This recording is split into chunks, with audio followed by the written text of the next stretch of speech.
Splendid Speed Nuyahi 24. Ruiz Guy, let's promote you. Come in NEZHNA. COM.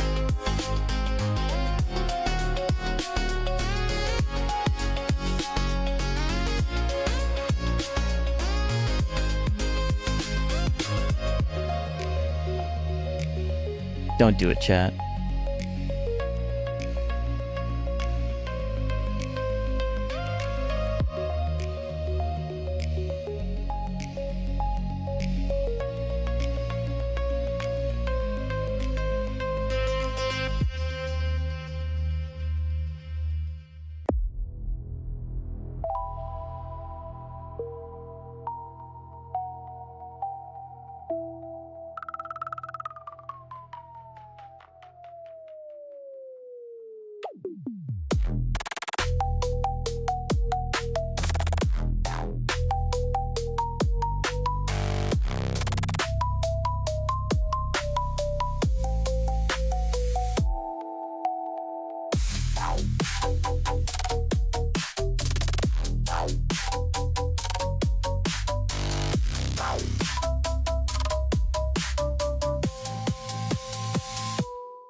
There we go. We're actually live now. Let's go.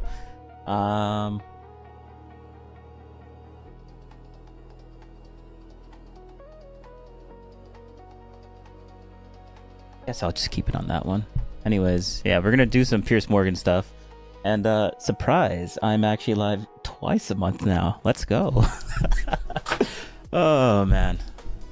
Hopefully I'll be able to stream more in the future, but weekends is gonna be probably the way it's gonna be for a little while. A long while maybe. It's fun though. It's fun. Elon Musk is working me. It's working me too much to be able to do it on the weekdays. And it's a fake Elon Musk, not the real one. Calm down. Anyways, let's just get into the Piers Morgan stuff, because I wanted to watch this. This was great. Well, I didn't watch it yet, actually. So, to be honest, I was debating if I was going to go live today, like, in the first place, because, like, it's like what is the Super Bowl today or something? So, like, wings and pizza, that's, like, what I think. Super Bowl, wings, pizza. Hopefully the people that, I guess we should root for not the England people, because I'm not England, I'm American, maybe, I don't know, but I might root for the England people. I don't even know the names. I just like the wings and pizza. Anyways, Super Bowl, we don't care about that right now. Piers Morgan. Oh yeah, this is gonna be about Tim Pool and Dave Smith. They're gonna be versing each other. If my voice, hold up. Oh, I messed up my setup and I don't have a mute button anymore to do it manually.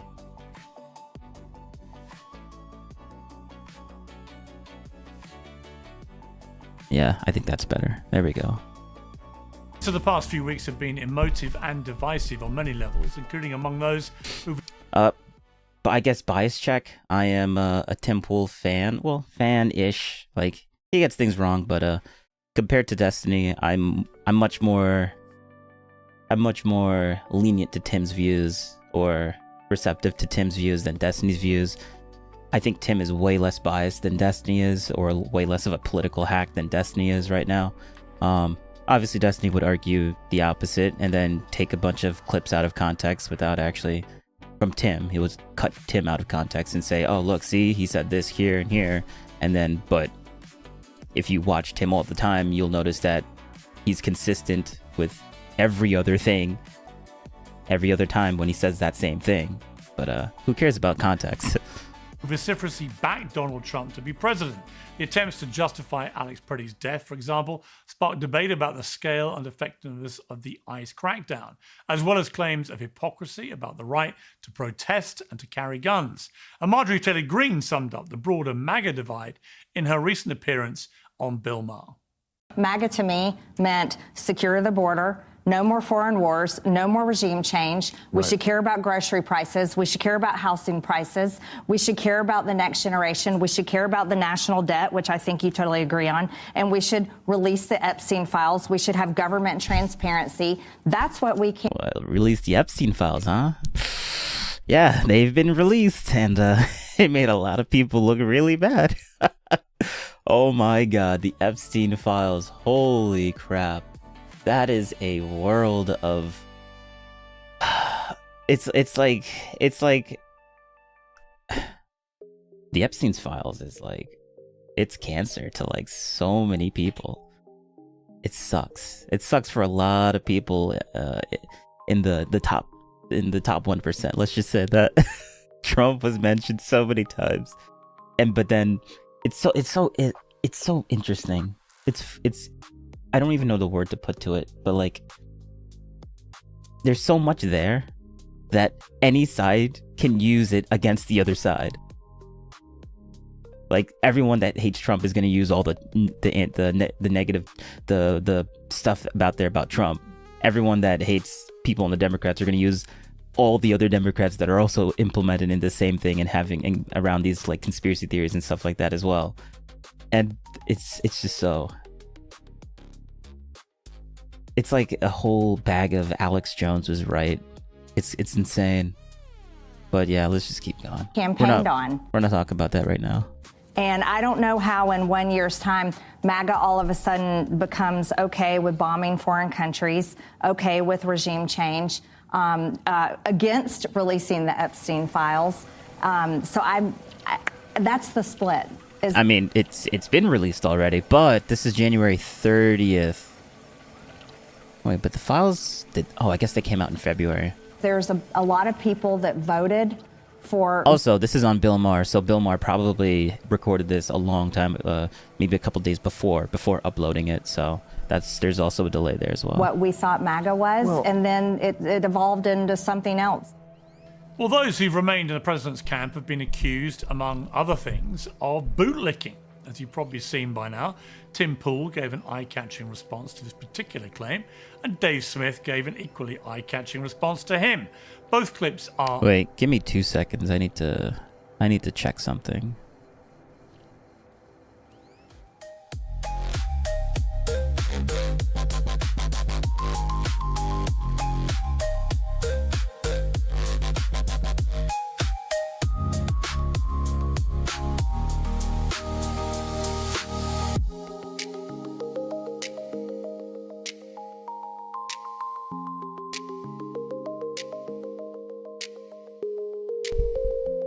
All right.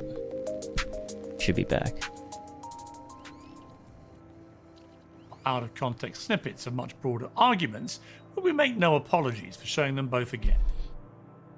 So the argument right now is this. I'll put it simply. First of all, when these people come out and go, Tim's a bootlicker for defending us, I'm like, no, you misunderstand. It's my boots. It's mine. I voted for them. I'm wearing the boot.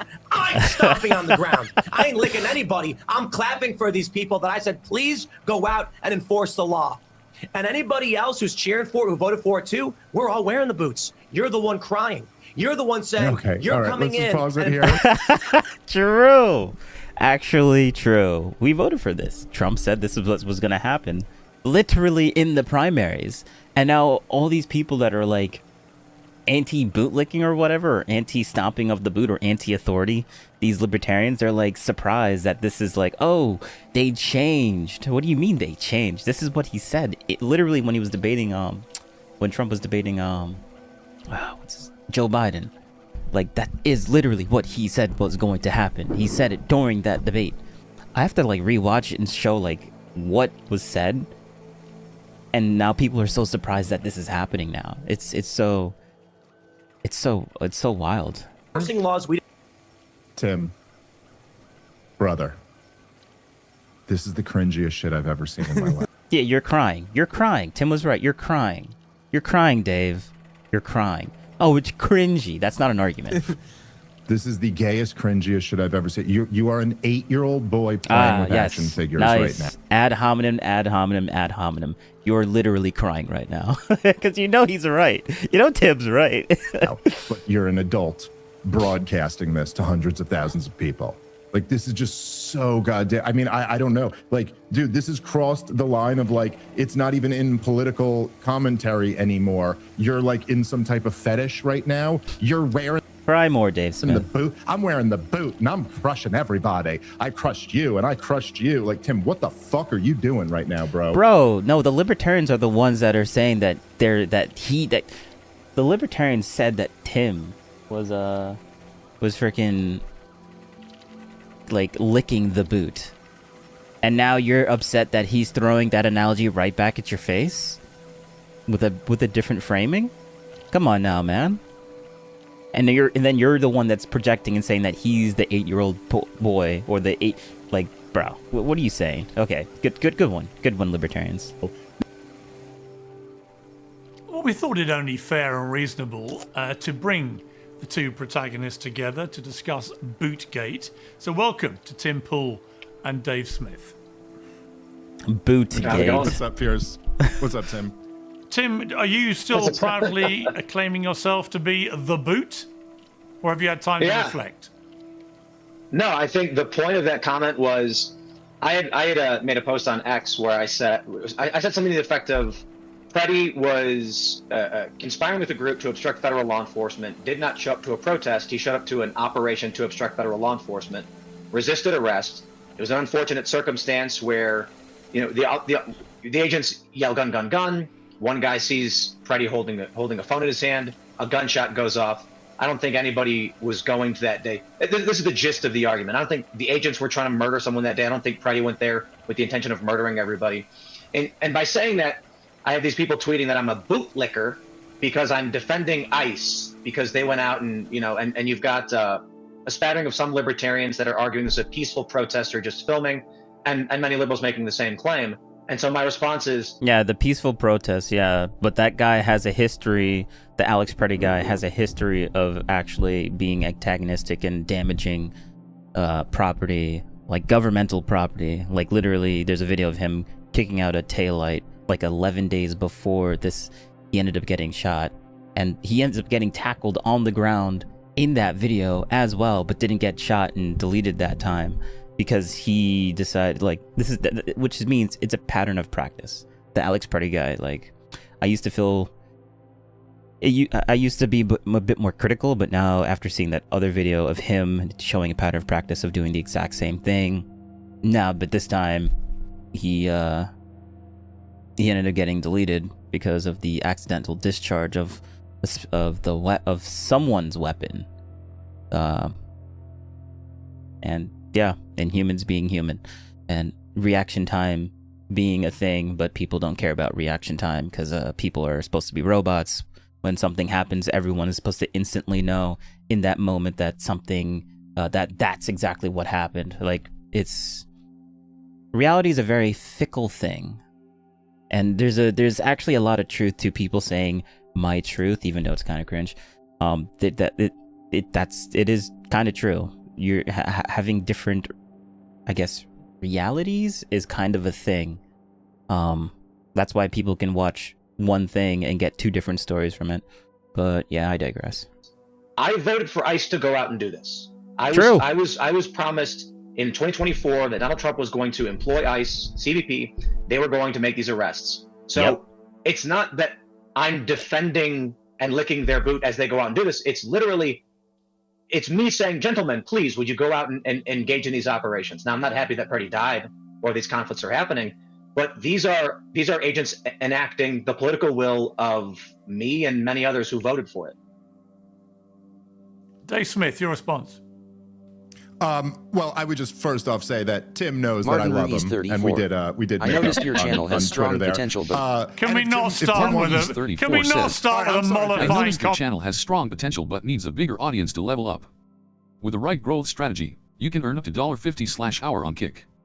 I help streamers gain 3,000 real followers, 1,000 live viewers, and active chat engagement. This puts you on the fast track to Kick verified or partner interested. Message me on Discord. No, don't do it. Forget about it. Ignore it. I literally accidentally, I clicked on it by accident when I meant to delete it. I was an idiot. And it played it. And once that plays, I can't stop it. So, I'm sorry. Comment like that, Pierce. Pierce, you really are. Even in recovery, Pierce is still just... Wait, let me go back. These are agents enacting the political will of me and many others. And I 100% agree with Tim on this. Like, yes, this is what we voted for. It looks bad. It's going to look ugly. Trump literally said in the debate that it's going to look ugly, but we need to do this. This is for the greater good of getting these people out of our country. That are illegal. If you want to come back the right way. Like there's a reason why there's a massive line. Join that massive line. It sucks that it's really, really hard to get in, but guess what? That life is not supposed to be fair for everyone. Like life isn't fair. And you RNG spawned in a different country? Sorry. Like what am I supposed to do? Am I supposed to feel bad that RNG spawned in a better country than you, and that's why but I'm still able to say this, and you're like, oh, how dare you? Why can't you have a heart for them? I'm like, yeah, I'm not gonna feel bad for spawning in a place that I didn't even pick to spawn in. Like, I'm here, this is the luxuries that I get, I'm going to use them. Sucks that you didn't do that and come in the right way. We have a process. Like, bro. Who voted for it? Dave Smith, your response. Well, I would just first off say that Tim knows that I love him, and we did make up on Twitter there. Can we not start with a mollifying comment like that? Pierce, Pierce, you really are. Even in recovery, Pierce is still just sparking fights. I love it. I'm glad to see. I'm so glad you're doing the show. Joe Rogan, if I may say, in between, he had Andrew. Really, wait. So he just said a thing, and you're just going to say that? Like, are you just not going to like respond to anything that he said, or even come to an agreement? Maybe he will. Wilson on a couple of days ago, and in between mocking me for my injury and suggesting I have a 10-year lifespan now as a result of having a new hip put in, and saying I was in no shape and that's why this happened to me. Notwithstanding that, he did say that I'm the best cat wrangler in the world, by which he meant I bring guys like you together and I wrangle as you go at it. And so starting from such a peaceful position doesn't appeal, Dave, to my cat wrangling skills. Well, I second Joe and Andrew's opinion. That is true. Yeah, that is kind of like his thing. Well, I mean, at least they're having fun, right? In there, not the 10 years part, the cat wrangling part. But if Tim wants to identify as a boot, I will respect his pronouns, and I will try to be respectful here. I think that look, what the Preddy shooting. Again, as we know, we've all been burned on things like this before. Sometimes there's information that isn't available, context that isn't available in the video. What we have in the video of him being shot looks about as bad as any shooting could look. He wasn't resisting arrest. He wasn't being violent in that moment. And it doesn't really matter what happened 11 days earlier. Like 8 officers have him on the ground, disarm him. Yes, one of them starts frantically yelling gun, and then they like pump 9 bullets into a guy who's not a threat to anybody. So the shooting, not a threat to anybody, but they heard a discharge of the weapon in the moment, and they're supposed to just automatically know that, oh no, that was just accidental, guys. He didn't shoot, right? In that moment, are you retarded?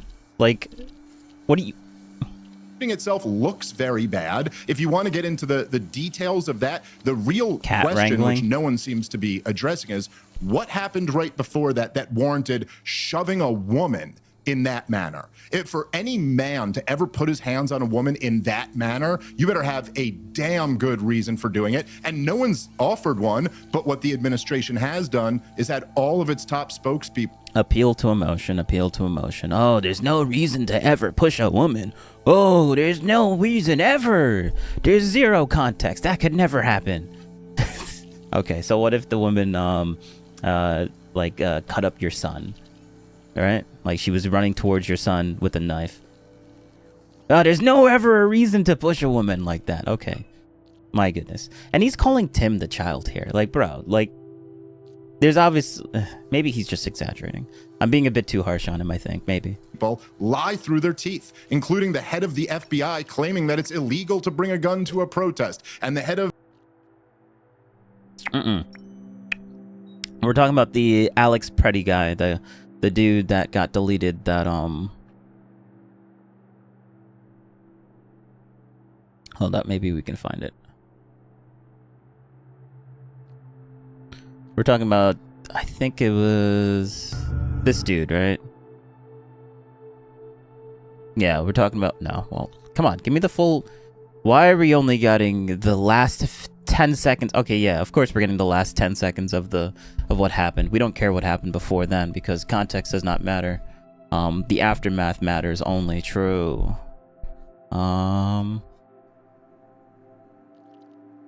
Alex Preddy. I think that's his name, right? Yeah, we're talking about this guy. Obviously, this looks... Yeah, that looks weird. That also looks kind of... Well, actually, there's a lot of weird AI generated stuff. There we go. This is the full video, for the most part.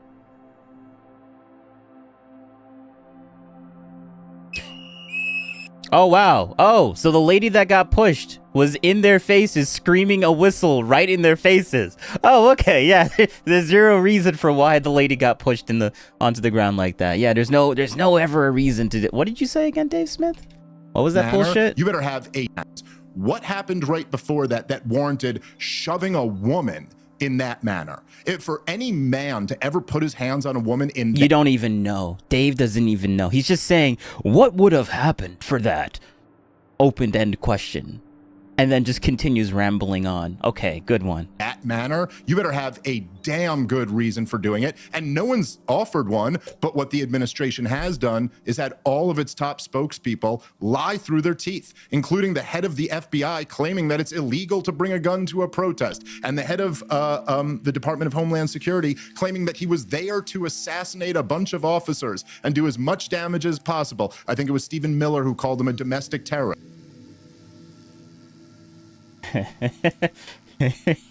Equal rights, yeah. Yeah, I mean, like, well, I'm not even gonna make that argument. So this stuff is absurd. And the broader picture that I think everyone's missing here is that ICE and Border Patrol are not doing what Tim voted for them to do. Mass deportation. Okay. So Dave knows more, knows better what Tim actually believes. Like Dave knows that knows more about Tim's beliefs than Tim does. That's essentially what he's saying, which is okay. All right. Are not happening. Donald Trump walked away from mass deportations over a year ago when he said they won't be deporting people from hospitality and. Oh, what do you think the ICE raids in Minnesota is, bro? What do you think that is? Are you? Oh, he walked away, but we still have these weird things happening with ICE and doing investigations and taking people out in Minnesota, and there's these big issues here. But yeah, he walked away from that a year ago, though, right? Are you okay? I think there's something wrong with this guy's brain. And farming. Translation, in other words, big business likes the cheap labor and they don't want those people deported, and Donald Trump backed off, as he has done basically throughout his entire 5 years of being president, sold out the American people on behalf of big business. And you know, this stuff in Minnesota, this is all theater. There's like maybe 200,000 illegals in all of Minnesota. They sent. You need to realize it's only theater because it's only theater because of the. Oh my God! Who's dying? Dying! Stop dying!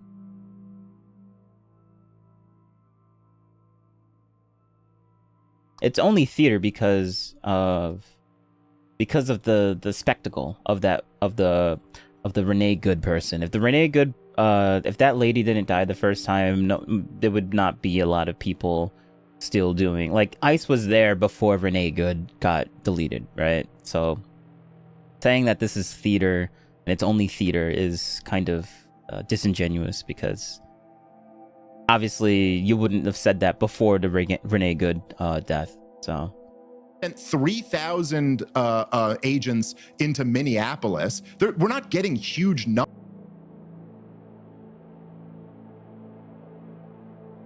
It does look worse than the other one. But if you were to, it looks worse, but I personally, after hearing all of the information, this one was probably a bit more justified than the first one. Because, like, the first one, it was a moving vehicle that could have potentially, like, run the guy. Well, actually, no. It's about the same. Because the vehicle could kill the person.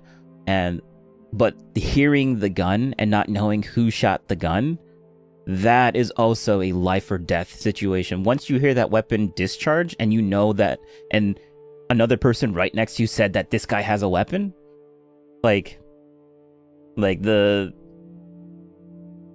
one's gonna get convicted on that. Like, you heard a weapon go off, so you shot the only person that could have been a threat if that weapon was them.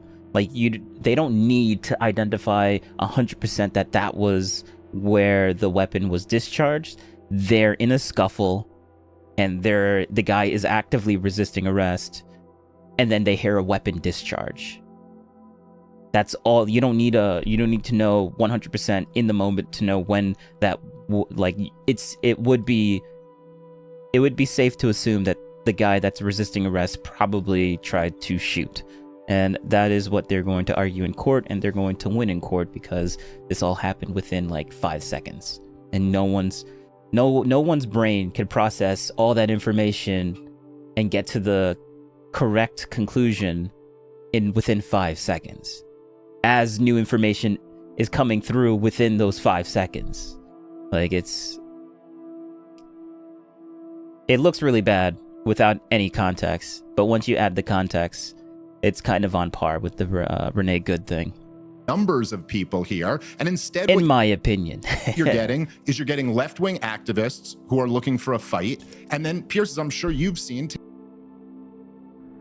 which in a lot of videos, ICE and Border Patrol agents who are also looking for a fight, who are going around intimidating regular people, lying to them about what their constitutional rights are. I've seen dozens of videos where these ICE agents are telling people that it's illegal to film, threatening to put regular people on a list of domestic terrorists. Their faces are covered. They're not identifying themselves. They're grabbing people at random Walmarts and dropping them off 8 miles away. This is all we're getting out of this is a bunch of violence and a massive provocation of the worst elements of the left-wing activists. It's a huge loss for all of us.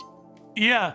And Tim, what I think is so sort of weird about this is that there's not a lot of difference between Donald Trump's view of the immigration issue and Barack Obama's. And there are plenty of clips doing the rounds at the moment of Barack Obama talking like Donald Trump about immigration, right? Obama, as we now know, deported over 3 million people, but he didn't get anything.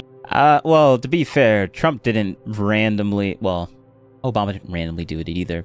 But Trump didn't accidentally bombed and killed an American U.S. citizen in a foreign country halfway around the world.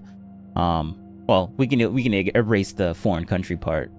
I mean, we can erase the halfway around the world part. But yeah, He liked the attention that Trump's deportation record is getting. And as Dave just said, he's not deporting anything like the same numbers. I don't understand, having had a thumping win on the southern border, Donald Trump, pretty much shutting it down after the ridiculous farce of 4 years of Biden just opening it up. Having got that big win, why he didn't just do what Obama did a lot of the time, which is he went to the governors of individual states and he said, right, how many illegal immigrants do you have in prisons who've committed other crimes? We're going to deport them all. And that's actually, that is what they're doing right now, to be fair. That is literally what they're doing right now. Apparently, a large number of the people that he deported were those types of people. Most Americans would agree with that. If Trump just did a deal with every individual state governor to deport undocumented people in prison for other crimes, I think most Americans would agree with that. So why is he allowed himself, I think, by people in his administration like Stephen Miller and others, to be sucked into a much wider, much more problematic program of masked ICE agents running around like a bunch of fascists, as many people have called them, just bashing doors. The fascists were, well, actually, this is literally what Pierce's strategy. Pierce is to literally try and trigger the people to get them to argue, because that's his model, which I respect. It's actually really, really brilliant. Was down, running into Home Depot, seizing anyone who might be there undocumented. That's a far more complex thing and far less popular.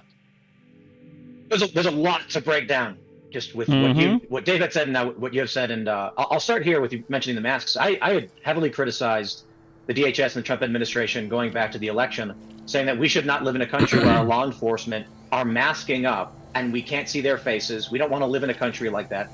The argument I got largely from Trump supporters is that, well, they're threatened by domestic terrorists. They'll come to their homes. They'll kill their family. And my response is, guys, if we are actually at the point where you genuinely believe leftists are going to show up to the homes of ICE agents and murder their families, then the problem of immigration is much smaller, right? We're in civil war at this point. And there's some arguments that we have seen in Minnesota. They went to the homes of suspected federal agents. They smashed vehicles. They stole weapons. So all of those things are pushing us to this point where the hardcore Trump side is never going to give up on, you know what, we're fighting a demonic force or whatever. We're going to mask up and do these things. I think that's a dangerous prospect. I will say then, to your point about Trump cutting deals with the governors, I believe that was actually the point of contention with Minnesota, in many of these other states, Trump just cut a deal with these governors. And I believe the reason for the initial deployment was it was a combination into Minnesota was a combination of the Somali fraud story being massive. Trump probably wanted to win. Stephen Miller probably wanted to win some kind of show of force, but also that Minnesota was not cooperating in the same way. So the supposed drawdown, which I don't know we're actually getting, where he brings out Bovino, he reassigns Kristi Noem, was predicated upon, okay, Tim Walz called me on the phone and we're going to try and work out a deal. Homan said, just give us the criminals from the jails and then we can be done with this. So what I will then say to all of Dave's point is 90% agree. Trump, I said Trump needs to stand down or suit up. These half measures are ridiculous. You're getting these videos of ICE agents falling for leftist agitprop, making these perfect PSAs to make Trump look bad. And quite honestly, DHS is looking bad. When, as Dave pointed out, these guys are saying, I'm going to put you on a domestic terror watch list. I watched one video where a guy was filming an immigration stop from his porch, and an ICE agent, or it might have been CBP, walks up down to his porch to stop him from filming. I mean, these go way over the line. So yes, Trump needs to, he needed to either just stop the protests, cut a big deal, or Insurrection Act, none of this stupid stuff, or just back off. And I think either play works. I think the backing off wholly would be good. My proposal to Trump actually was very, very simple. Not literally to Trump, but just in general, and that's visit Minneapolis. Visit the Twin Cities. No Insurrection Act, no DHS, no military, just literally say, I'm going to come down, have a meeting with the mayor and the governor. And what that would do is it would de facto lock down these violent protests that we're seeing, these riots. It would stop these occupations that we're seeing, we're setting up checkpoints, because then you get a natural security presence. And Trump doesn't have to say, I'm putting the boot down. All he has to say is, I want to talk to the governor. Yeah, so Trump doesn't have to say... Trump doesn't have to say, put the boot down and trigger all the trigger all the what do you call these people again? Libertarians. Because God, everybody uses the rhetoric of putting the boot down. Oh no, ooh, trigger word. Like it's okay. I'm making fun of him at this point. He hasn't done that, and I also want to throw heavy criticism towards this argument that Preddy was trying to massacre people was ridiculous. I think what we saw with the Preddy situation, where I disagree with Dave. What? Tim? Being fair? What? And they wonder why I like Tim more than I like Destiny. Like, Destiny actually, like, is just a political partisan hack that isn't capable of having a good faith conversation with anyone that he politically disagrees with. And look at Tim. Literally doing the opposite of that. Giving the other side's argument and agreeing with them. And like giving them the and criticizing, I guess, what lefties would say, his side. I've gone off Tim. Oh, really? Oh, I saw the sad winky face. I was like, no more Tim. He is clearly resisting arrest. Doesn't mean he deserves to die. It doesn't mean the agents were good. I don't think the agents were like, let's kill a guy. I think it's a crowd of people, largely the agents, overreacting. I imagine it's due to being, I think the report was 50. Okay, sweet. 50 people had been stalking them and obstructing them that day. Preddy was just being one of them. And these guys are on edge. Now, I've made the argument, DHS, law enforcement need to be beyond. That's what I've been saying. They're on edge. They're human. Like, treat them as human beings. Obviously, give them, like, the responsibility of the position that they hold. But, like, when you're ruling in like, the court of law, whether they did this, and this was, and if you're ruling on like the intentionality and the morality about it, you need to do it on the basis of like them being a human being, not the basis of them, not on the basis of their what we should, who we need to blame or whatever, or who was responsible, because that's more of a logical thing than an actual human thing. Like if you're gonna go, yeah. Like, or shouting anything at them or blowing whistles in their faces and having to deal with that nonsense nonstop all the time, every day. And we're supposed to just be like, oh, but they're DHS. They're supposed to not be affected by these things. And I'm like, bro, they're not superhuman. They're not superhuman. Like, Wick would give this argument as if it's like supposed to be a good argument, and it's just stupid, personally. Yeah. If it was just one time, okay. But obviously this is not just one time that they're having whistles being blown in their face. Like, this is a daily occurrence. And any human would snap after a while. And above board because of the scrutiny they're going to face. I've argued they should be wearing polo shirts and khakis. They shouldn't be going out with masks and armor, because the most important thing is the American people know that we're doing this lawfully and by the book. I think these guys went out there after this ongoing campaign where, you know, if you watch the videos even from today, you've got these leftists masked up. You can't see any part of their faces, and they're pulling vehicles over, demanding their papers, saying, show me your IDs and prove to me you are who you are. Jorge Ventura's got a video where they walk up to a Somali driver and then ask him to confirm he's not ICE because he's in a database. Wow. So certainly I can criticize Trump, but the things these people are doing on the ground is insane. So I can imagine you got CBP agents. You know, they would probably be like, but they're doing it, so that means we can do it too. And then I'm like, okay, yeah, that's a good one. Hot on edge. Like, first off, one person is a civilian that has no job description on doing that in the first place. And then secondly, the other side actually literally has a job description of, like, this is what we're supposed to be doing in the first place. Like, yeah, okay, good one. Yeah, that's perfectly analogous for, like, for a reasoning for why you should be, why you guys are able to do the same thing too. Yeah, good one. Terror attacks against ICE and CBP last year. People are being killed, or at least they're trying to kill, and they're overreacting. That is their responsibility. I'm not going to cut them any slack for overreacting, just to point out that they are, and the circumstance around Pretty's death was unfortunate, should have happened. I look at this from what ingredients have you thrown to the pot? You've got leftists organizing, creating databases, going on shift. Pretty was on a shift. He was on duty. They have a list of people. You are assigned a duty. He went out there with the intention of obstructing, and conspiracy to obstruct are felonies. Again, not saying it justifies him being killed or anything like that. The agents are on edge. Everybody's boiling over. And when you put all those ingredients into a pot, you show up with the SIG to obstruct police. When they shove you and push you and then try to arrest you, you resist. And I'm not saying he was resisting like punching cops, but he's clearly not submitting, laying down, and putting his hands behind his back. Yeah, true. Yep. You know what? I hate to say it, but it sounds like there was a defective SIG discharge, which resulted in them freaking out and shooting him.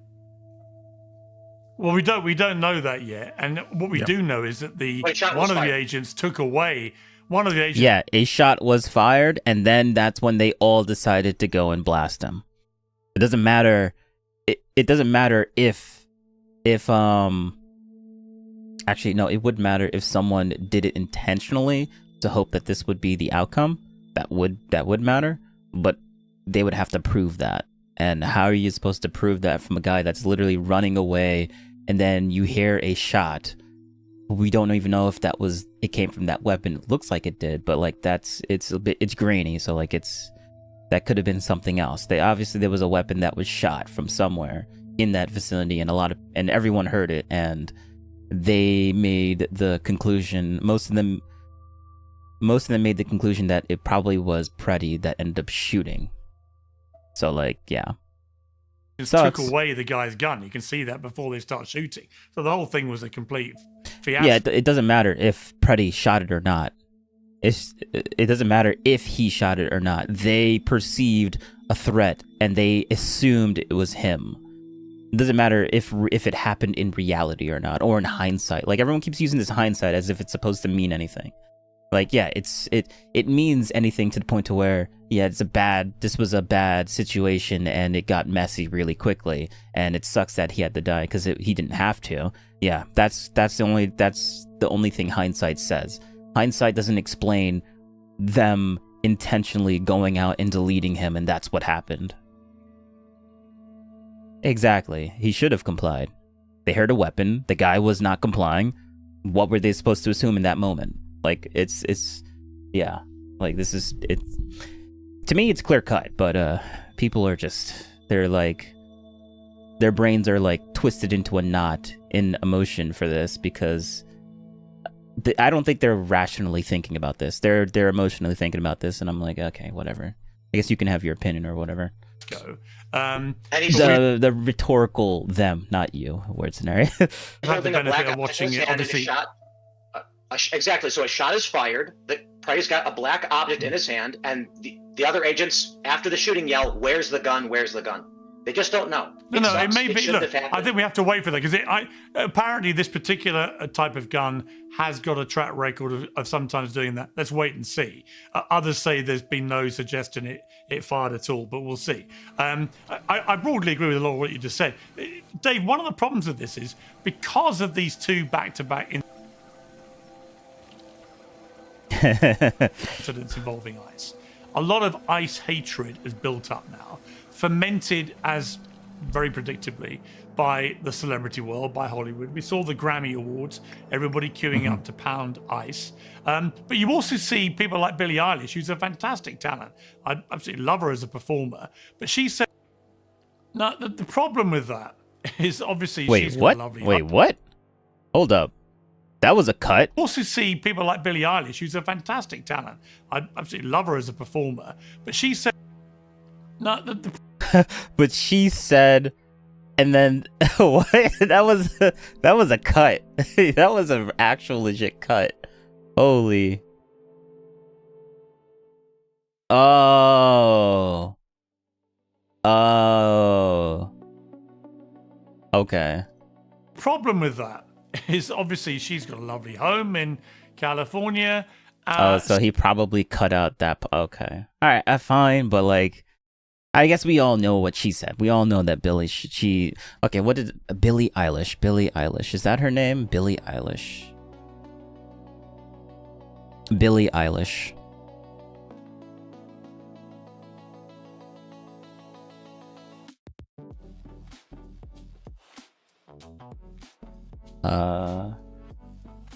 Grammy.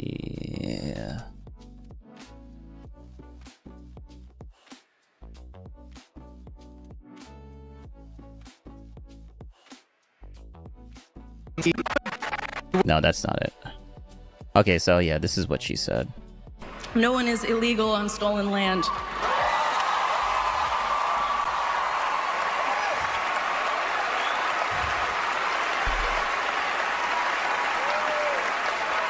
And Yeah. I was just about to get to that part. I just wanted to get the context, not say anything, just let her speak her piece, you know? yeah, it's just no one is illegal on stolen land. And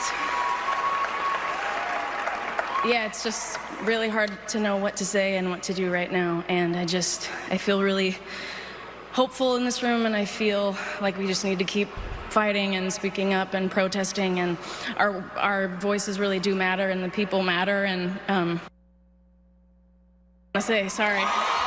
Oh, she said F ice. They cut that part out as well. Well, okay, so Pierce actually legitimately did cut that out. Yeah, so she's like, yeah, no one's illegal in stolen land unless it's my house and my land. True. But yeah. So what she's now given is anyone who wants to go in and inveigle their way into her home a license to do it, because her own home is on illegal land, right? So once you take the premise that all of this land was illegally acquired, then there's no such thing as an illegal immigrant. Then you're back to the Biden era on steroids, where 20 million, 30 million, 40 million can come in because actually none of this is illegal.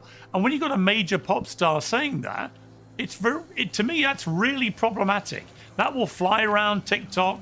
It will fly around where young people get their news. And before you know it, this becomes the... Yeah, it's yeah. And it's the worst kind, too. Like you're gonna virtue signal about how, oh, this is really bad and everything, but then when push comes to shove for you to actually like put your, what is the saying? Put your feet where the mouth is? Or just do what you like, you know what I'm trying to say. Basically, actions speak louder than words, and then when she has to go do the actions of what she espouts, she's like, nah, not for me. Rules for thee, but not for me. The agreed young perception of this whole issue, when in fact that is not the reality of the illegal immigration problem. Yeah. Reminds me of someone who has that's really good with electricity. Let's just say that he's really good with electricity. It reminds me of someone that's really good with electricity. Yeah. Yeah. Well, right. I mean, look, she's a child, right? I mean, I don't know. How old is she? It's ridiculous. 23, I think. I think that kind of look, if you take this like from a year ago to today, one of the things that was really amazing about the Biden administration was that it moved Americans further to the right on immigration than would have been previously imaginable. And a big part of this is because we had just never had such an influx of people come in such a short period of time, just millions and millions. And no one even knows exactly. They estimate around 10 million came in, but we don't really know. Most of that is going off of how many border apprehensions there were, and then trying to figure out, well, if they got this many, how many might have come in? But so Donald Trump inherited a society when he became president for the second time where mass deportations had support of a super majority of the American people. And of course, that's reasonable because most Americans are like, yeah, you broke the law. That's not okay. We're a nation of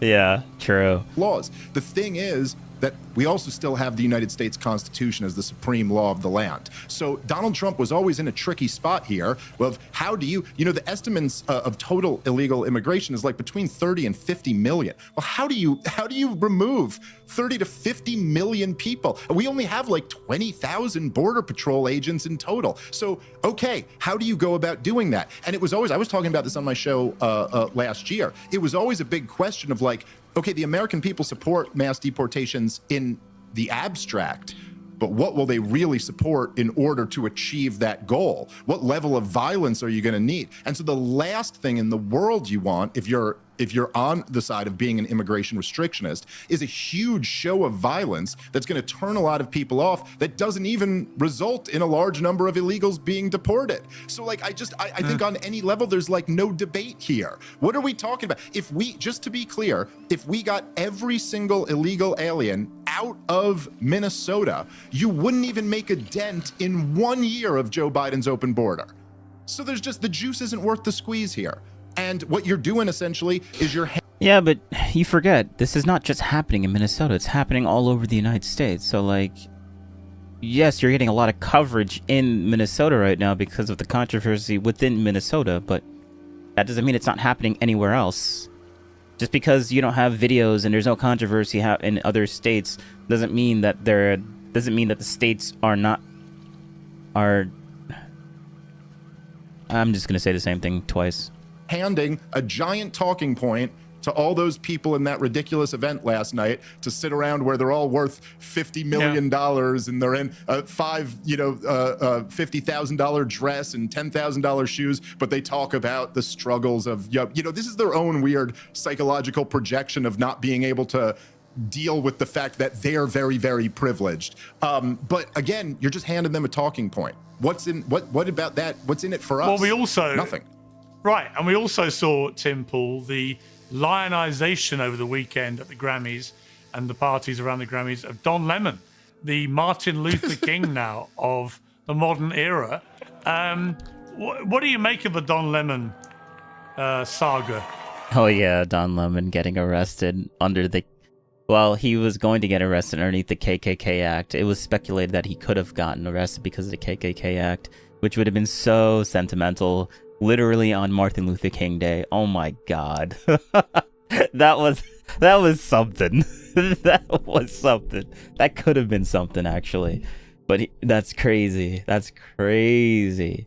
Because he decided to go into a church and the whole KKK Act is that they didn't want KKK members going into potentially going into black neighborhoods and stuff and preventing them from disrupting black people and doing what they want to do. but it was a little broad in how it said it, so he could have been charged because he went into a church, a worship with other people. It wasn't specifically just black people, it was just people in general, which prevented them doing that to black people. So like, even though it was kind of broad, it still worked out in the end. But that would have been that would have been something. That would have been like the most memest thing ever. Well, I read the criminal the charges, the paperwork, and he's not just a journalist. There's the few things that he did that crossed the line. First is he provided instruction and advisement to these individuals on OPSEC. I don't want to make it sound like Don Lemon's this crazy terrorist or anything like that. No, but he violated the FACE Act. He didn't just show up to film. He told these people to stop talking, otherwise it could expose their operations. And we shouldn't say these things. He referred to himself as we. He entering this church, which is arguably a public accommodation. However, though it is open to the public, you don't have a right to go in and disrupt someone else's First Amendment activities. He did two other things. He obstructed the point of egress after these protesters had gone in and peppered the individuals with questions. And he approached the pastor with questions, and despite being asked to leave, refused to do so. And I think outside of the criminal allegations, the most shockingly offensive thing to me is when he gets up in the pastor's, space. I want to be reasonable. And the pastor brushes against him. He says, "Please don't push me." This guy showed utter disdain for the rights of the individuals in these churches. The extremists that went in to do this, and I don't want to use protester because they're not out in the street having their voice heard. They entered a private place of worship. They obstructed access to the child daycare area. Apparently, I've heard that someone may have gotten injured. I'm not entirely sure what happened. There's children crying. And as they're trying to leave, Don Lemon is standing at the door asking them questions, making insinuations about U.S. immigration policy. It's all very antagonistic. Now, the way I put it is like this. If Don Lemon got privy to information that a group of protesters were going to block an intersection, no one would care. Don Lemon's not going to be charged for that if he filmed it and knew it was going to happen, even if he was giving advice to these people. It's a minor, petty thing. Activists get a slap on the wrist. Now let's scale up to the next extreme end. Let's say a group of people were going to rob a bank, and Don Lemon said, "I have privy information to this bank robbery that's going to happen." And on the way there, he's saying, "Hey guys, make sure you don't talk about certain things that could expose your bank robbery." There's no way he's going to get anything other than locked up as an accomplice. This at the church was not a bank robbery. That's just the extreme end. The point I'm making is that there's a line somewhere where you are not just a journalist anymore. Yeah. And I think Don Lemon crossed that line just ever so slightly enough to where I think he deserves a slap on the wrist. Now, my argument was... actually, hold up. Before we continue with that with Tim, I need to show you guys something.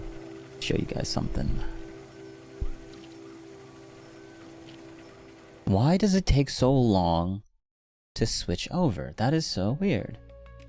Hold up.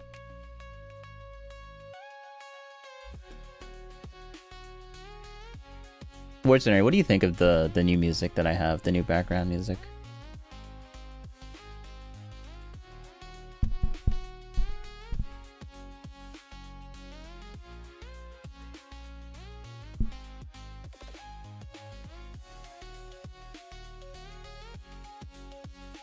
Okay, whatever. We'll fix that off stream. What was I looking for? Actually, this is not what I was looking for, but I think I might find it here.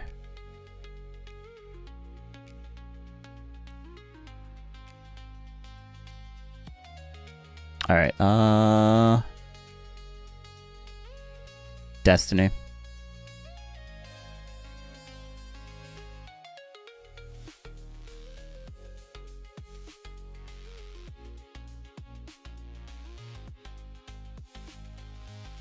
Come on, where is it? I was just watching it the other second. No. Yes, it was this one. Because Charlie. But we're not gonna watch the video. There was a specific part that I heard. They mentioned Tim, and I want to get to that. So Alt F, right? No, Control F. 4 mentions. Oh, I guess they don't mention it in the... Okay, so they say Tim. Oh, there's 100 of them.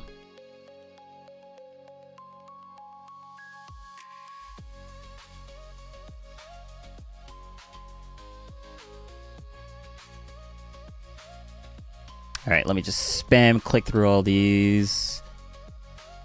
Oh wait, no. All right. The different vice president, the third time, or the second, third, yeah. Well, he wanted the first one killed. You know, it's a long story. For real, fuck. Yeah, there are some. You can't believe what that we elected him again, or we have power and now he's back. Nothing happened. Like fuck. Yeah, there has to be big accountability stuff. Yeah, or else, yeah, because the question. 2 years ago, and I've been following that a lot. My entire framework for this war is like so far since Trump has gotten, and now he's always sending me Nick Fuentes shit, and I'm like, oh no, I was just about to say you got it over a shit ever, than pinning you down on it. Like if you don't know, oh, I think this is it. He'll just largest riots in like U.S. history with BLM. Obama had to come in after who perhaps has to come up the BLM was after Trump country. After all of that was prepared, we're going to have to bring in another Democrat to clean things up. So while Republicans won, like president, hard. You know who I think would be really hard to debate? Okay, this is it. This is it.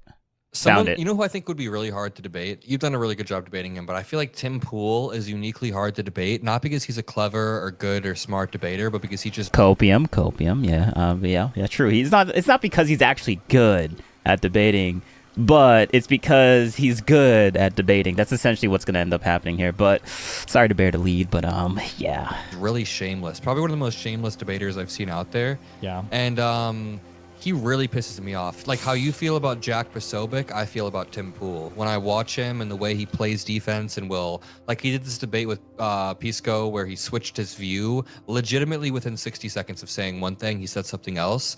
And if you're not like really on your shit and catching him on all of this, then he'll just shamelessly slime around. And he's got a massive audience. Nobody in the audience even notices when he does this.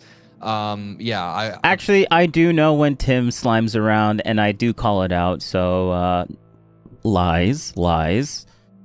Someone needs to really no, forget the Pisco one. You are right on that. Oh my god, Beasley? What? Oh yes, it was Beasley. Yes, the Beasley. I was so nervous and upset, and I was like, oh, Beasley doesn't know all this stuff because they're going so hard on all this stuff.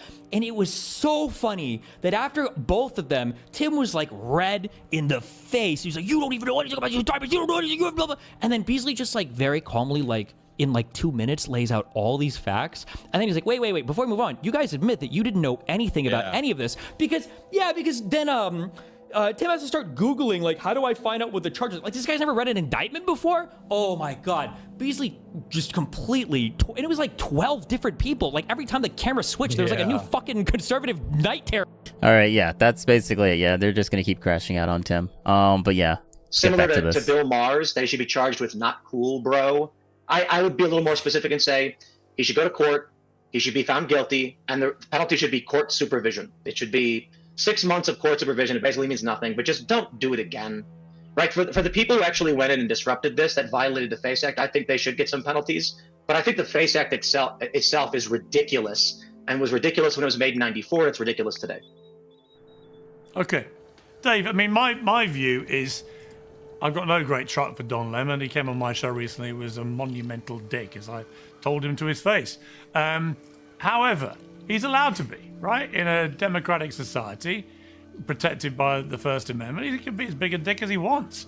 And he's building a business on his own, you know, and this will have propelled him massively in his business aspirations. But at his heart, I just really struggle, notwithstanding, I'm sure, you know, Tim makes a lot of good points, but, you know, as somebody pointed out to me the other day, if this was Alex Jones doing this in a mosque, right? Oh, would yeah. people defending it rush to defend it? It's an interesting question. In other words, does your perspective on this get determined by who it is and where they're going, right? And I just come down on the fact that I don't like seeing journalists criminalized. You can think of Don whatever you want, but to me, the protesters were the ones who were committing a crime, and Don Lemon was reporting what was happening. And the moment we start blurring that line, the whole concept of embedded journalists or journalists going to events or going inside and following these things, that starts to disintegrate. What's your view? Well, I just fundamentally reject the premise that we're going to sit here and pretend that Don Lemon has ever been a journalist. I mean, listen, I'm not even saying that should have any implications on the. Okay, I mean, all right. I was not expecting that response, but all right, okay. I mean, actually, no, I probably should have expected that response, but I don't watch this guy, so yeah. Legality of any of this, but Don Lemon, and I mean, Piers, I never talk like this, but I mean, genuinely, there's just nothing else. Don Lemon is the dumbest human being who's ever had a microphone put in front of him. Like, I'm genuinely blown away by it. I can't tell if this is projection or if he actually really does believe this.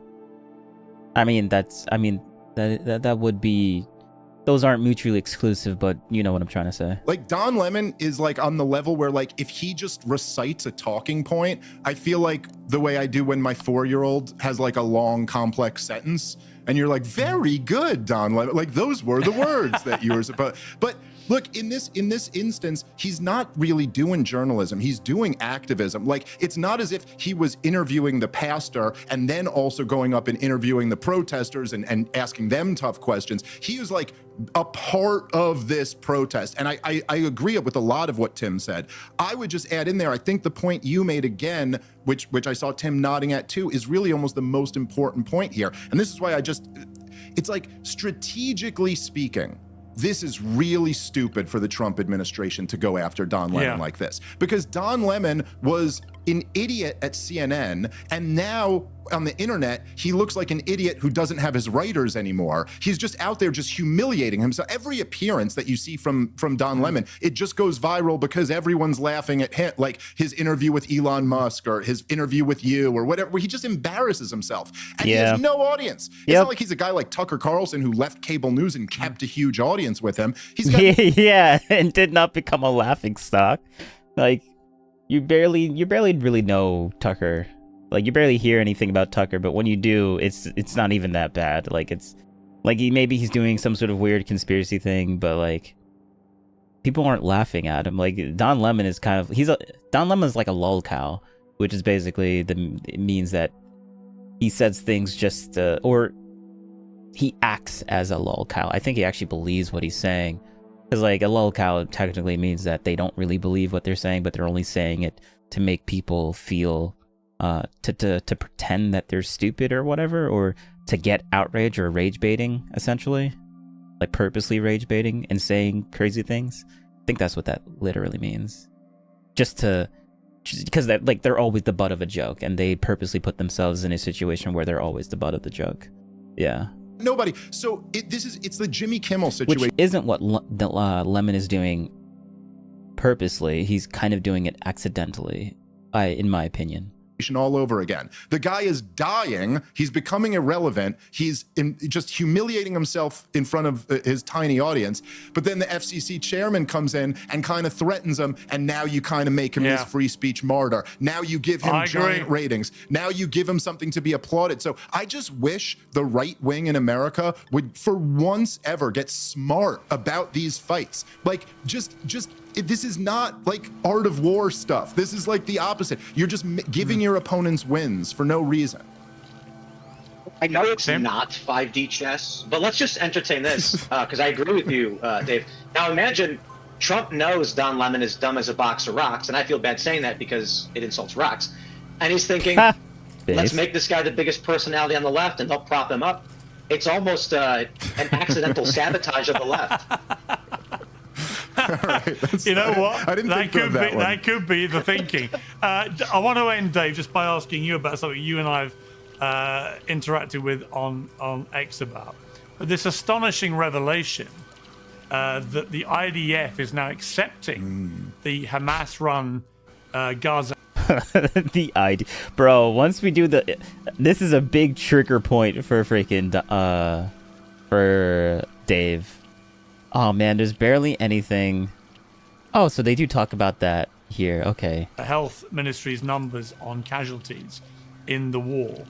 having, I mean, in my case, pretty much every single pro-Israeli guest for the last 2 years try to muddy the waters about those numbers and say they're all massively inflated and so on. It's pretty startling that now the IDF just casually comes out and goes, oh yeah, they're kind of right. Yeah, I mean, it's just unbelievable, Pierce. I mean, what can you even say? And look, it's like always like this with the war propagandists. Like they have this huge talking point that's a complete lie, and then they just quietly abandon that and move on. And it's like we're supposed to forget their entire track record. Because if you remember, Pierce, is me and you. I mean, you've done a lot more than me, but I've been on quite a bit. We've done so many of these where it's not just that they would say that the numbers are wrong. They'd then turn around and accuse people like me of being, you know, a Hamas supporter or something like that because you're repeating their numbers. And then just casually at the end of all of it. Yeah, being critical of Israel doesn't mean that you're a Hamas supporter. Yeah, that is true. But that doesn't mean that you should be unsympathetic to what's going on and what Israel has been dealing with for like decades. That doesn't mean you should be unsympathetic towards that. So both extremes are correct, I guess. Now that the genocide's been completed and Gaza's unlivable, and now it's just a plan of where we're going to ethnically class. Oh yeah, by the way, that was right. And the only reason why the IDF is admitting that those numbers are right is because they're much higher. They're much higher than that. These are just the numbers of identified bodies that have been pulled out of the rubble. Right. The people who died from second and third order effects, this thing's going to be in the hundreds of thousands. Once journalists get in there, I agree. I think once journalists get in there, the numbers will be much higher. But we'll see. But the point I kept making to people, which is so ironic now, because I did a bit of research into this, which is something that most people don't like to do in these situations. The research I did very early on was that historically the IDF had accepted the Hamas-run Gaza Health Ministry casualty numbers in previous skirmishes, flare-ups, and so on. They had accepted they were broadly accurate. And I kept saying to people, you do realize that the IDF historically has generally accepted these numbers that they put forward as being accurate. And I was laughed at and mocked and told I was a Hamas stooge and so on. And yet here we have, once again, the IDF once again accepting the numbers are broadly accurate, as they historically have invariably done. I mean, right there is one of the great ironies of this whole thing. I got to leave it there, which guys. One of them, who, great to have you. Is there one of them, Pierce? Is there one of them who will admit, "Hey, I got that wrong"? Has one of them come out of all the people who came on your show? I haven't heard a single one. Not yet, but I look forward to having them back. Guys, thank you both very much. Wait, I'm glad. What did he get wrong? Hold up. I'll listen to that one more time. They had accepted they were broadly accurate. And I kept saying to people, you do realize that the IDF historically has generally accepted these numbers that they put forward as being accurate. And I was laughed at and mocked and told I was a Hamas stooge and so on. And yet here we have, once again, the IDF once again accepting the numbers are broadly accurate, as they historically have invariably done. So Israel accepted the Hamas death toll numbers. Okay. I thought the IDF was the big spooky man liar people that wouldn't accept anything that the evil terrorist Hamas numbers were spouting out, the Hamas propaganda. But now they're accepting it. So I guess that narrative is gone now, right? Or are people still going to say, oh, well, so what if they accepted it? It doesn't mean that they're acting in any type of good faith or whatever. I don't know. Okay, well, that's interesting. I mean, right there is one of the great ironies of this whole thing. I got to leave it there, which guys. One of them, who, great to have you. Is there one of them, Pierce? Is there one of them who will admit, "Hey, I got that wrong"? Has one of them come out of all the people who came on your show? I haven't heard a single one. Not yet, but I look forward to having them back. Guys, thank you both very much. I'm glad we put an end to Bootgate. It was a very civilized debate. Thank you very much. Bootgate. Thanks for having me. Okay, that's cool. Great. Yeah, we're gonna switch over to. Oh, bro. Actually, should we watch this? I kind of want to do. I want to see this one. All right, so this She Got Caught. I have no idea what this is going to be about. It's Destiny, but all it is She Got Caught. So apparently, someone in the Magosphere got caught because Destiny wouldn't make a video saying that, oh, Democrats got caught. No, this is obviously some sort of Republican person that's probably MAGA adjacent that got caught, and she's trying to expose it. So yeah, let's get some anti-confirmation bias, because I'm more sympathetic to MAGA than to Destiny's point of view. This is a seismic event. This should have people across the country absolutely shook. This is a huge deal. Why the fuck would she show up? That's so evil. Is this actually her? Why the fuck is she there? I'm so confused. We're about to see the craziest conspiracy of all time concocted by these people. So many thousands, tens of thousands of hours of testimony. Nothing from the Trump loyalists. There's nothing in Trump's mind. You're either loyal or you're not. There are no principles, there are no values, there is no character. It's just, do you like me or do you hate me? Again, this is why his first term was so unsuccessful, quote unquote. Trump didn't know he needed to pick zombies to fill his cabinet. I guarantee you're gonna hear something from her in the next couple weeks or whatever. Whatever they're thinking of doing with them, they think they have some plan. They think they can do something with them because they've been desperate trying to get their hands on them. I don't even know what he's talking about. But okay, it sounds like a conspiracy theory. Yeah. But Destiny also believes that Trump in 2016 got help from Russia, and that's why he won the election in 2016, because of Russia. Like, Destiny actually believes that. He believes in that conspiracy theory, so I'm like, yeah, I'm not surprised that he believes that he's basically Alex Joning, except on the left. But okay. A judge signed a warrant for this search, which according to the Atlanta Journal-Constitution, included all... Maybe he might become right in the next 10 years. Yeah, maybe. Just like the whole Alex Jones and the freaking Epstein files. That's freaking wild. Physical ballots from the 2020 general election in Fulton County, all tabulator tapes from every... What? If a search warrant requires reasonable suspicion or probable cause, what is the standard of evidence to secure a search warrant? I think it's probable cause, right? It is. What is the search warrant for? They rose to the level of probable cause for what crime? Related to 2020? Probable cause was from the admission of the signature errors. Fulton County Commissioner Mo Ivory-esque posted an update from the county's Department of Registration and Elections Office, where the FBI is currently raiding the building. Hi, everybody. Listen, I know you're watching the news. You're seeing a lot of stuff about this FBI raid at the Fulton County Elections and Registrations. I'm on the inside right now. By the way, this story, I don't know if it'll get covered much or if anybody gives a fuck, but this kind of stuff is probably the scariest stuff that you should be worried about if you're wondering if we're going to have elections in a year. This is a very, very, very interesting thing that he's saying right here. Very interesting thing. By the way, this story, I don't know if it'll get covered much or if anybody gives a fuck, but this kind of stuff is probably the scariest stuff that you should be worried about if you're wondering if we're going to have elections in a year or not. This is probably some of the most important stuff. So I just want you to be like real discerning about all that you're hearing from people who are on the outside of what's going on. I'm going to give you the truth about what's happening. So they served a warrant, the FBI, this is Trump, serving a warrant to go pick up the 2020 ballots, which are in a secure location inside of here, 700 boxes. The first warrant that they gave was incorrect legally, like they didn't follow the right procedure. They went back and they fixed it, and they came back and now they are actually collecting the boxes. They are in... Oh, what? So they came in, they didn't have the warrant wasn't correct, and then they left, and then they went and fixed it, and then they came back, and now they're doing it legitimately. Ah, interesting. Does that sound familiar? Does that sound familiar? I wonder if that happened underneath the Biden administration.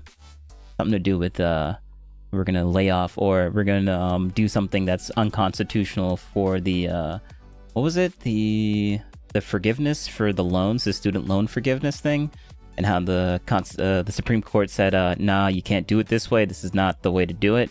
And then I guess they left, and then they tried to put it in a different way, and then try to get it through that way somehow. I'm not sure if that really worked out or not, but yeah, sounds very familiar.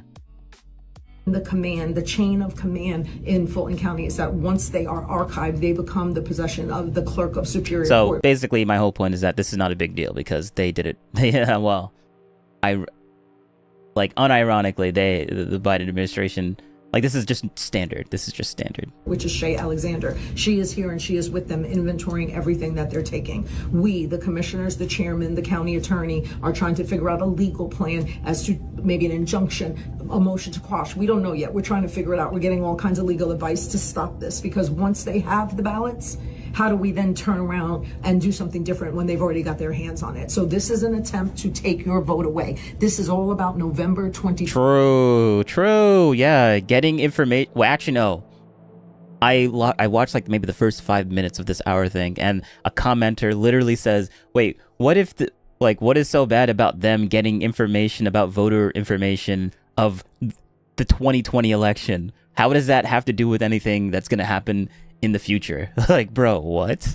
Like, how does that have anything? That's essentially what he's going to say. It's not verbatim, but yeah. And then he gives like a very interesting response to that. 26 about the primary on May 19th and then the November election. He does not want the midterm election. If they get voter data, what's the worst they can do with it? Well, they've convinced the majority of the Republican Party that the 2020 election was fake, and that was without having access to voter data. So, elections to take away. So, if they actually find anything in that, they'll be able to convince even more people that there probably was some big issues that was pushed underneath the rug that they didn't get the information on the first time, and which will convince even more people that this actually happened. And that's literally what that's kind of like what he's alluding to, which is, I find very interesting, which means he knows that there's actually some really big and gross irregularities that happened that they didn't want to like show off, but now they're actually looking into this and getting that information, and now they're going to be able to point out like all of the misconduct and stuff like that, and like prove their case basically for the 2020 thing, and convince even more people, which is bad for Destiny's side because Destiny wants to win no matter what. Who cares about the truth of what happened there? We should ignore it. That's why he's scared, and that's why he said that everyone else should be scared about that. Away his power, so he's trying to create chaos. So because the truth will come out, and it'll make him look bad, or it'll make his side and the people that he wants to win look bad, which is a no-no in Destiny's world. Is what he does. Chaos in Minnesota, chaos in Fulton County. We are a target. Protect your vote at all costs. I'm telling you, everybody always says your life depends on it. Oh, your life does depend on it this time. Tapes. What do you mean? Your life does not depend on it. You like, calm down, chill out. From every voting machine, all ballot images during the original count, and all of the voter rolls. That's what we know according to reporting at this point. Why do you think, we all have our theories, but why do you think DOJ is doing this right now? Trump's DOJ is doing this right now. Jen, thank you for having me. And this is a seismic event. Mm-hmm. This should have people across the country absolutely shook. This is a huge deal. This isn't. Why? It's a huge deal. It's so bad. It's a huge deal. Why? Why is it a huge deal? Them looking at information that happened 6 years ago. 5 years ago, 6 years ago. Why is that a big deal? You want to tell us that? An FBI raid on the Fulton County Elections Office. His conspiracy theories about the 2020 election have been based in Georgia from the very start. Yep. Georgia is where all he called the provably Secretary false. of State and said, "Find me." Oh, all provably false. Okay. So why is it so scary to get that information if it's all provably false? Why is it scary to get that information, huh, Destiny? What? Why is that provably false? Bro, I love this. The votes that he needed to win in a state he had lost. So much of the big lie that led to the January 6th. I like how this is a big deal, but the raid on Mar-a-Lago underneath Biden, whatever. He was supposed to give those boxes anyways. Like, oh, okay, yeah, good one. This is scary. Getting information from that he wants to get now from 2020. That's a big, scary, big no-no. But raiding his raiding his home with the FBI from the DOJ, yeah, that's perfectly okay, and that's fine. That's not a big deal. Yeah, okay, good one. Nice. sacking of the United States Capitol, that had a mob seeking the Speaker of the House and the Vice President to lynch them, originated in his lies about Wait, what are you talking about? Hold up. I've been pausing and, okay, let me just go back just a little bit. 20 election have been based in Georgia from the very start. Yep. Georgia is where All he called the provably Secretary false. of State and said, find me the Yep. votes that he needed to win in a state he had lost. So much of the big lie that led to the January 6th sacking of the United States Capitol, that had a mob seeking the Speaker of the House and the Vice President to lynch them, originated in his lies about the state of Georgia. And here he has... Oh, the framing, the heavily negatively framing of this of January 6th is so wild to me. Like, yeah, I mean, I guess that's how they cope about it. It's the worst thing in the world. Oh, yeah. Okay, true. All right, yeah. Keep crying about it, I guess. Yeah, that one singular protest that turned into a not-so-good riot. People got arrested, they went to jail, they went to solitary confinement. But yet, this is still like the worst thing ever, and we're still talking about it. And yet, people still voted Trump in, even though people knew about that already. It's almost like that wasn't really that big of an issue as these people are trying to make it out to be. I don't know. The FBI, which... There are so many hardworking, diligent public servants in FBI field offices all across the country, but its headquarters now in the thrall of these political appointees, Kash Patel and Bongino and this guy from Missouri in the debt. Bongino. Bongino. It's Bongino. What? Maybe, okay, so I've never had to like spell out, had to read his name, so maybe he read his name and it reads out as Bongino, but like, that's just funny. I've heard his name so many times, it's just funny that this one news reporter that's supposed to be like MS Now, like, aren't you supposed to like know this? Like, haven't you heard his name mentioned like 3,000 times? Bongino? Okay, good one.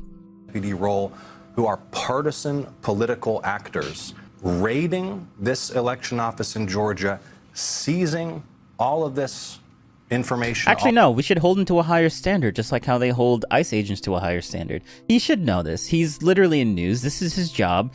He should have been able to pronounce that properly. But yet he didn't. Interesting. Interesting how that happens. Interesting how he's not saying anything about that. All of these records, taking it who knows where. What happened to holding people to a higher standard, Destiny? And here's the thing. This is a shot across the bow at the midterm elections. He tried to steal power when he lost it in 2020.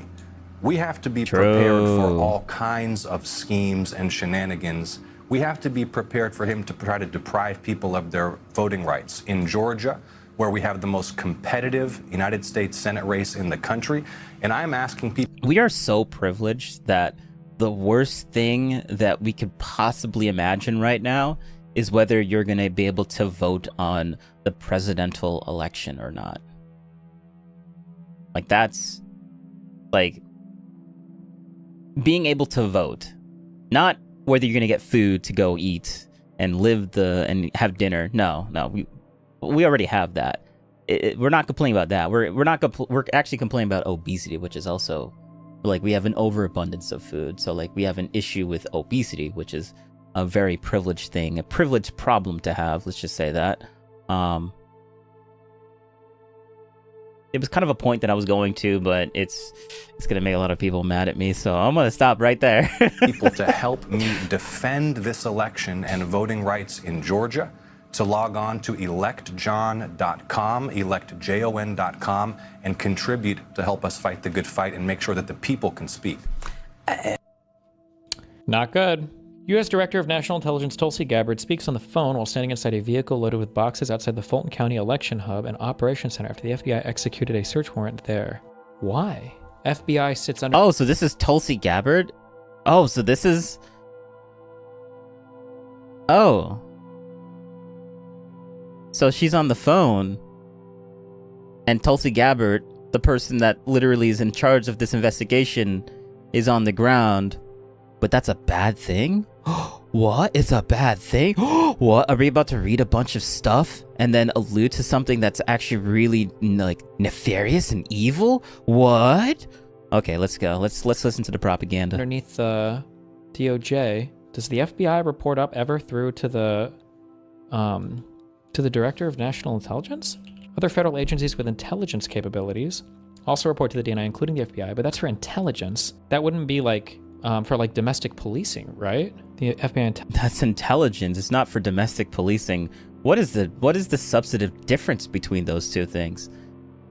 Very, very little, I would say, arguably. But this is like a big deal now because of a minute, slight difference. But okay, good one. Intelligence branch, yeah. Why the fuck would she show up? That's so evil. It's like a fucking movie where the fucking head of the CIA shows up where the secret agent is supposed to be when they're doing an investigation. And you're like, why the fuck would the top guy show up at this? Like, this is the most retarded thing ever. They would never. Why would the top guy show up to one of the biggest investigations that the Trump administration has been talking about, Trump himself has been talking about since 2020? Yeah, why would that actually happen? That's just so weird, guys. It's so evil. Yeah, okay, good one. This is retarded.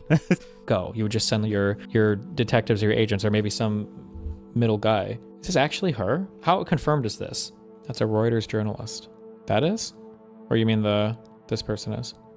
Who posted it? Why the fuck is she there? I'm so confused. Patriots will be back in control soon. True. Yeah. Jesus. Mr. Big Brain Destiny is so confused on why. I mean, yeah. He's supposed to be. This is why I keep harping on it. He's supposed to be smart and he's supposed to like know a lot of things, but he just can't understand why she's there. Like, is that really that? Is that seriously crazy? Like, is he that brain? Oh, well, no, he is that brain broken to actually think that that's like a big deal or not. Okay, all right, good one. So now you can say to doomers like me, to steel man, that the country isn't either totally fucked or about to be totally fucked when the other shoe drops. Just imagine how cool video games will be in 10 years, and just wait around for that, buddy. Okay, this is the search warrant. In the matter of the search of the premises located at the office of the clerk of court, search warrant, case. I like how, so this is the video. I've been pausing a bunch, but like, oh, that's why it won't switch, because I'm speaking. That's why it didn't switch over. But like, yeah, it's just like she got caught and she's like evil for that. Ooh, evil. Yeah, that's literally all I wanted to show. Number under seal. Can we find out any information about this case? If it's under seal, like, can we find out when the when the case was initially filed or anything? Case numbers are specific. Search for the district court's online case lookup system and then put the case number in that. Yeah, I'm just curious if anybody knows when this case was, like, I guess filed or whatever. But anyway, okay. 2, Special Agent Hugh Raymond Evans and any authorized officer in the United States. An affidavit having been made before me by Special Agent Hugh Raymond, who has reason to believe that on the property or premises known as the premises located at there is now concealed certain property, certain data, and certain information, namely, see attachment B, which constitutes evidence of the commission of a criminal offense and property, which has been used as the means of committing a criminal offense concerning violations of Title 52, United States Code Sections 20701. Okay, hold on. 522071. Retention and preservation of records and papers by officers of elections. Deposit with custodian, penalty for violation. Okay, every officer of election shall retain and preserve for a period. Okay, he's literally reading all of this because he thinks he's trying to find any tiny minuscule thing of why is this legitimate or not. Like, he's trying to find some sort of obfuscation type of argument to figure out if whether it's even legitimate that they can even, like, investigate or get this information in the first place. So now he's doing, like, a deep dive into papers and documents and papers and documents and reading autistically until he finds the time. I don't even know what he's going to conclude from this. Like, he's basically going to read all of the documentation and basically at the end be like, well, this is improper. Oh no, this is the first time anyone has ever used this specific law for Code 9B of Section 88D that no one knows. And this is why it's bad. And then I'm gonna sit there and be like, oh, okay, dude, good one. Nice copium session. And I feel like that's where this is gonna go. Let's see, am I right? I hope I'm right on this. I feel like that's where it's gonna go. Because, like, all I see is, like, papers, more documents and papers. Well, actually, no, look. He just reads a bunch of stuff. Okay, all right. Of 22 months from the date of any general, special, or primary election at which candidates for the office of president... 22 months. Does that matter anymore? And then 200511. A person, including an election official, who in any election for federal office knowingly and willfully intimidates, threatens, or coerces, or attempts to intimidate, threaten, or coerce any person for registering to vote or voting or attempting to register to vote, urging or aiding any person to register to vote, or to attempt to register or vote, or exercising any right under this chapter, or knowingly, willfully deprives, defrauds, or attempts to deprive or defraud the residents of a state of a fair and impartially conducted election process by the procurement or submission of voter registration applications that are known by the person to be materially false, fictitious. Jesus. Okay. What are we finding? Property to be searched. Attachment B. Particular things to be seized. All records relating to violations of Title 52, including... Oh, shit. Wait. Is this just a way for them to get, like, the voter information? They're just doing it this way? Like, you know how they wanted the voter data for Minnesota? This is just a search warrant way to basically seize it. A federal court, this was January 23rd. Oh no, they have a legal way of actually doing this legitimately, and I don't like it that they're doing it. Oh no, that's bad, guys. A good one. 5 days ago, a federal court dismisses the DOJ's lawsuit seeking access to Georgia's unredacted voter registration list. After reviewing the complaint, both parties announced to the court's order to show cause and the applicable law. The court finds that, like subject matter jurisdiction over this action, it dismisses this action without prejudice. District courts, the court's limited jurisdiction may not hear case of the court last year for certain course.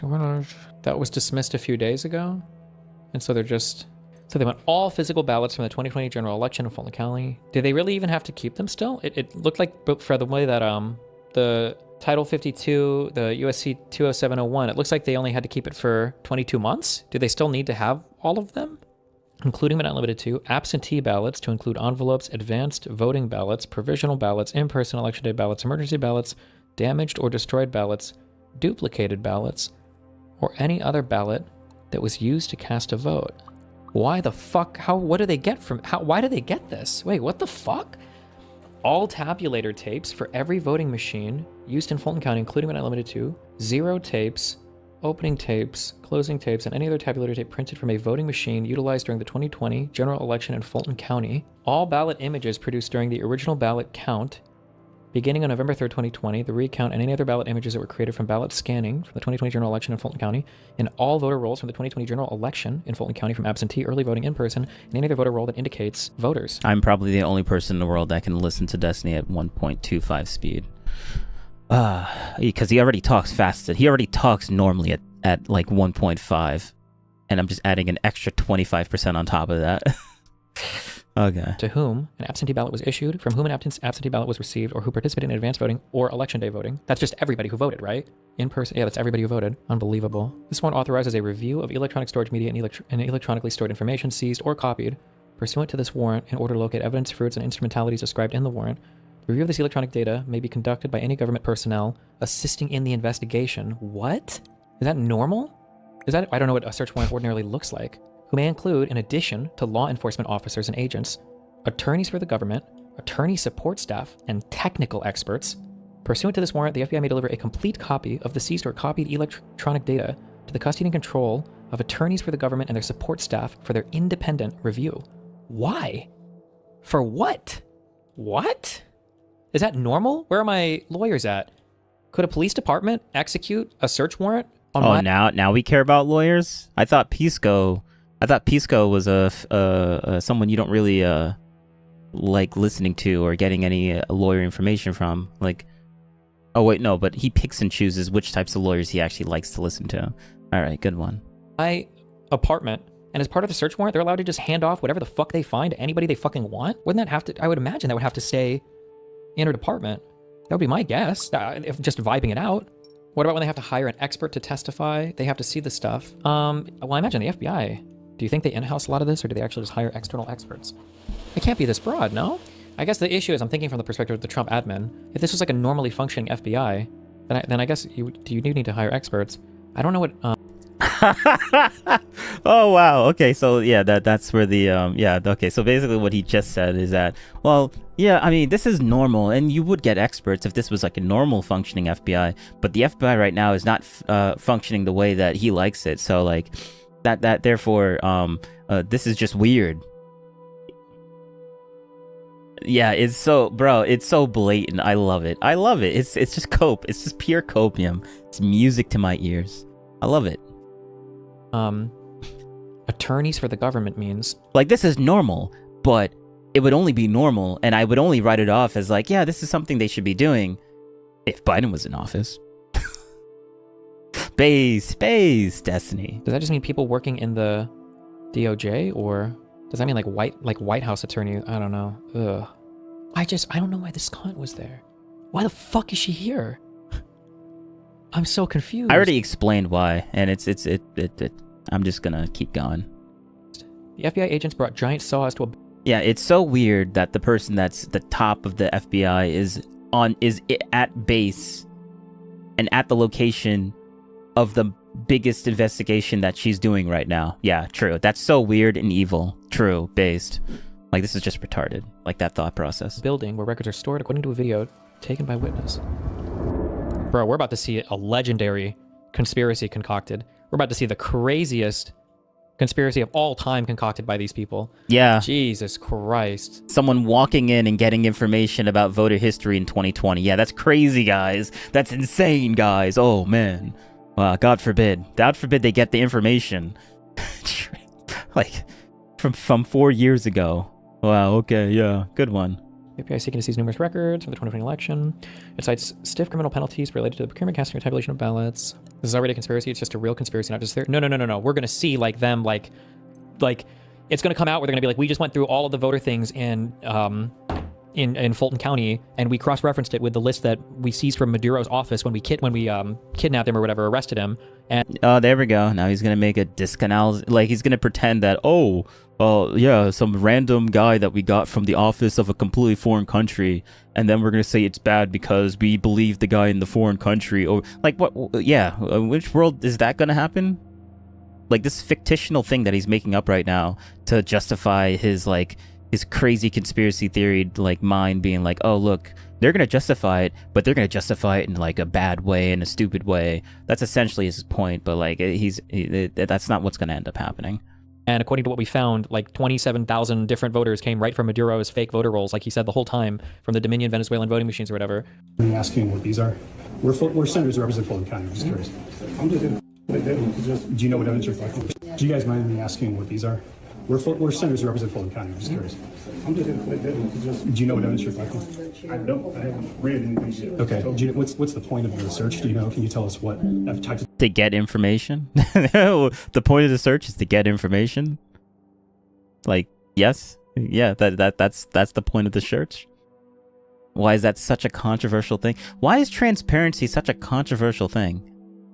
Why is that such a controversial thing? Why is transparency such a controversial thing? Is that seriously the crazy, like, this is the gaslighting tactic that this guy likes to use. It's just wild. The documents you're trying to get? We can send over, you can refer any of our questions to the public affairs officer. True. Okay. At least you will. All right. Okay. Thank you. Thank you.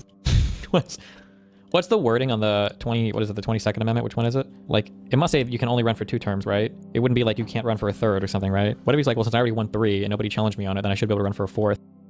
True. Because Orange Man bad. I don't know. Russian bot. DOJ reform needed. We the people. Wow. The scales of justice. Pinned tweet from Greg. 2026 needs to be the year of accountability for the numerous perpetrators. The clock is ticking. Let's call the resignation of Lindsay Halligan at DOJ, Eastern District of Virginia, for what it is, a victory for the corrupt deep state, which includes bad actors in the judiciary, U.S. Senate and DOJ, and allies in corporate mainstream new media, overwhelmingly left-wing Democrat progressives, socialists, neoliberals, neoconservatives, open border globalists, rhinos, and others who are virulently anti-Trump /MAGA/America first. American first. I am hopeful the grand jury convened by Jason Redding, the U.S. Attorney for the Southern District of Florida, will indict a large number of persons inside and outside the government who engaged in multiple un-American RICO conspiracies and other crimes against Trump and literally thousands of other innocent Americans over the past 10 years. This guy writes so much for having 1 like. Joined January 2026, 1,393 posts. Wow, what an active tweeter. What is that, almost 40 posts plus a day? Destiny, I've heard you say before that conspiracies at this scale require too many moving parts to work. It does work.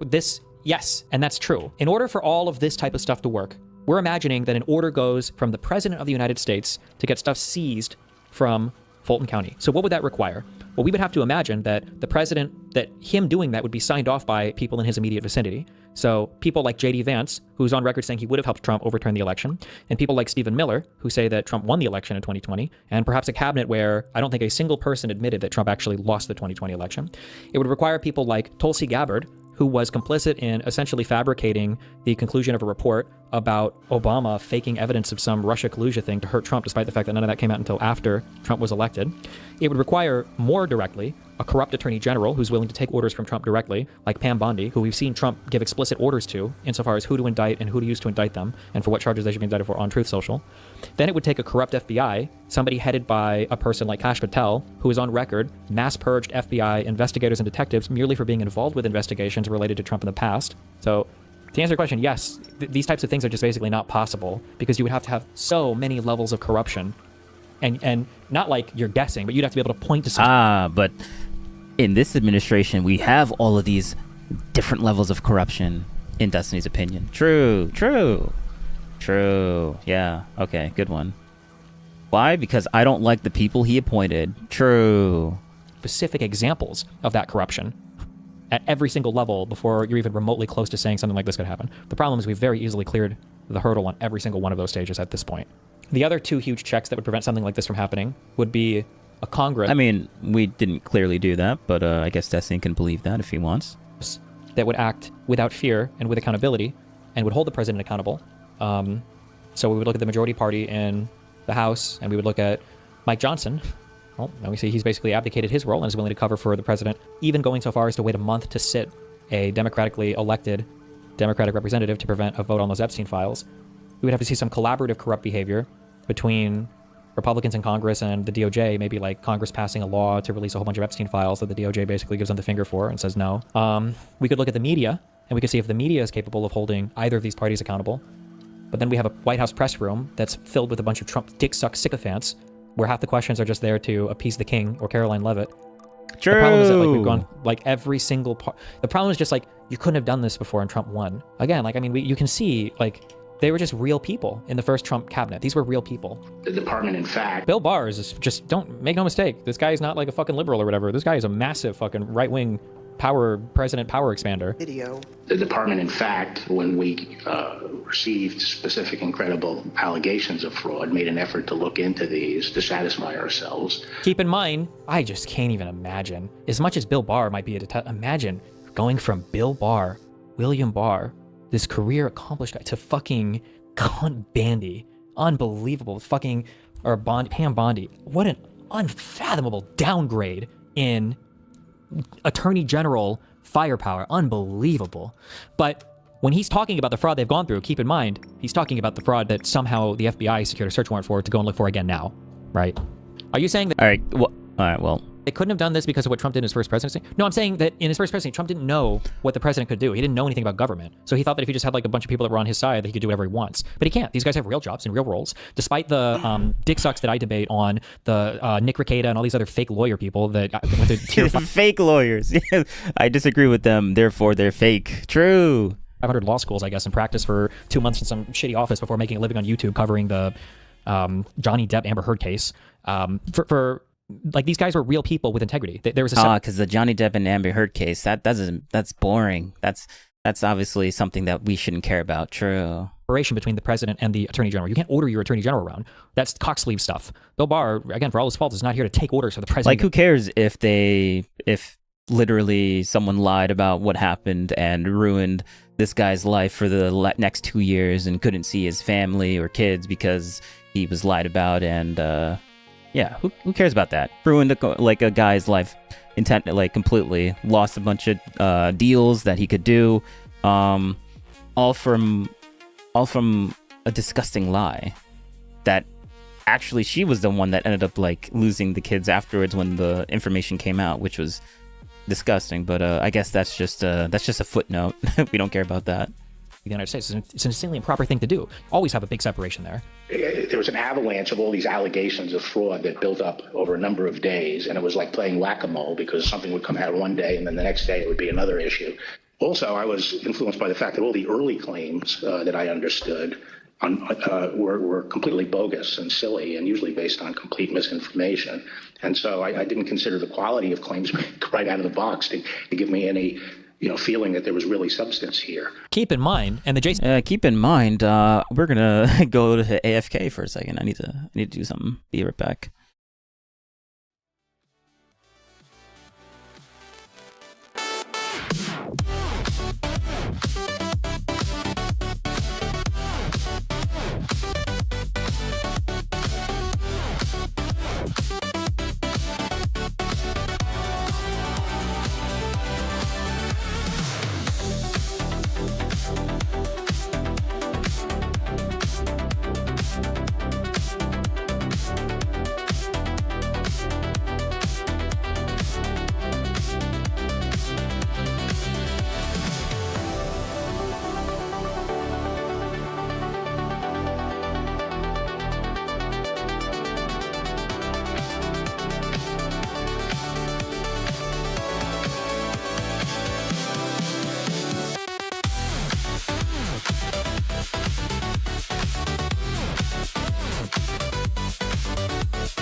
back.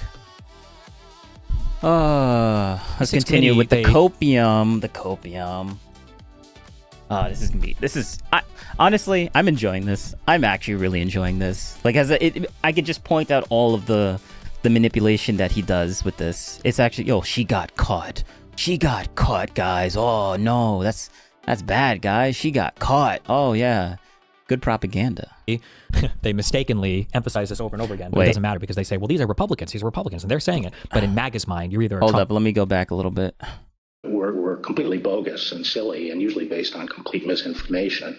And so I didn't consider the quality of claims right out of the box to give me any feeling that there was really substance here. Keep in mind, and the J6 committee, they mistakenly emphasize this over and over again, but it doesn't matter because they say, well, these are Republicans, and they're saying it. But in MAGA's mind, you're either a Trump sycophant loyalist or you're an anti-American person, right? The J6 Select Committee, they're smart, they are correct. If there was any way that Bill Barr could have kept Trump as president, he would have done it. If there was any way. Bill Barr is like Elena or whatever, talking to Jamie Lannister before she dies, where she's like, I've done terrible things to keep my family safe. But Cersei's done things I couldn't even imagine doing. Where Cersei is Pam Bondi, and Bill Barr he just can't even think of, if there was any way that there was a light at the end of the tunnel for Trump here, he would have seen it. Absolutely, he would have seen it. So on November 23rd, I hadn't spoken to the president since the election, and in fact, as I said, Oh, I remember this too. I think Trump, I'm to the timeline. Trump made some statement to the media about something, and I think Bill Barr got so triggered. I think he called like an AP reporter, and he was like that day he was like, "Come, we're gonna have a meeting, we're gonna chat because this is bullshit." And then I think the next day, I think Trump screamed at Barr and was like, "You need to get the fuck out," and then Barr resigned. Talking to the Associated Press, Bill Barr, I think made this meeting. Oh man, the middle of October roughly. And it was a little getting awkward because obviously he had lost the election and I hadn't said anything to him. And so Cipollone said, I think it's time you come over here. And so I came over to meet with the president in the Oval Office, and Meadows and Cipollone were there. And the president, and this is leading up to this conversation with Kushner, the president said there had been major fraud and that as soon as the facts were out, the results of the election would be reversed.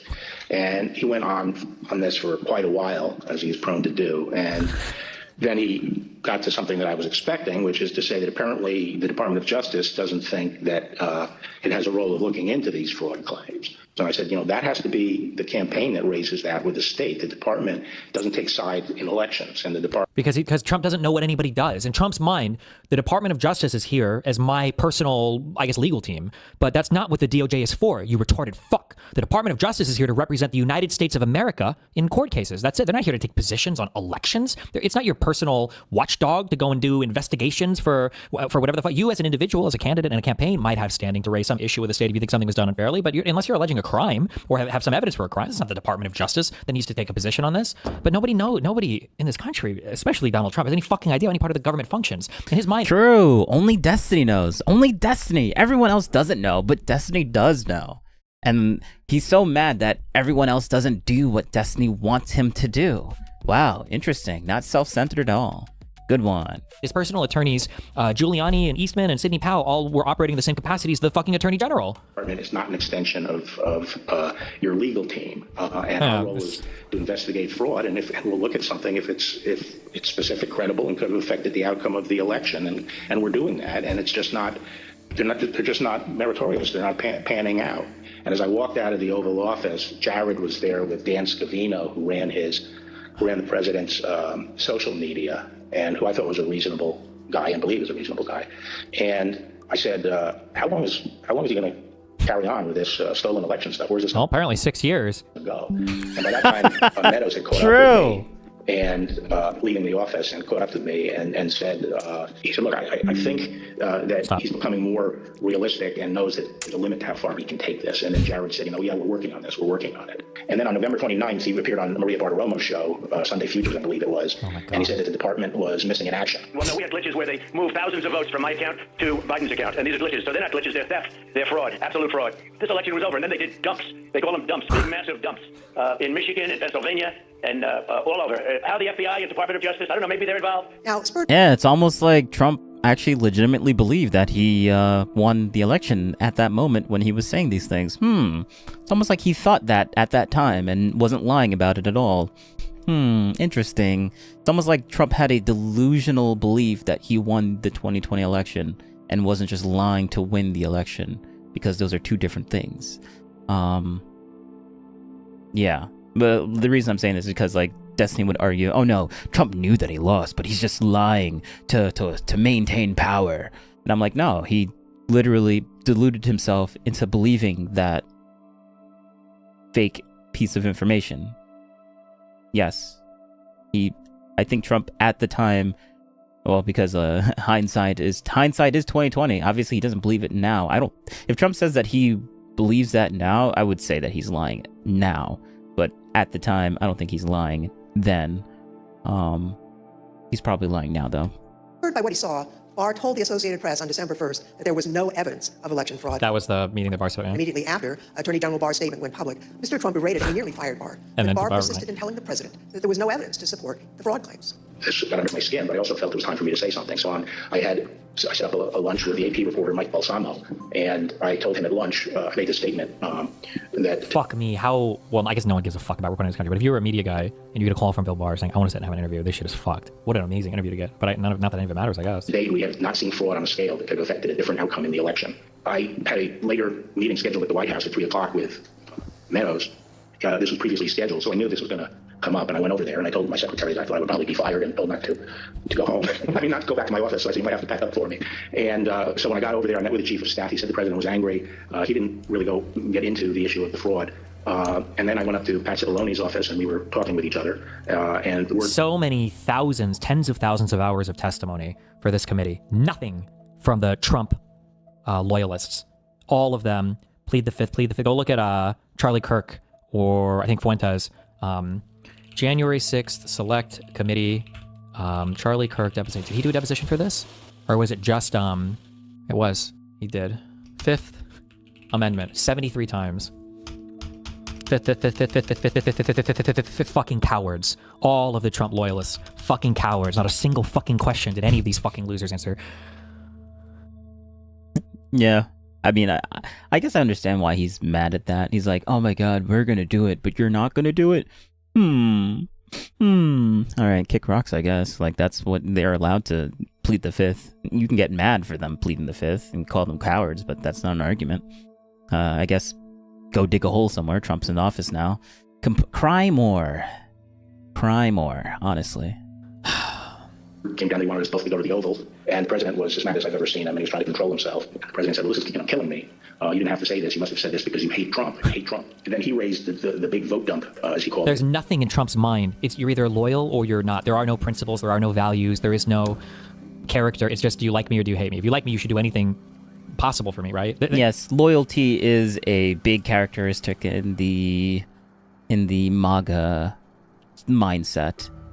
In Destiny's mindset or the lefty mindset, hypocrisy is like the biggest thing, the biggest chronicle sin that you could possibly do. In the MAGA or Republican mindset, disloyalty is the biggest sin, chronicle sin that you could possibly do. Like, it's just a difference of, like, what is more extreme, what is bad, like, what do they think is worse. Loyalty is, disloyalty is, like, the worst sin you could do in the MAGA thing, but in the Destiny's world, being hypocritical or showing some sort of autistical logical contradiction is like the worst thing you could possibly do, because that's what these guys harp on. But just like how Destiny doesn't care about loyalty as much as the MAGA people and other people don't care about hypocrisy as much as he thinks.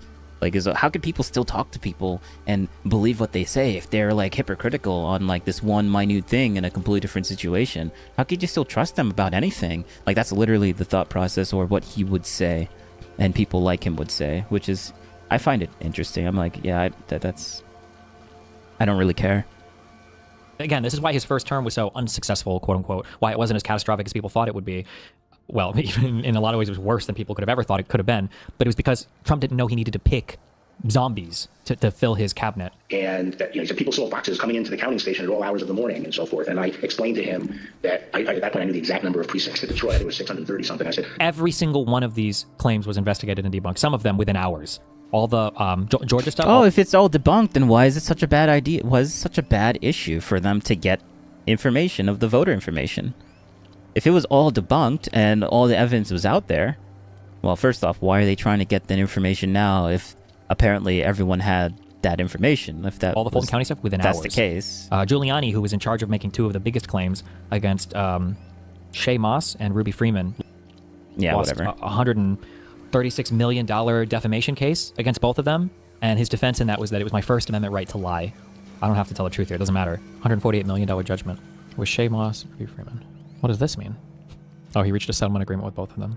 Yeah, Fuentes was also all Fifth Amendment pleadings as well. Mr. President, there are 630 precincts in Detroit, and unlike, and I said, did anyone point out to you, did all the people complaining about it point out to you, you actually did better in Detroit than you did last time? I mean, there's no indication of fraud in Detroit. And I told him that the stuff that his people were shoveling out to the public was bullshit. I mean, that the claims of fraud were bullshit. And, he was indignant about that. I specifically raised the Dominion voting machines, which I found to be among the most disturbing allegations. Disturbing in the sense that I saw absolutely zero basis for the allegations. It was crazy stuff, and they were wasting their time on that. And it was doing a great disservice to the country. Okay, so the very next day, the president released a video rehashing some of the very same claims that his chief law enforcement officer had told him were, quote, nonsense. Here's an example. This is Michigan. At 6:31 in the morning, What a fucking loser, dude. December 2nd, he already lost. What an unbelievable fucking loser. a vote dump of 149,772 votes came in unexpectedly. We were winning by a lot. That batch was received in horror. We have a company that's very suspect. Its name is Dominion. With the turn of a dial or the change of a chip, you can press a button for Trump.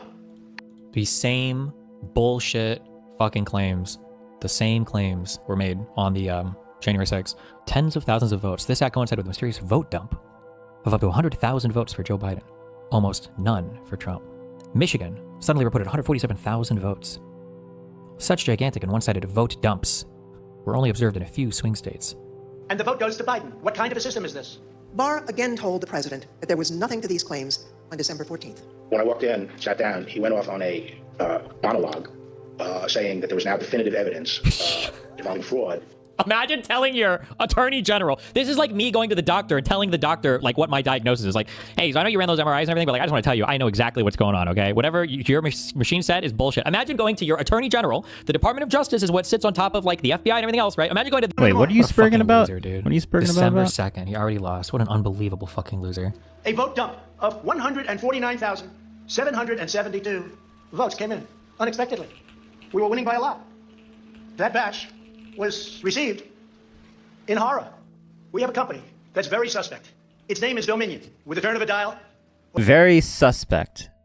So like he's not sure, but he wants to look into it. And what is he doing now?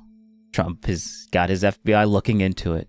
But this is like the worst thing in the world in Destiny's worldview, because if they actually look into this and get information and find out that, oh, actually, this is not good, Destiny's going to lose his crap, because they're actually going to find information that's going to prove Trump's point, and Destiny's going to look really bad in that.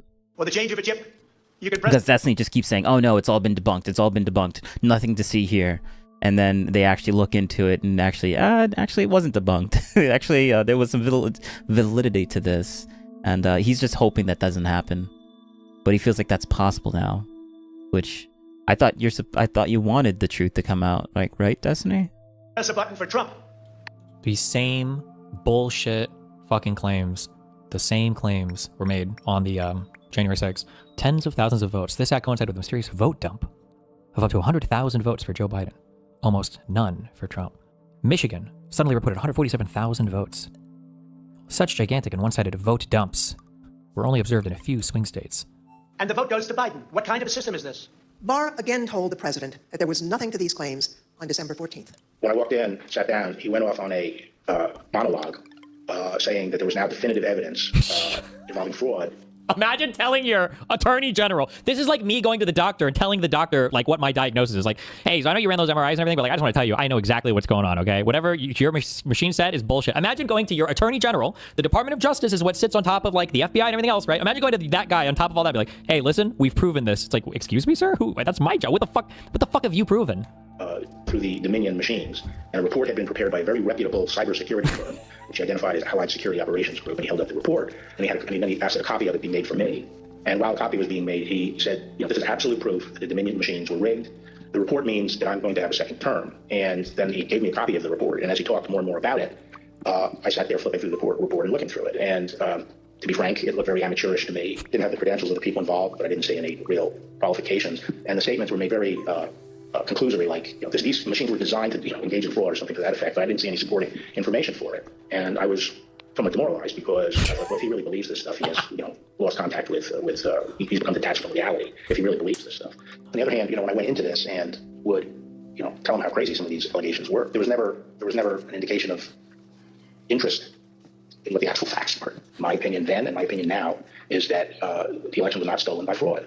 And I haven't seen anything since the election that changes my mind on that, including the 2000 Mules movie. I mean, come on. It's such a joke. Look at the difference in caliber. You've got Pam Bondi, who might have so much lip filler. Wow, look at that. The guy that Destiny doesn't like is saying things that he does like, and now he's like, oh no. Yeah, this is crazy. Look at this guy. He's actually saying the truth now because it makes Trump look bad, so it has to be the truth, right? In Botox injected into her head. I don't know how much brain matter's left. The caliber of difference between the people, between people who actually know what the fuck is up and know what the fuck is going on. It's like, this is a joke. And he knows it's a joke. This is all such a fucking joke. That changes my mind on that. So maybe you can assess that 2,000 mules and people are talking about that. Well, I mean, just in a nutshell, I just think the GBI was unimpressed with it, and I was similarly unimpressed with it because I think I was holding my fire on that to see what the photographic evidence was, because I thought, well, hell, if they have a lot of photographs of the same person dumping a lot of ballots in different boxes, that's. Oh shit, that was my point. Oh no, I osmosis that from him. I think didn't I get to ask Dinesh that? I think in our debate, I was like, why the fuck didn't you guys follow around and just get one person dropping off ballots? I want just one person. Why wouldn't you do that? That would make your whole film 1 billion times more credible. Why would you work so hard to get up to this point and then stop? You've built such a great hypothesis. Why not find one person going to all these ballot boxes? Why would you not do this?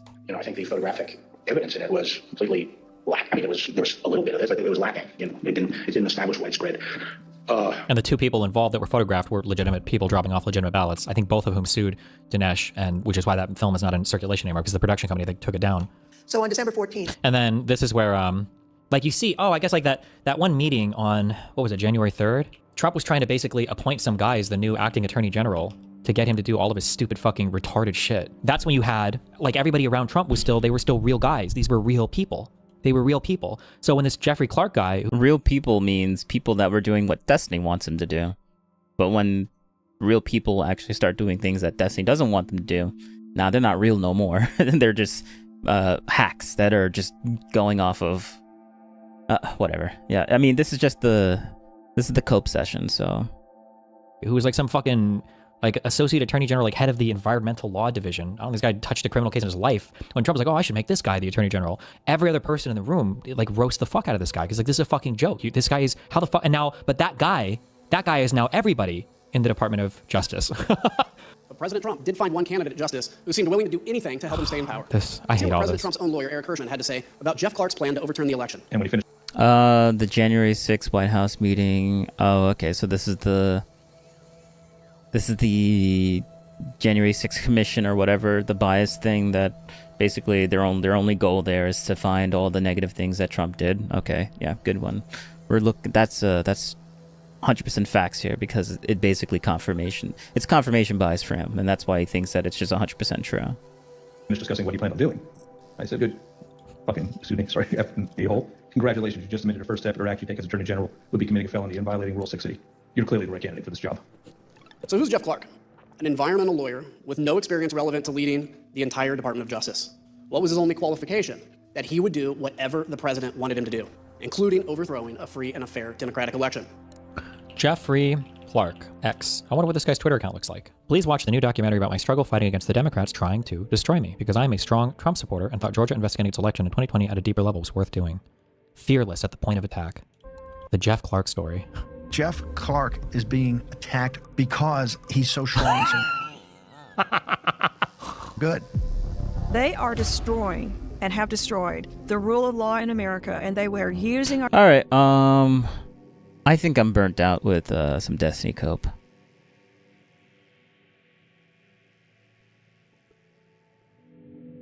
I mean, we'll just keep going. In order to prosecute and persecute. It's really all stars in here, huh? Pain that has been inflicted on him in his life is so important to the regime. Thanks, Matt. Interesting. I was supposedly told that no further investigations of Fulton County, Georgia were warranted.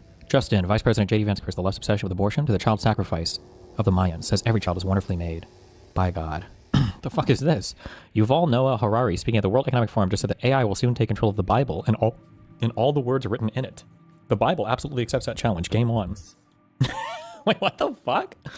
Every single one of these guys, you can always look up their shit and like they're all fucking crazy. All of them are fucking insane. They're all crazy. Today, we will take you inside that early evening Oval Office meeting where top Justice Department officials met with the president. At stake, the leadership and integrity of the Department of Justice. I would say directly in front of the president. Jeff Rosen was to my right, Jeff Clark was to my left. He looked at me and underscored, well, one thing we know is you're not going to do anything. You don't even agree that the concerns are being presented are valid. And you're someone who has a different view. So why shouldn't I do that? That's how the discussion went. Trump was just ass paying that nobody would like lie to everybody for him. Trump is like, I have all you people here. Really? Nobody's going to. The old meth jaw. Yes. To, you know, just take care of this little election thing for me. Jeff Clark was proposing that Jeff Rosen be replaced by Jeff Clark. I thought the proposal was asinine. What were Clark's purported bases for why it was in the president's interest for him to step in? What would he do? How would things change, according to Mr. Clark? He repeatedly said to the president that if he was put in the seat, he would conduct real investigations that would, in his view, uncover widespread fraud. Keep in mind, this is January 3rd. The ECA, the Electoral Count Act dictates that the votes to be counted for certifying the election are in 3 days. This is January 3rd.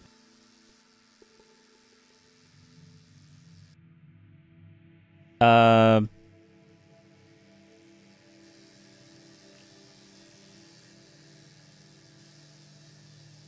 don't know. Probably shouldn't. He was sorry, my brain froze for like a split second. This was the last opportunity to sort of set things straight with this defective election, and that he could do it, and he had the intelligence and the will and the desire to pursue these matters in the way that the president thought most appropriate. And he was making a pitch, and every time you get clobbered over the head, he would like say, like, like a call to order. The president's your decision. You get the chance to make this decision, and you've heard everybody. And you can make your determination. And then we jump back in and really clobber him. I made the point that Jeff Clark is not even competent to serve as the Attorney General.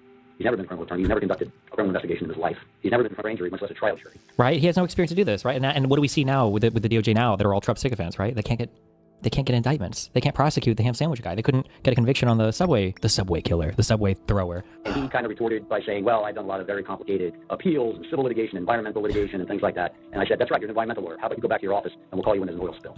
And Pat Cipollone weighed in at one point, I remember saying, that letter that this guy wants to send, that letter is a murder-suicide pact. It's going to damage everyone who touches it. I thought Jeff's proposal, Clark's proposal, was nuts. I mean, this guy, at a certain point, listen, the best I can tell is the only thing you know about environmental and elections challenges is they both start with E. And based on your answers tonight, I'm not even certain you know that. The president said, suppose I do this, suppose I replace him. This guy's just getting raped. Because all of these people are real people. These are all real people with long histories of public service, of being real lawyers, graduating from real law schools, doing real litigation, doing criminal-related matters. Like, with him, Jeff Clark, what do you do?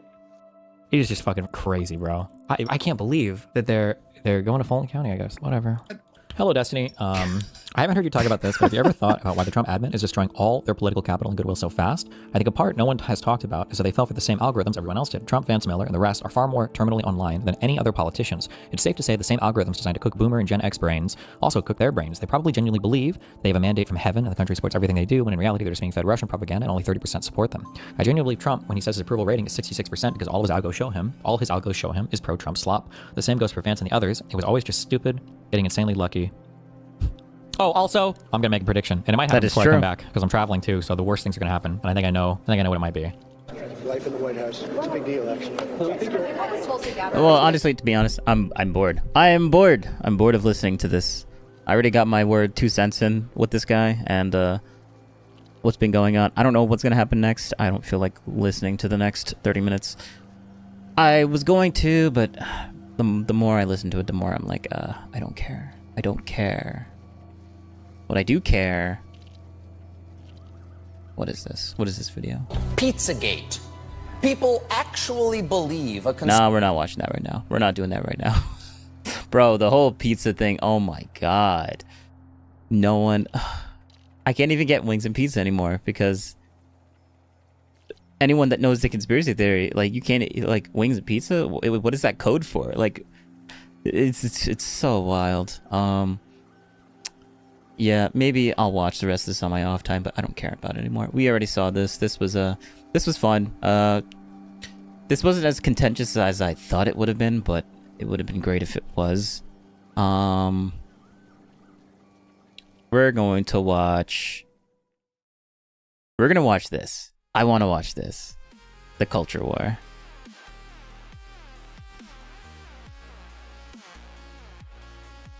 Thing today, I don't know. Welcome to the Culture War, Andrew.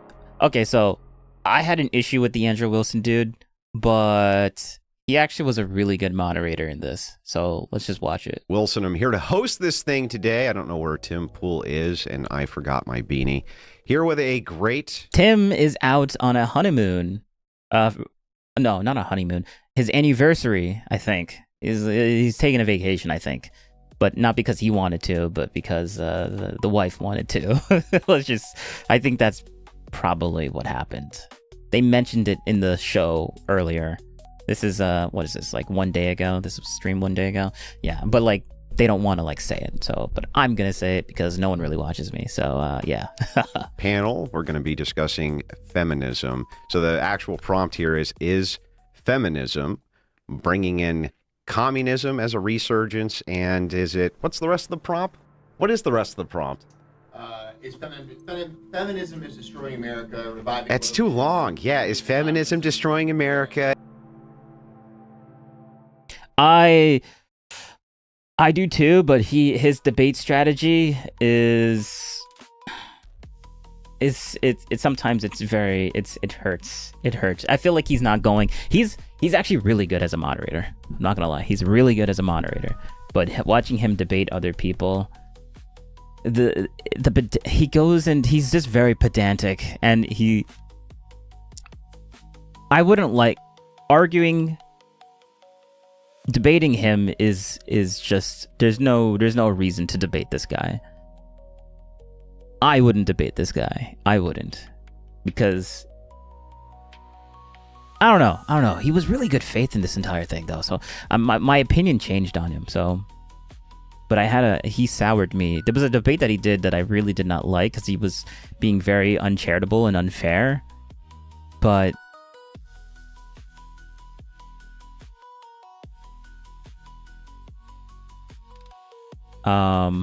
I forget who he was like debating though. That made me have like a bad taste in my mouth from this guy. Yeah, all that stuff. Yeah, exactly. So what's going on? No, wait, I don't know what does WSG mean? We're gonna get into all of that. It's gonna be wonderful. It's gonna be great. We got Straight Raid here with us. We got Ian here with us.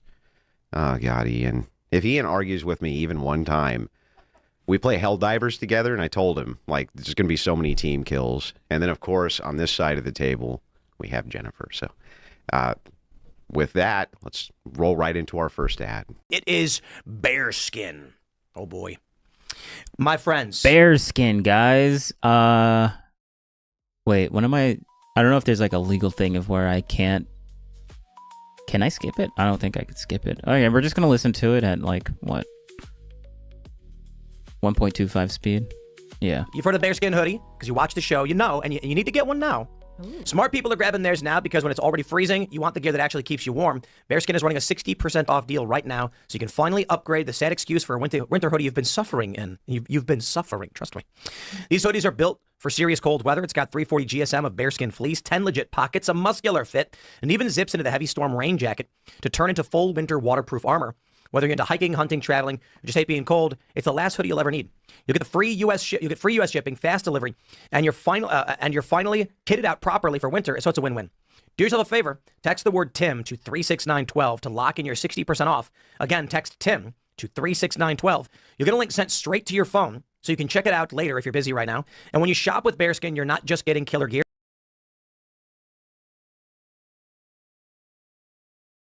What's WSG? I don't know what that means. I'm not an acronym. Well, I'm an acronym person, but I've never heard this one before. You're also supporting the Fallen Outdoors and the Hope for the Warriors Veterans programs. Don't wait till you're freezing to realize your hoodie socks. Get Bearskin now. While at 60% off, text Tim to 36912. You can also check out BAER.skin/Tim. Thanks for sponsoring the show, guys. It is Rumble.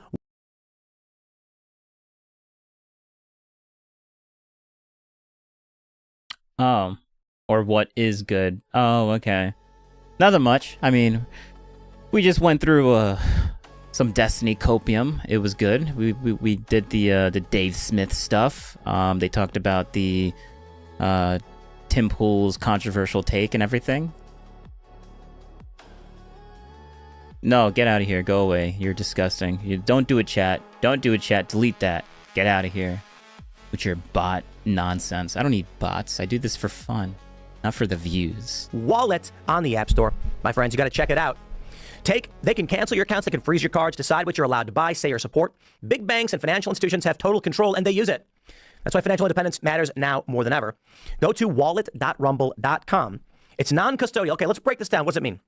On the Rumble wallet, you can... I think I'm going to play some freaking... I'm going to show my gaming skills. Let's... Yeah, the freaking bots. Yeah, effing bots. Yeah, they're disgusting. I think I'm going to do some ARK Raiders. With people who have accounts on Rumble. It's like an app. AIs will rule this world one day. Where you can send people cash, but maybe it's either Tether Gold, or Bitcoin, making it really easy for you to tip people on Rumble and pay somebody. I would skip this, but like, I feel like there's like some sort of weird legal thing that I should not do that. So I'm just going to let it play and I guess listen to the ad. The money you owe them. Maybe you're going to the store and you're like, hey, man, I want to get a slice of pizza. I didn't bring cash. Hey, let me Rumble wallet you some Tether, which is effectively tied. It is effectively US dollars. It's tied to the US dollar. There's no permission, no middleman, no cancel button. No one's banning you. No one's spending your accounts. Rumble has no control over this. There's no reality where Rumble can go in and ban you and shut down your ability to trade your currency. It is yours. It's not a credit line that can be shut off. It's your wallet, permanently yours.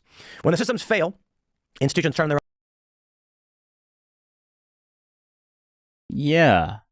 own people. Rumble Wallet is about politics, about freedom and ownership and protecting what's yours. So take control. Download Rumble Wallet now. Step away from the big banks. Go to wallet.rumble.com and check it out. We got a link for you too. I think it's okay. Well, that's not a good link I can say, but I'll have a link in the description below. Check it out. And we're back. Welcome back, ladies and gentlemen. We're going to dive into the topic. Before we do, I want to go around the table, have everybody introduce themselves. All right, so there's this whole controversy with Tim. Is like, oh, now he's getting ads. Oh, he's selling out. Oh, look at it. I thought Tim said he was never going to use ads.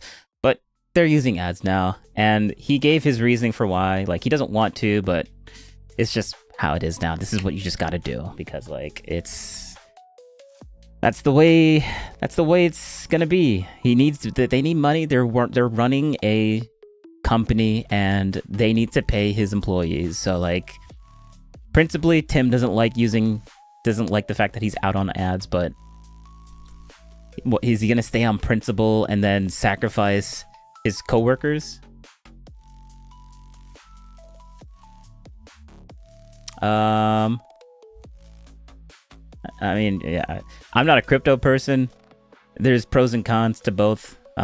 Like if you like for the Rumble wallet, since it's completely like yours and it's not on their end, if you lose your password, Rumble cannot like reset your password. Like once you lose it, Rumble can't help you with anything. So there's like pros and cons to it. They can't close your account or do anything, or you can't get debanked essentially, like what happened with Kanye and Chase.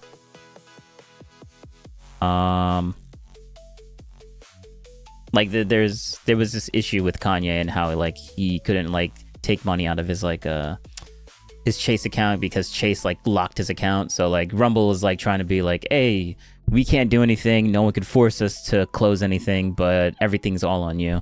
That's kind of like the whole thing with crypto in a nutshell. Other crypto like Coinbase, like they have control of stuff. They could shut down your account if they really wanted to because it's not technically yours, I guess. But yeah, I'm not 100% sure on the crypto stuff, but so I'll kind of tell you a little bit, just brief. I think Rumble just made a more convenient way of doing that. I know you could do that by yourself without using anything, but it's more tedious and a bit difficult to set up. But Rumble Wallet makes it that same process a bit more easier. I want to say that's what I want to say. I don't use it. I don't do crypto, so take that with a grain of salt. About themselves, where you can find them. Hi, my name is Straighterade, aka Aaron. I'm live on Twitch, YouTube, doing React stream political commentary Monday through Friday. And then there's an empty chair over there, but the reason for that is because Ian never brings anything to any conversation, so I send him to get me coffee. Over here... I'm Jennifer Gallardi, Senior Policy Analyst at the Heritage Foundation, but for the purposes of this conversation, I was a former feminist, 20 years in California, kind of got brainwashed and then...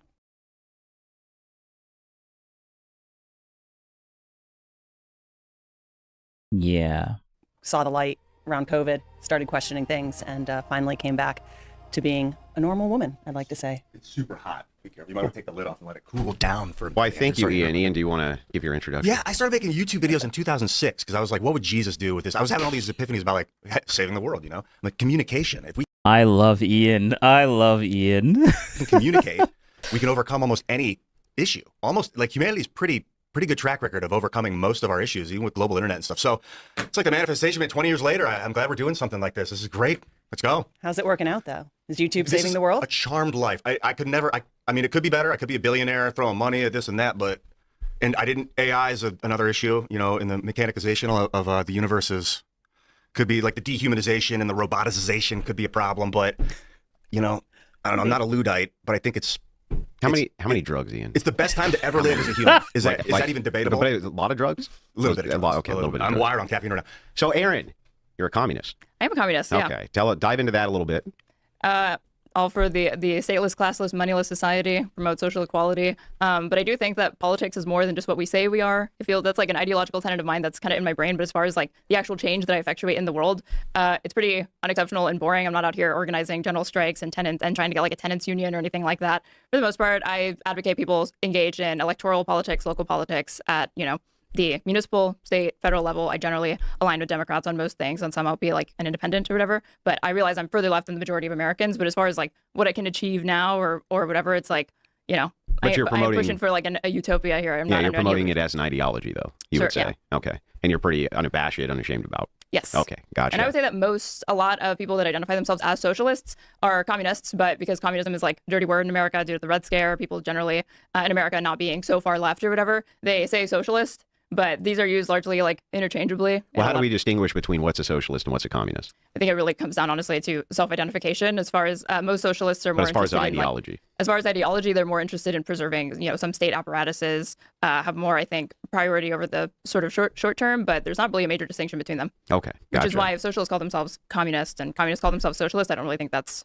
So part of the prompt is feminism reviving wokeness, and is it reviving communism? Would you say that, would you self-identify as a feminist? Yeah. Okay. And then do you think that it's bringing back communism? No. But I don't think there's ever been communism, unless you can think of a communist society. Well, is it moving us towards that or helping Yes. to move us towards that? Okay, ideologically. Okay. So that's not in dispute. And then do you think it's reviving wokeness? No. But what do you mean by wokeness? Well, I'm asking you from your metric, whatever you think wokeness is. I mean, generally speaking, like wokeness is kind of this catch-all term that I feel like people just play fast and loose with. Sometimes they mean kind of the excesses of social justice. Other times it means kind of literally any promotion of social equality. Mm-hmm. That's probably closer to my understanding of it or what constitutes like woke ideas. And in that sense, yeah, feminism is moving us closer toward the more woke society. Okay, I feel like we understand the ideology a little bit. And then over here, let's dive into the same questions, exact same ones. Okay. First, feminism. Do you identify as a feminist? No. Okay.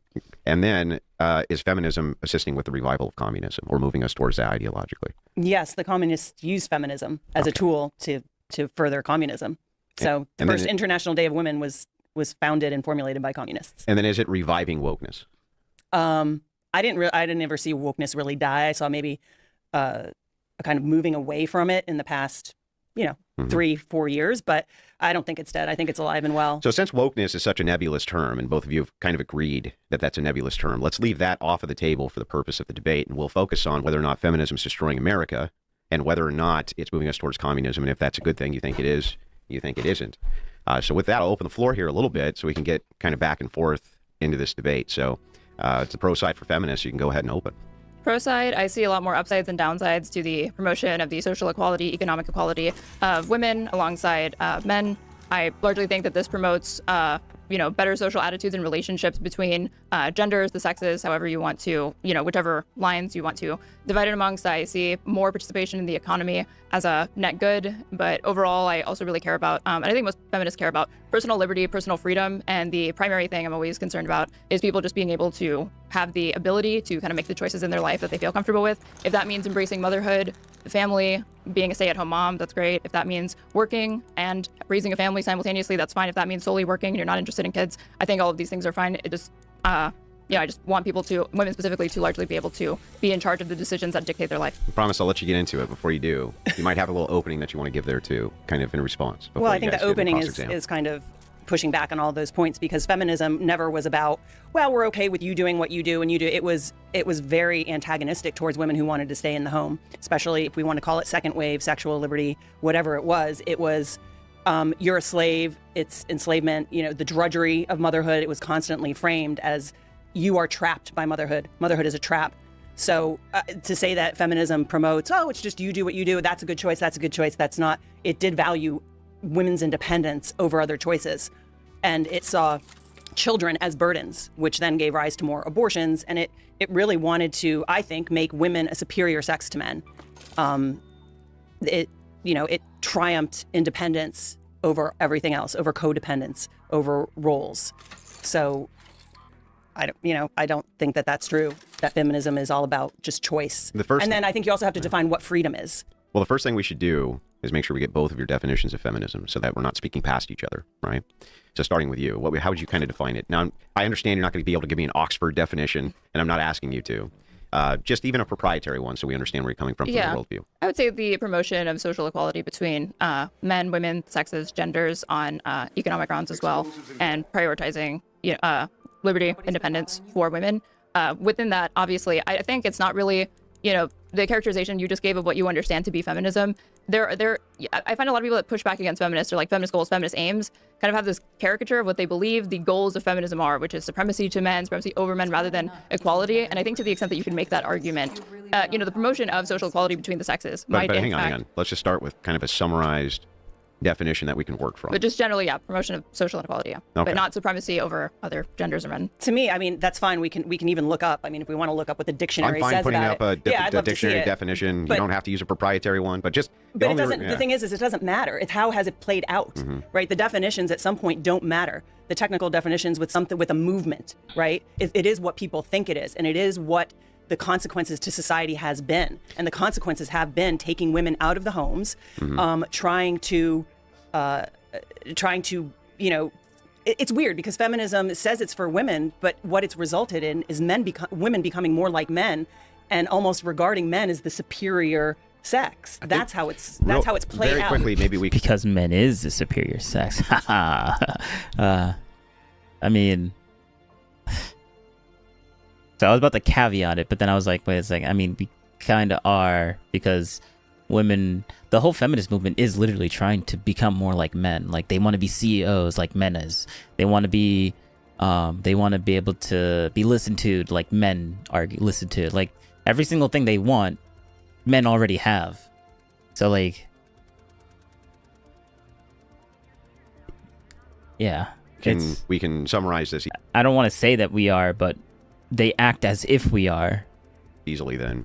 The official definition here, the advocacy of women's rights on the basis of equality in sexes, I think that that's up for dispute. I would just add that it's a movement towards egalitarianism, right, and the attempt to deconstruct the patriarchy. Would you agree that that's about right in summarization? I think that's important. The deconstruction of the patriarchy. So now we've established kind of something that we can both work off of here for the purpose of the debate. I'm sorry we had to caveat this a little bit, but I want to get to the heart of the issue, or we'll never be able to debate it And out. even to segment this into four more complex things, is there's 4 waves of feminism up to this point, and they're all different. And they use the same word, feminism, but that has a different definition in every era that you see it. Like the women's right to vote was a big part of the thing second is, wave, though, for is that she just said the advocacy of women's rights on the basis of equality and the deconstruction of patriarchy. She agrees. You want to they're stick with that operating for now? Well, they're operating off of this worldview regardless of the wave. And so if that's going to help us get to the heart of the matter, then let's use that to get to the heart of the matter. And I'm going to kind of open the floor here a little bit for The you other guys. thing is that what we consider first wave in America, feminism, which wasn't really the first wave because it goes back further than that, but in America, the first wave, the suffrage movement,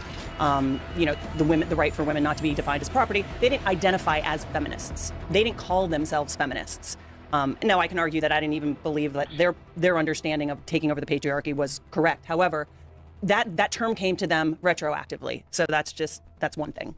Yeah, you did say something earlier, like Andrew was saying, just like broadly we've agreed upon this definition for the purposes of the debate. But as Ian mentioned, there have been different iterations of, first wave feminism, which is primarily what you talked about, women's suffrage, political representation via voting. And then you had like second wave feminism, and that is where you actually did see more attitudes where feminists were speaking out against women being confined to the family. You have feminists like Betty Friedan who talked about, the problem that has no name and He was how a communist, suburbia and these sorts of things end up, while they may promise a kind of dream life for women where where they have the nuclear family, they're raising their kids, they're supported by a husband. These don't actually fulfill or live up to what they promise, and they leave women feeling alienated, depressed, etc.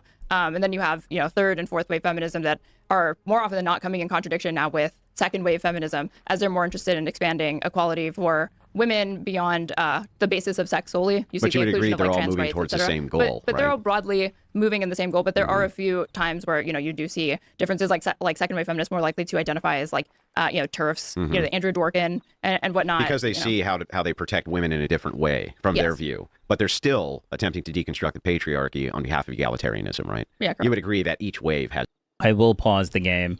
this in common. Yes. Yeah. Okay. So I think we can consolidate that a bit. Go ahead. I will pause the video.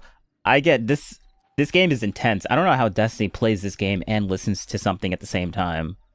Like, this is very intense. So Hugo, you said that the promise of marriage, family wasn't fulfilled. Women at home weren't fulfilled. I would say the opposite now. I said that those feminists in second wave, like Ready for Dan, argue that. So how's that working out for us now? Because the promises that those women made, that you'll be happier when you're independent, you'll be happier when you can work like a man, when you can make money like a man, when you can have consumer purchasing power like a man. It doesn't seem to be working out so well. There are upwards of 60% of women on SSRIs. We see this war between the sexes. Men and women are not dating. They're not reproducing. They're not happy. They're miserable. Look at the women out in Minnesota right now. I've never seen angrier women in my life. They have no direction. They have no purpose. And they're fat. And we can make an argument that there is an anger. Man. There is an inherent anger at the way God has made women. They are rebelling against what women would see as God, as the patriarch. They are rebelling against their own form and function, their wombs, their innate design. You can call it God. You can call it natural law, whatever you want to call it. There's just this anger for themselves at who they are and what they were made to do. I think I would agree with you that the social ills and issues that you're talking about with increased loneliness that pertains to women and men alike, economic anxiety, people not feeling like they have the ability to start a family, etc. I don't disagree with you that all of these problems persist throughout society. I think I just disagree with you that it's the result of feminism, largely to the extent, or like when you talked about there being higher instances of use for women like with SSRIs. Like, what do you believe is the reason for that? Do you really think it's just feminism? I think it's a big part of it. I think it's they believe the lie that independence is the primary virtue for women. I think that men and women are meant to be complementary. They're meant to support each other's strengths. I don't think men and women are equal. I think they're equal under the law. I don't think they're equal under natural order. And I'll play devil's advocate. I've been in a hospital with my mother the past week, and I have to say the women doctors, I enjoyed them more because they weren't so offended when I asked them questions. I know enough about the medical field to be dangerous. And when I would ask them questions, it was like their ego wasn't bruised, right? So I like their bedside manner more. So there's certain careers that I think women and men can both excel in. But when it comes to a surgeon, I don't care what his bedside manner is. If he's working on my mother, I want him. And what I don't want is unfair, they're being hired based on their sexual characteristics, right? Not on their merit, right? So anyway, I veered off a little bit with that, but all that to say is I'm not saying women can't work. What I'm saying is the second wave feminists, what they promised has not come to fruition. Just like you said, what the family promised. And I would say the family, the main cause of women being kind of depressed, needing mother's little helper, right, in the 50s and the 60s, was because it was the industrial era. Everything used to be centered around the home. The whole economy that we used to have with agrarian culture was almost like communist. It was sharing. It was communitarian. It was communitarian, right? And so when the Industrial Revolution took the men out of the home, I understand why women felt burdened. They lost their partner. They lost their mate. So we're going to have to shift. I'm not saying there can't be changes to how the family functions, that we need to go back to the agrarian. We're not going back there. But I don't think you can deny the fact that a family unit, a mother and a father in a loving relationship with children is the best to build a society. I do think that the most important thing is that children feel supported. And right now, given the current economic order, dual income households are necessary for people to be able to adequately support all children that they have. But returning to a claim that you made earlier, you said you don't believe that men and women are equal, right? Not by design. Not by design. But you did say equal under the law. Mm-hmm. Do you support repealing the 19th Amendment? Do you think that women ought to be able to vote? I think that can be up for debate about the pros and cons of it. The fact of the matter, again, it's definitions. It's never going to happen. It's not politically viable. Hang on. I know it's up for debate, but that's what we're here. We're debating. Right, but I also don't want to get off. I don't want to go down into the weeds into this. It's not going to happen. It's not politically viable. I don't think it's the weeds to ask the question. It's a fair question to ask. Repeal the 19th or no? I can see benefits from it, yes. So yes? So yes, you support it? I haven't, to be honest. I would need to think about it more because I don't give... You haven't thought about whether women ought to be able to vote? Yeah, no, I've thought about that, but I can see the pros and cons of both. I do think that... Damn it. I wanted to fight him so badly. Holy with no crap. Children, married couples, men and women, have more skin in the game about what happens to this country when you have something to pass down. I would say I'd like to see things, but it's not as... It's not as visceral for me. I don't have children. So what happens to this country after I'm gone? I can say, yes, I care, but I'm not passing anything down. My kitty's not going to outlive me. You know, I love that cat to death, but, you know, the truth is, so I can see why that only married couples with children should vote. Now, assuming they are looking after the best for the whole country because of they want to see this country thrive. I want to see it thrive too, but I don't have skin in the game as much. Let's say I don't have as much skin in the game as parents. So I can make the argument. Would I really want it to happen? Probably not, but I can understand the argument. So why wouldn't you want it to happen? Because selfishly, I like having a say in what happens. But I was out in California completely apolitical. Well, not apolitical. I kind of got brainwashed and tugged along. But I didn't vote for years. Nothing changed. Do you vote now? My life, huh? Do you vote now? Yeah. And who did you vote for in the most recent election? Trump. I see. Based? So Based? I guess it's unclear to me why you would view that as selfish when I think the principle being, you know, no taxation without representation is generally defensible, and I don't see that as any more, you know, particularly self-interested or selfish. I do think it's reasonable for participants in a society, regardless of their sex, gender, etc., to want to be able to vote and have representation within, you know, representative or constitutional republic, representative democracy, etc., within the United States. So, but I can say a lot of the policies. You wouldn't push for it, right? Not only because you think it's unrealistic, but I think that you also. I think I'm gonna be. She is a Destiny mod or something? Yeah, she kind of... I mean, I don't know if she's a Destiny mod, but she's a... She has the Destiny type of argumentation. She does that, which is kind of annoying, but...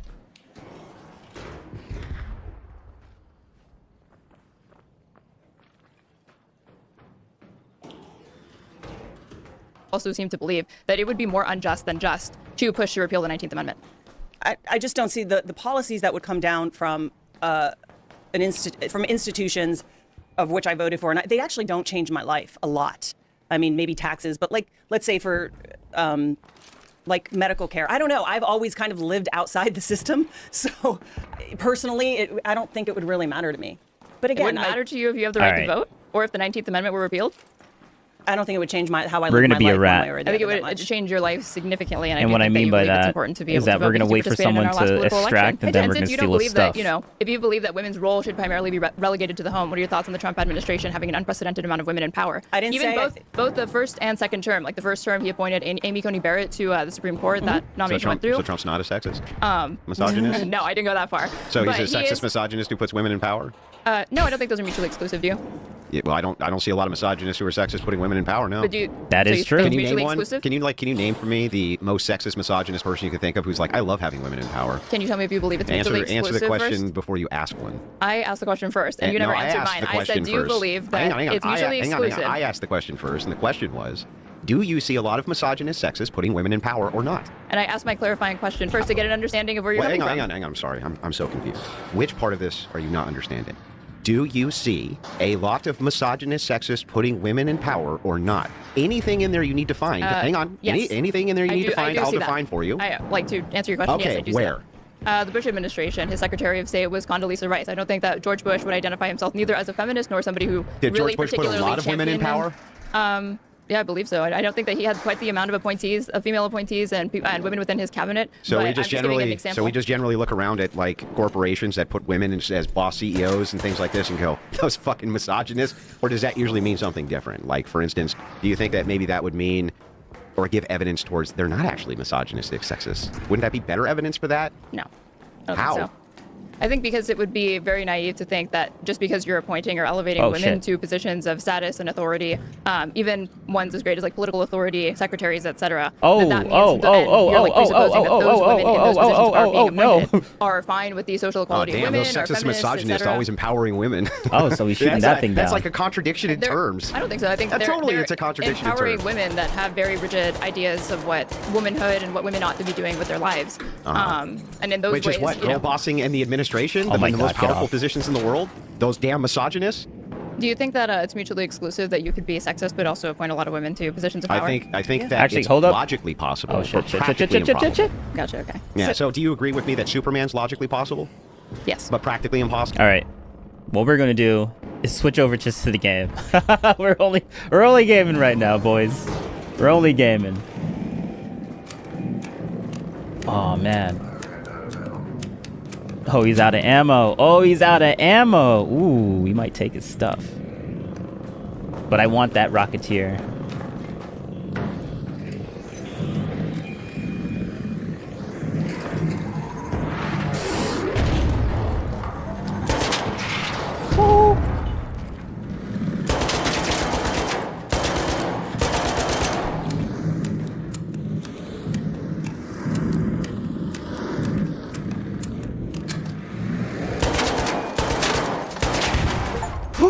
Oh, I blew it up. Let's go. Let's go.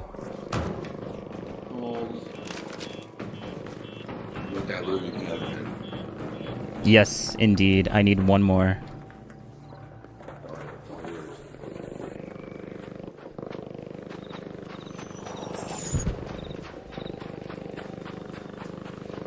Shit. I need to be careful, though.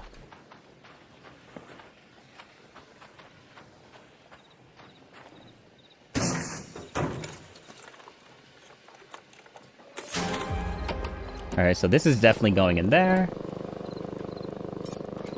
We don't need these. Heavy guns. Yeah, let's go. That's all I wanted. Let's extract. I actually only needed one more of those. This is legit. I was gonna fight that guy and delete him, but he let me have it, so we can't do that to him.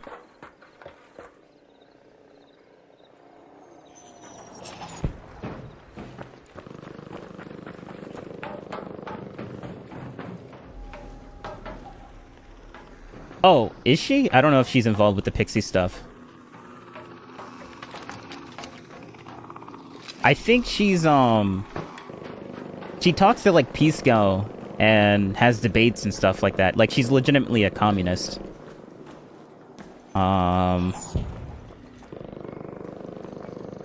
She's like a Hassan lefty, not a Destiny lefty, almost.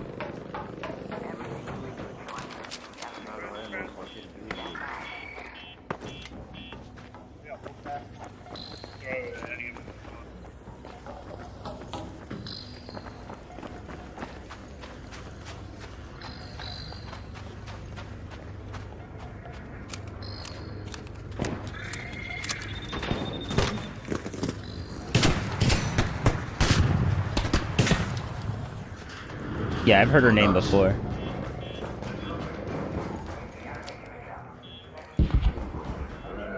Oh, she was a snitch. And Adam, not that I watched them.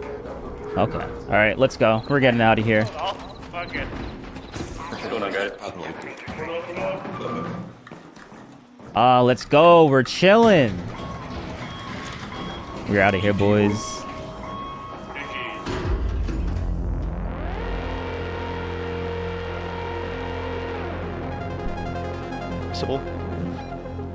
Correct. Okay, great. Glad we got that cleared up. Yeah, so sometimes it takes me a while to form my argument. So I do want to go back to your, the voting thing, because I do believe that any policies that consider children first will be fundamentally good for all of society. So if the people that are voting for those policies have a vested interest in the continuation of our country as you know, a free democratic republic, if they consider the children first, I think that's good for everybody. So that would kind of be my argument for that. And then you asked me about his administration being women. I didn't say women can't work. I didn't say they they will only be fulfilled by a family. Like I said, I'm single. I don't have a family. I just think, for the most part, for most women, the lie that they were sold, and I guarantee if you ask any of these women in the administration, if they were asked to give up their job to put their family first, they would. I know Caroline Leavitt would. She's probably the worst example you could have picked. Right. She had her baby and then declined to have a maternity leave. I think after like maybe 2-3 days after giving birth, she was right back on the job because she said it was her duty to do this because Donald Trump had faced, I can't remember if it was 1 or 2 assassination attempts at that time. But that's an example of a working woman that actually put her motherly duties secondary to her professional life. But and her she's career. also working for someone that she sees that is going to secure the future for her child. Yeah, but it doesn't change the fact that she is prioritizing girl bossing it up and going to work and her You don't know what's in professional her head, though. attainment. You don't know but I can draw inferences based well, on you're what drawing she's inferences, saying. but you don't know why she's doing what she's doing. I bet if you asked her, she would say, I want to secure a future for my child that isn't going to tell me that my daughter can become a boy. And But it's wait a second, hold up. She's trying to get this as like a gotcha for her, but yet it doesn't even matter. Like, oh, she's girl bossing it up. Well, she has to girl boss it up because she needs to do this in order to like feed her family. Like, didn't she just say that women are like, they need to be in the workplace in order to make sure that their family gets like fed and stuff? So like, it's not like she's doing this because of the whole feminist side. She's doing it because she needs to feed the family. But straight away is saying that that she's trying to get her in like a little gotcha, saying that, oh look, she's going into the workplace, which is the opposite of what you wanted to happen, right? I thought you weren't a feminist, right? And I'm like, wait a second, no, she's there, like it logically, she's forced into it. So like, that doesn't necessarily mean that she's in the workplace because she's a feminist. There's plausible deniability in that now. temporary. I'm sure Her that's job is only 3 more co-answer, years. Yeah, I'm sure that's her cope answer. I do think regardless job of her, is 3 her years. subjective intent, when you analyze the effect that she's having on the world, her actions, yeah, she's putting herself first over her domestic duties of being a mother. When she could have taken that maternity leave, she could have done that, but she chose to Didn't you say get ahead of her earlier? career. Didn't you say earlier that you have to, by necessity, have a 2-income household? True. Yes. I stole it from him. I stole it from him. Yeah, for the most part, yeah. If you want to have the best then I outcomes, understand. If it's the case that women need to have a 2-income household, right, then aren't they being forced into work situations? And if that's the case, how can you say that her subjective intent is not to put her family first if the requirement to feed her family is to work? Yes. I said that I think that that's her cope answer because it just seems to me incongruent given the types of beliefs But it seems women like like your Caroline answer- Leavitt seems like your answer is espouse P and not is P. kind of rules for thee, not for me. Yeah, sure, Like but she will make the prescription that other women ought to, focus on raising their family, their domestic duties, being a good Yeah, wife, maybe. Let's etc. assume for a second. But then she doesn't have Hang kids. on. Have you seen the White House Let us lately? assume. There's kids all over the Let's teaming assume that for a place. moment you're right, and she's a total hypocrite and completely wrong. Right. That does nothing for your position. No, Your I'm not po- saying your it does. I was only saying Hang on, it's hang the worst on, let me example she finish. could have Let me brought up. finish. I'm just saying that does nothing for your position because your position's P and not P. It's like, yeah, we require 2 incomes in order to raise a family, but look at her girl bossing out there working, not prioritizing her family. Wait, That would Andrew. be P and not P. Andrew, I'm doing an internal critique. I'm saying that based off of Caroline Leavitt's espoused personal Mm-hmm. values, that her actions are at odds with that. Now, I personally don't believe that there's an issue with a woman who is able to provide for her child via hiring nannies, private childcare, if her husband, etc., returning to work and declining to have an extended Well, let me do maternity the leave. internal critique But- back. So Sure, go then, ahead. if she's out there and she's working, right, you would say that she is prioritizing family values. Well, yeah, under my belief system, I don't think that those are mutually exclusive. Okay, well then the argument that you have then is pretty weak here, isn't it? Because How so? isn't your argument here that women who are in a position where they're forced to work, right? They have to in order to take care of their families. Everybody has to work. That's not actually a feminist ideal then. That's no longer within the domain of feminism, is it? Because it's a force to work rather than a choice to work. I mean, I would agree, yeah, but then that gets Well, then into... you're arguing from that like gets a- into...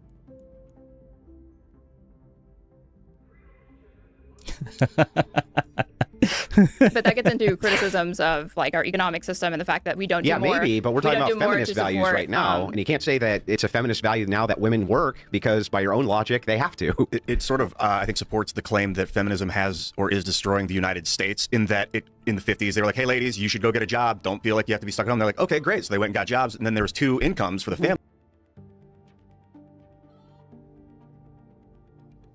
Lives ARK rate. Yeah, I'm fairly new-ish. Like I already have like these epic, super strong bombs that destroy everything in like one hit. But like, actually hold up. There we go. I'm not really... I don't really live and breathe it, but I'm pretty much as close as possible to living and breathing it. Family, then the economy formed around that. And now we're in a position where, like, it's not even can't. feminism anymore. Like, if you don't have two incomes, you better be making twice as much as, you know, it's you're like in the 1%. Or I don't know what the Well, what the it numbers can are. even be argued. I mean, it depends on what you value. There's plenty of families that have a lot of children, and they just, again, is it ideal? But what's your priority? Is your priority vacations to the Bahamas, vacations to Florida? Yes, You true. know, there's plenty of Yep. families that sacrifice to do, you know, better and best by their children, which means a mother at home. So I think it depends on where you live. If you're insisting on living in New Yeah, but York Jeff, City there's- and raising a family, Right. then you're going to need a two-income thing. But if you decide to live in, you know, traveling here from West Palm Beach, I literally went coast to coast to Florida. The middle of Florida is nothing like either side. Yeah, but do you see that her criticism of you I now, understand, now yeah. no longer makes sense? Yes, I do, because yep. from her view, Wait, I working, still have issues with hang the on, way hang that on, you're hang on. characterizing it. Okay, but sure. and then you can respond, I promise. But within your view, if she's out there working and girl bossing all day to bring home that paycheck, that's not a feminist ideal. You criticizing women for working is now no longer on the plate. How can it be on the plate if you say that it's a requirement for survival? So they would Yes. be prioritizing family first. It has nothing to do with feminism Well, now. I think there's a difference. That is true. This is why I say he's a good good lawyer. He's a good he's a good moderator, because like he's being fair. He's being fair. Between what I'm criticizing is that yes, under our current economic order, if you want to maximize the outcomes for your children, be able to provide for them adequately, dual incomes is ideal. But for one, I also champion change to be able to support young people, families, etc., being able to have access to paid paternity leave, not have it all fall solely to the mother. doesn't change the fact that they have to work. Well, if I could just finish, paid maternity leave. And as far as, yes, Caroline Leavitt has to work, but does she have to be part of the Trump administration? I do think that there's a difference between a woman. Yeah, well, she has to work, but does she have to be part of the Trump administration, though? That doesn't change the overall point. That doesn't change the overall point. That doesn't matter. Like, okay, you don't like that she's in the Trump administration. What does that change? Nothing. Does that change whether she's able to raise the kid better or not? Oh, she's in the Trump administration, so the kid must be raised worse, right? Like, what? That has nothing to do with it. So now you get to pick women's It's a skill job. sets? Or? Yeah, exactly. I think there's a difference between a woman getting a job just because she needs to be able to survive, and then trying to allocate the majority of her time, like minimize the amount of professional time that she needs to spend working to earn an income for her family, and then maximize the time in the home, versus Caroline Leavitt, who is going out of her way So to she needs to be maximize a the part. All right. Thanks for stopping by, Wartsnare. time that she spends outside of the home So and part-time waitress? advancing her professional career. So she needs to be a part-time waitress. No, she doesn't need to be, but I'm Does she saying need to get that back? Does she need to get back to the kitchen, Aaron? Does she need to get back to but the I think kitchen? under Caroline Leavitt's personal worldview, Uh-huh. these are the sorts of things that she would be saying that women ought to be doing. Mhm. No, I Women think ought to be relegated Yeah, but- primarily to but- the home, taking care of their yeah, kids' but domestic if, life. if that's the case, and you're saying there's no avenue to do that because you need two incomes, then she's not even in. She's congruent with your worldview without being a feminist. Right this second. Do you really think that there's no Wait, weight to me? the fact that You think this? No, I'm about to ask you thoughts on my position. Uh-huh. Do you think that there is not sort of any tension that exists between Caroline Leavitt's stated views or our guests' stated personal views as like contrasted against their choices that don't align with what they espouse? Do you think that there's not a tension that undermines their own ideology there? Yeah, but all you're doing at that point is saying that the prisoner doesn't like the prison food but eats it anyway. And that's what your view now has reduced to. The prisoner doesn't like the prison food, but he eats it anyway. It's a terrible argument. You're also that's not assuming an argument at all. It's a descriptive observation. True. And for one, and for two, my argument is that wait, we ought no, to it is an expand programs argument. so we can support people doing these things. It is an argument because you used it as support for feminism. That would be an argument, one. And two, you can make observational arguments. That's the second thing. You know this from philosophy. I've seen your videos. You know at least basic philosophy. Sure. Yeah, you can make descriptive observations, but I Mhm. think what we're more interested in is exploring the normative claims surrounding these descriptive observations. Well, that we follow, haven't we haven't done any normative claims. That means moral. We haven't gone into any moral anything. Wait, yeah, just let me say something. I think that the idea of people who kind of what I call myself is after feminism, a world after feminism, it's not going back to women not working. But I do believe, again, there are biological difference between men and women. You can discuss what different professions where they're catered toward. She has a very kind of feminine role, like press secretary a lot of the times is a woman. And you don't know how often that child is with her in the White House. They've been extremely accommodating to children in the White House. There's a lot of people Does bring she their bring her kids. kid to work? Yeah. They I bring them didn't to the know White that. House. Do Yeah. you think that children ought to be in the workplace? Just wait, let me just finish. Why Hell not? yeah. Why? You think they ought to be in the workplace? Bro, How do you do that? How do you go from, oh, do you think children, oh, so she brings her children to work? Oh, do you think children ought to be in the workplace? Like, bro, come on, that's not a good faith, like, question. Why not? Yeah. Why not? Put those little bastards sweeping the chimneys. Do it immediately. I'm 4 years old. I want the coal suit on the face. No. This goes back to home economics. Children used to work on the farm. They used to be Yeah. part. They were part of a valuable economic structure of the home. So maybe that's shifting from the home. I love the fact that she bit the bullet on that. That's actually like, that's really nice and consistent. I like that. I appreciate that. To the workplace. You know, maybe they're not providing economically, but why not? Why not be flexible about having children when mother can breastfeed? Why not be accommodating to having children around every night? It's not just take your daughter to work one day a year. And again, there are roles I think that are going to be more feminine, that I think that are more conducive to a women fulfilling than a man. We can talk about construction workers. You want to go down in a manhole and do that job? No. Right. I don't think most men want to be doing backbreaking labor either. Hopefully we get to a point where we can automate beyond these. Yeah, it's most men versus no women. It's more like it's like a minute amount of men that wants to do it versus zero amount of women that want to do it. So thank you for the comparison. Or the distinction without what's that? A distinction without a what is that? A distinction without it's basically you're showing a distinction but it has no effect to the outcome. I forget what it's called. A distinction without an actual effect or something. I forget the saying. Jobs, but yeah. But they're more physically built. That's actually objectively incorrect. They're more physically built for those jobs. Well, it's not just a matter of more physically built for the jobs. Men have preferences also to work with their hands. Yeah. Oh, so just to go underground. I mean, there's physiological, not men just... much more often have, they have preferences towards physical labor and working with their hands. Maybe, because I wouldn't just say working with their hands, because you can do a lot of things. You can create art with your hands. You can... That ain't working with your hands. That's like some guitars. Yeah, I mean, there's a lot of... Get down with a face mask when you're welding in a food. That's working with your hands. You're now putting your... That's not so much working with your hands. You're talking about safety. Anything a man is doing that's working with their hands is going to be a safety hazard. Anything. I think men are more willing to tolerate high-risk jobs. Right, coal mining. Well, it's not tolerate. They're capable of doing it. And capable. And Fine, women don't have the same physicality that men have. Correct. And if the guy dies, the girl can still go give birth. But the guy Aaron, this is usually where the argument from Outlier comes in, where you say some women can work on the oil rig. Yeah, they can, but generally they're not choosing to do that. To answer your question, Jen, why you wouldn't bring kids into work, if they disrupt the work environment, if they create a vulnerability, like they might get sick. So there's a lot of reasons why little children should not be around a work environment. I'm not saying 24/7, but I'm saying what I'm saying is we don't need to go back to the agrarian age to make more accommodations for family-friendly policies. I agree with you on that. I do think that this more, as like society is becoming more secular, I think that's something that has kind of been lost, but would be a positive thing to reintroduce, would be more communitarian values. And I do think it takes a village to raise a kid. And, if workplaces want to be more accommodating to young families, but it's able to help assist them with childcare, et cetera, providing them support for childcare, or, some offices I know have like childcare centers where their employees are able to bring their children while they're working. I think these sorts of things are positive changes. It doesn't take a village to raise a kid. Takes a mother. Kids are generally raised by parents and extended family, and that's always been the case. And I can tell you why it's always been the case. I can prove it to you.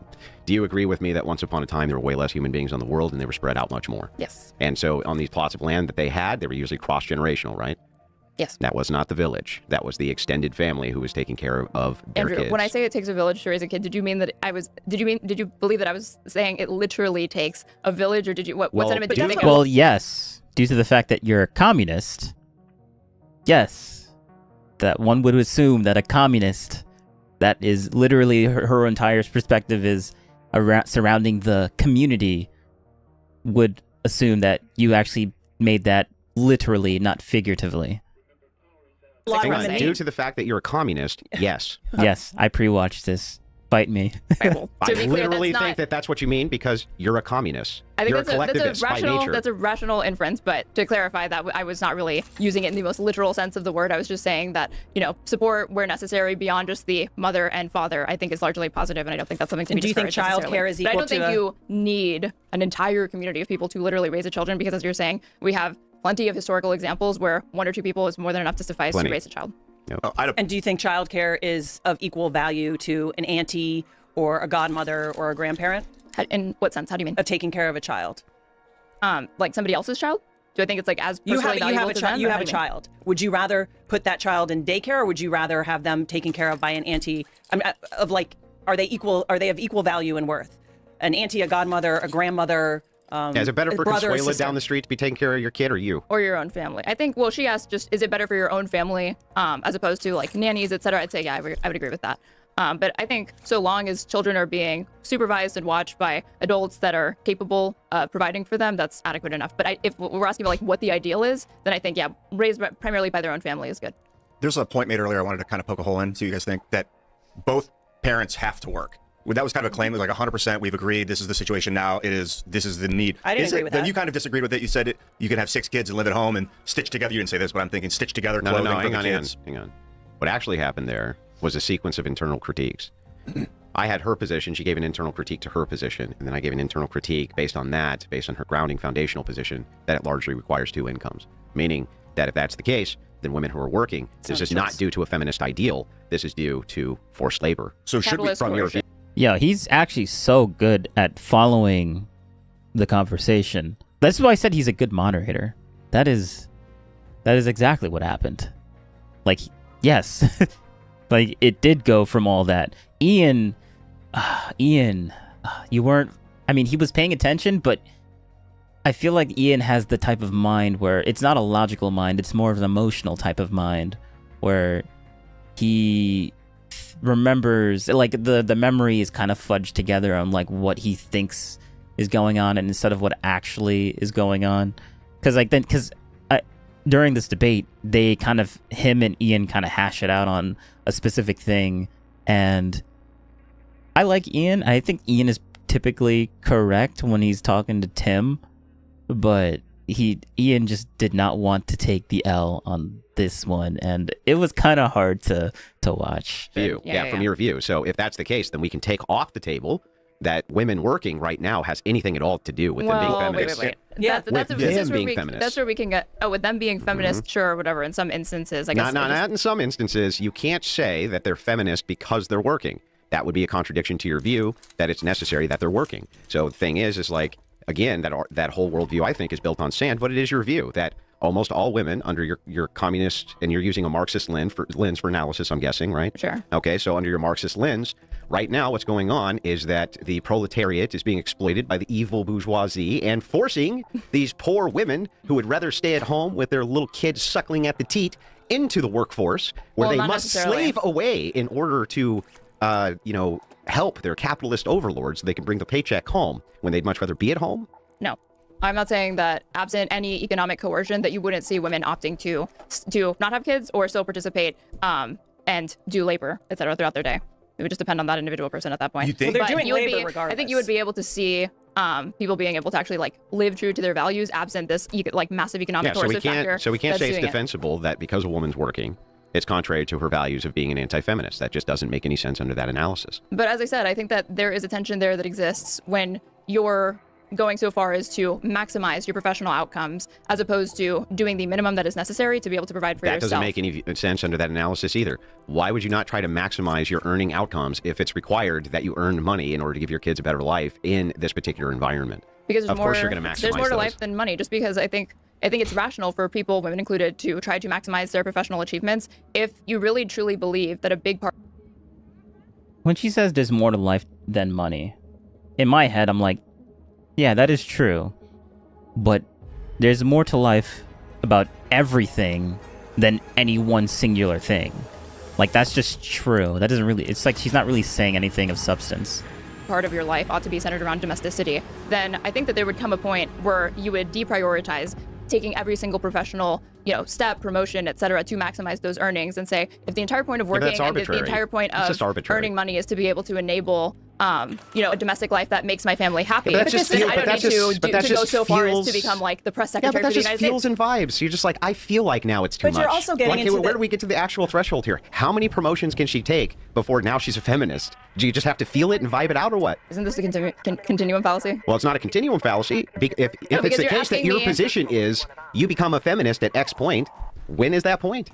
I don't even disagree with you that a lot of it does come down to what you're saying is vibes, but I would say kind of subjective or arbitrary lines. But just because something is arbitrary doesn't mean that we couldn't introduce some sort of like subjective rubric to try to see. Great. What's the subjective rubric? I want to hear it. Well, it's a diminishing return on work. Like if I need to if I need income, it doesn't mean I need to maximize all the way because there's exhaustion that comes in. So you have to, there's like there's resistance that picks up the more you do. Can we just look at the practical aspect? Because you're picking on Caroline Leavitt, right? You're saying she's a terrible example. You brought her up. I did, but That's you true. said it. That's a good point. You did bring her up. That's fine, but you said she's a terrible example. I will say she's not a terrible example. That woman had a career before she got married and had children. That was the That was her trajectory. Would you rather her go just work at a restaurant now or do something that she's not good at? I think Caroline Leavitt is fine making the professional choices that she did. This is the trajectory she's on, right? Whether the way I see it is God's given her talents. She is using the talents and treasures God has given her to the best of her ability to provide for her family. There is no reason she should start a new career because, if she can manage, she also was obviously healthy enough to get pregnant. When you talk to a lot of women in the workforce, and if we want to go to the fertility thing, they will tell people, women who want to get pregnant, I'll get pregnant in a minute if I quit my job. It's the stress of that workplace environment, trying to act like a man in the workplace environment, that doesn't allow them to be feminine. Somehow she's kept her femininity. She's still getting pregnant. Her health is still there to allow her to have children. And she happens to be on this career trajectory. Let's come back in 3 years and see what decision she makes after this job is finished. Again, her job is temporary. And you look at someone like Susie Wiles. This is kind of like late stage careers. She's had her children. They're out of the house. So this is good for her now. I truly believe, women can work. It's just, they can have it all, but not all at the same time, right? And so Megyn Kelly talks about this. Her career kind of skyrocketed after her children were a little older. So I just think that women can do different things at different times. Different jobs are more conducive to different periods of women's life. You can't get away from the biological constraints that women are under. So I want to ask you to clarify what you meant by like women shouldn't try to act like a man in the workplace. What do you mean by that? I think it depends again on the job. If I'm purposely keeping it the time and dedication and stress it takes to become a good lawyer warn me of is enemies. a lot more demanding, right? So if a woman wants to be a lawyer, that's going to take a bigger toll on her physical health than say if she wants to, be an artist or have something that's more that's a little softer. But the fact of the matter is, medical fields, they're kind of dog eat dog if they're based on skills, if they're based on skill set, if you're going by medical field. But you just said that when you were at you said a hospital, you were recently visiting your mother, that when you were interacting with the female healthcare professionals, that you actually found them to be more suitable to those roles. I didn't say more suitable. I said, what did you say? I don't mean to. They had a better bedside manner. So that is one of those roles. Were they but I also don't physicians judge or nurses, women. or what roles were they in? Both. But all of the nurses were women. Interesting. Right. But you did have a female physician that you felt had exceptional bedside standard, and you did trust with your mom's care, right? Yeah. I'm not saying she's not able to. I also don't judge her for whatever choices she's made. I don't know her family life. Again, so this is where I think the debate comes of what is good for women, but they've made their own choices. But I don't think it's at odds with feminism. About Andrew saying that he feels that too much of my internal critiques or whatever rely on sort of cutoff lines that vibes and arbitrary red lines that I'm drawing. What you're outlining really does sound very vibes based, which is that you're fine with women taking certain professional roles or whatever. And every time I ask you for specificity, you're kind of like, well, it's really going to depend on the individual, and we don't know their life story. We don't know the medical this, field and it is just different. seems like you're incapable of kind of making work. Look, that's a fair critique. That's a fair critique. I get it. It just seems like you're incapable of making kind of broad prescriptive claims that don't lead to a bunch of examples that you will say, well, that's an exception and that worked in that case, and that's an exception and that works in that case. But then just how many more examples would you need to what I need to introduce to you before you're like, maybe these standards that I've outlined just really don't hold up to scrutiny. And it's a lot more complicated than just saying women ought to be doing this, but not up to that point, because now it's just coming down to your vibes versus my vibes. No. I think it's complicated, but I do think, again, if that woman chose not to have, I don't know anything about her, just like you don't know anything about Caroline Leavitt. I don't know her personally. I can only look at what she does and go from there and try to make, draw inferences off of her behavior. Right, but I think that's dangerous to just draw inferences. Why is it dangerous? That's how we do everything. I was going to say, right? we can't make observations about what people do and then make judgments from there. What's dangerous about that? You can make a judgment, but I think is it dangerous? Well, I mean, it can be. Like, for instance, if I have a rolling chair at my house, and I usually make the inference that if I sit back a certain way, it's not going to fall over, and sometimes it does, and that can be dangerous. So, I mean, inferences can be dangerous, but I think generally that's how we reason things out, is through logical inference. So the critique she's making is fair. Right. My criticism to her was, look, you can't be using vibes. Actually, I was attacking the foundation more than anything. That was the end. We're getting out of here. I was moving into you can't just use your vibes as an arbitrary metric.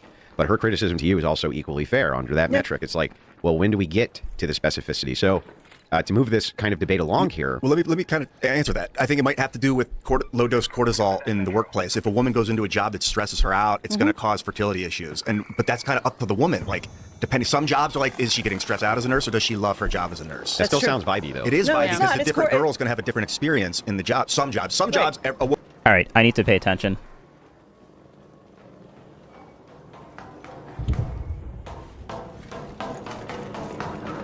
Wait, no.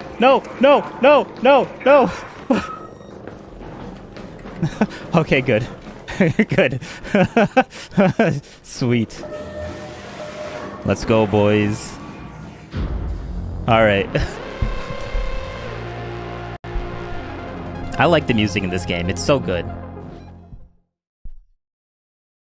Woman is, no matter what, going to the military, you go to the front line, you're going to have cortisol. Yeah, but a subjective experience that's largely based off of self-reporting and vibes. Yeah, At totally. what point you decide to invite like medical intervention? No, or she's say, right. Like, I this mean, is that's too still stressful, it's vibes. that's still vibey, right? And so, But it's not. He points out something a little more tangible is cortisol levels and how those things affect.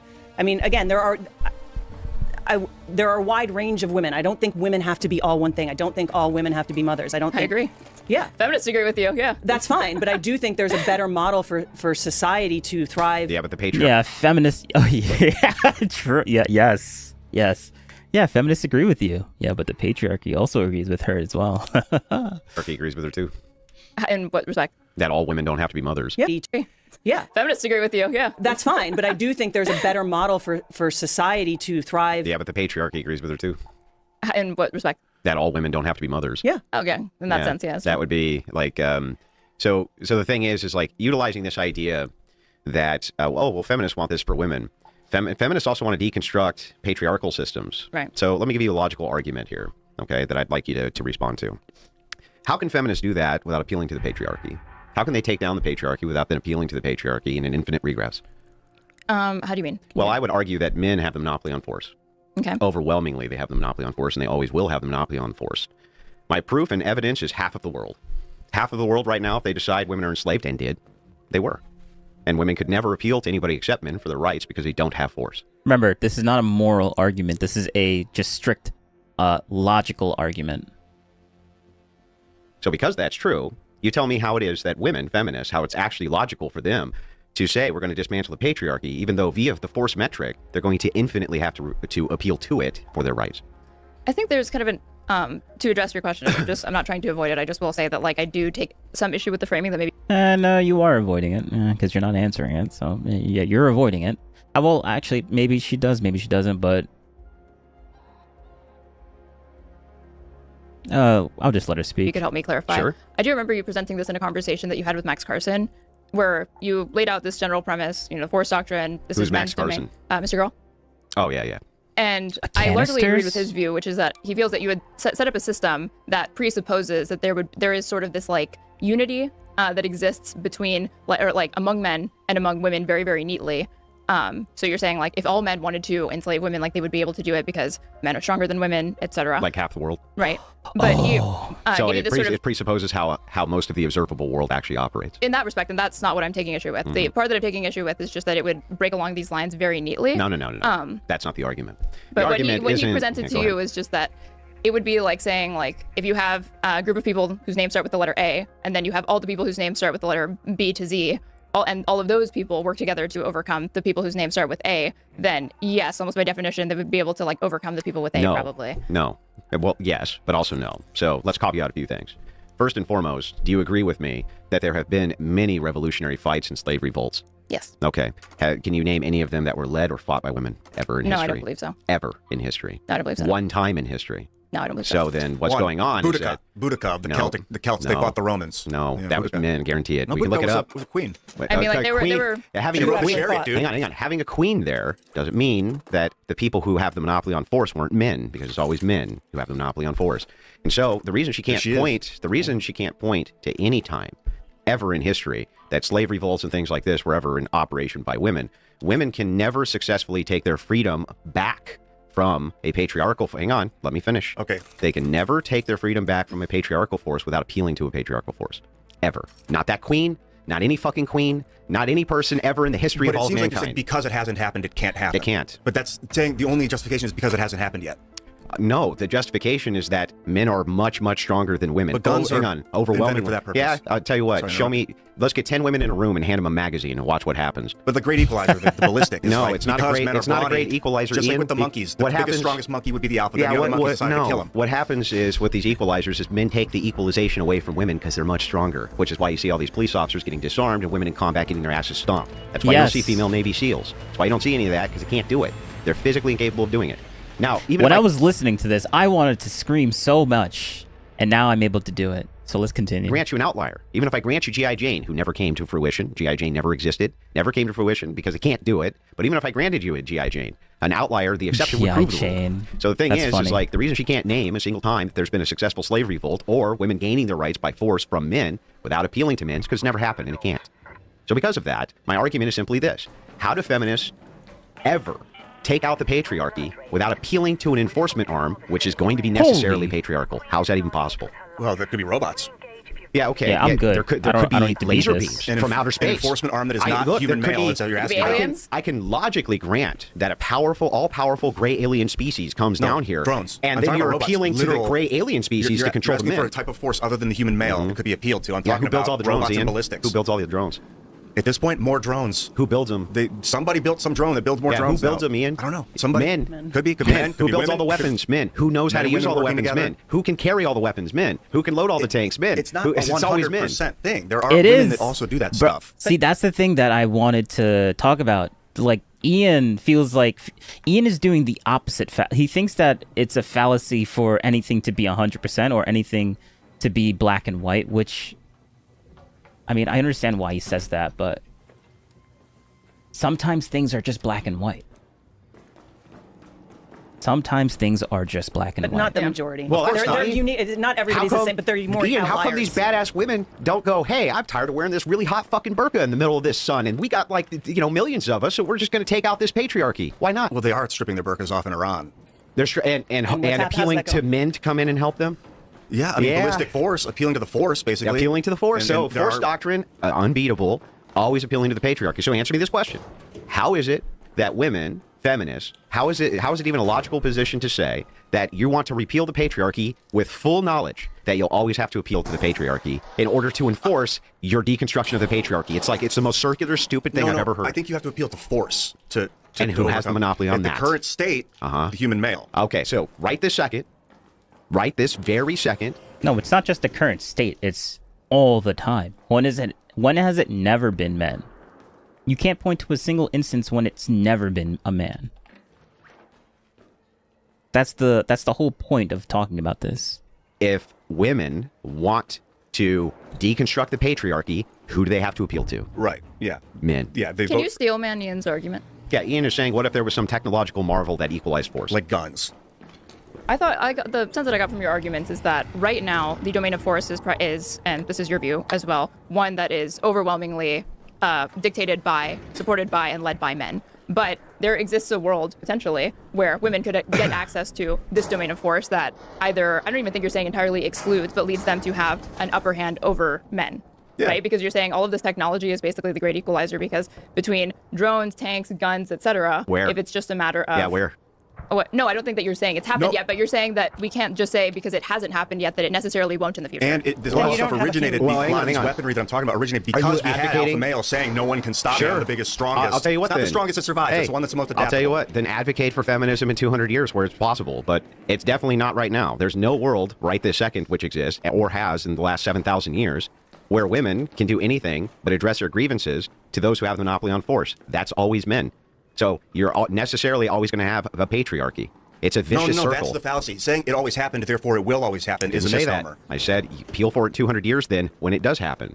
Or if we were asking about logical possibility, remember, Superman's logically possible. I can grant a logical possibility where aliens come down and put shock collars on men, and if they look at women cross-eyed, they get fucking zapped. That's logical. It could happen. Its possibility pragmatically is like fucking zero, though. So because of that, I'm going to look at this from pragmatic logic, practical logic. If I'm looking at pragmatic and practical logic, Ian, I'm going to ask you again, right this second, if men want to appeal anything by power of law, who do they have to appeal to enforce it? If women want to. If women do. Women do. Yeah, generally the male. the government, which is usually run by Who's the men. enforcement, though?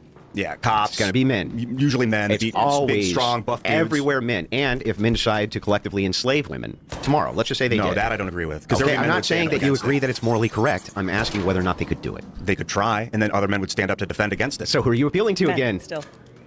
We would be appealing to ourselves. You'd be appealing to men It again. could be men and what women you just got arming done up to saying defend is, against if psychos like men that. came in and they tried enslaving women, men would stop them. And women would stop them, Ian. and probably I kids know. would stop them too. Yeah, but who would those women and kids be appealing to for force? They're rifle. They're what are you talking Men. about? They're They'd be rifle. appealing It would to the be men. if a bunch of dudes came to enslave the women in Yeah. your neighborhood, and you and your wife and your kids grabbed their rifle. I think Ian's putting way too much stock in having a gun. Like, just because someone is holding a weapon doesn't mean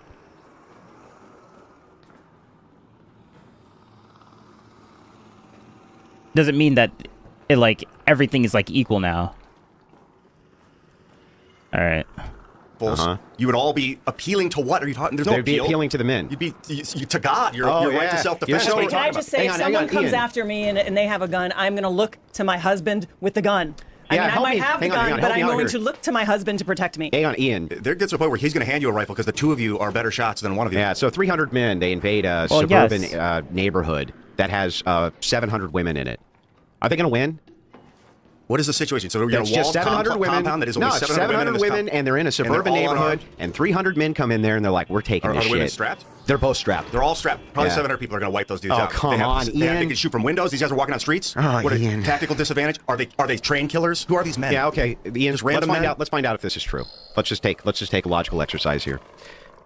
You are a prison warden, and you're offered two choices for those who can guard your prisoners. You'll either get twice the women or half the men to guard these prisoners. Now, these are the worst fucking prisoners on planet Earth. They're big, they're mean, they're strong, and they're fucking awful.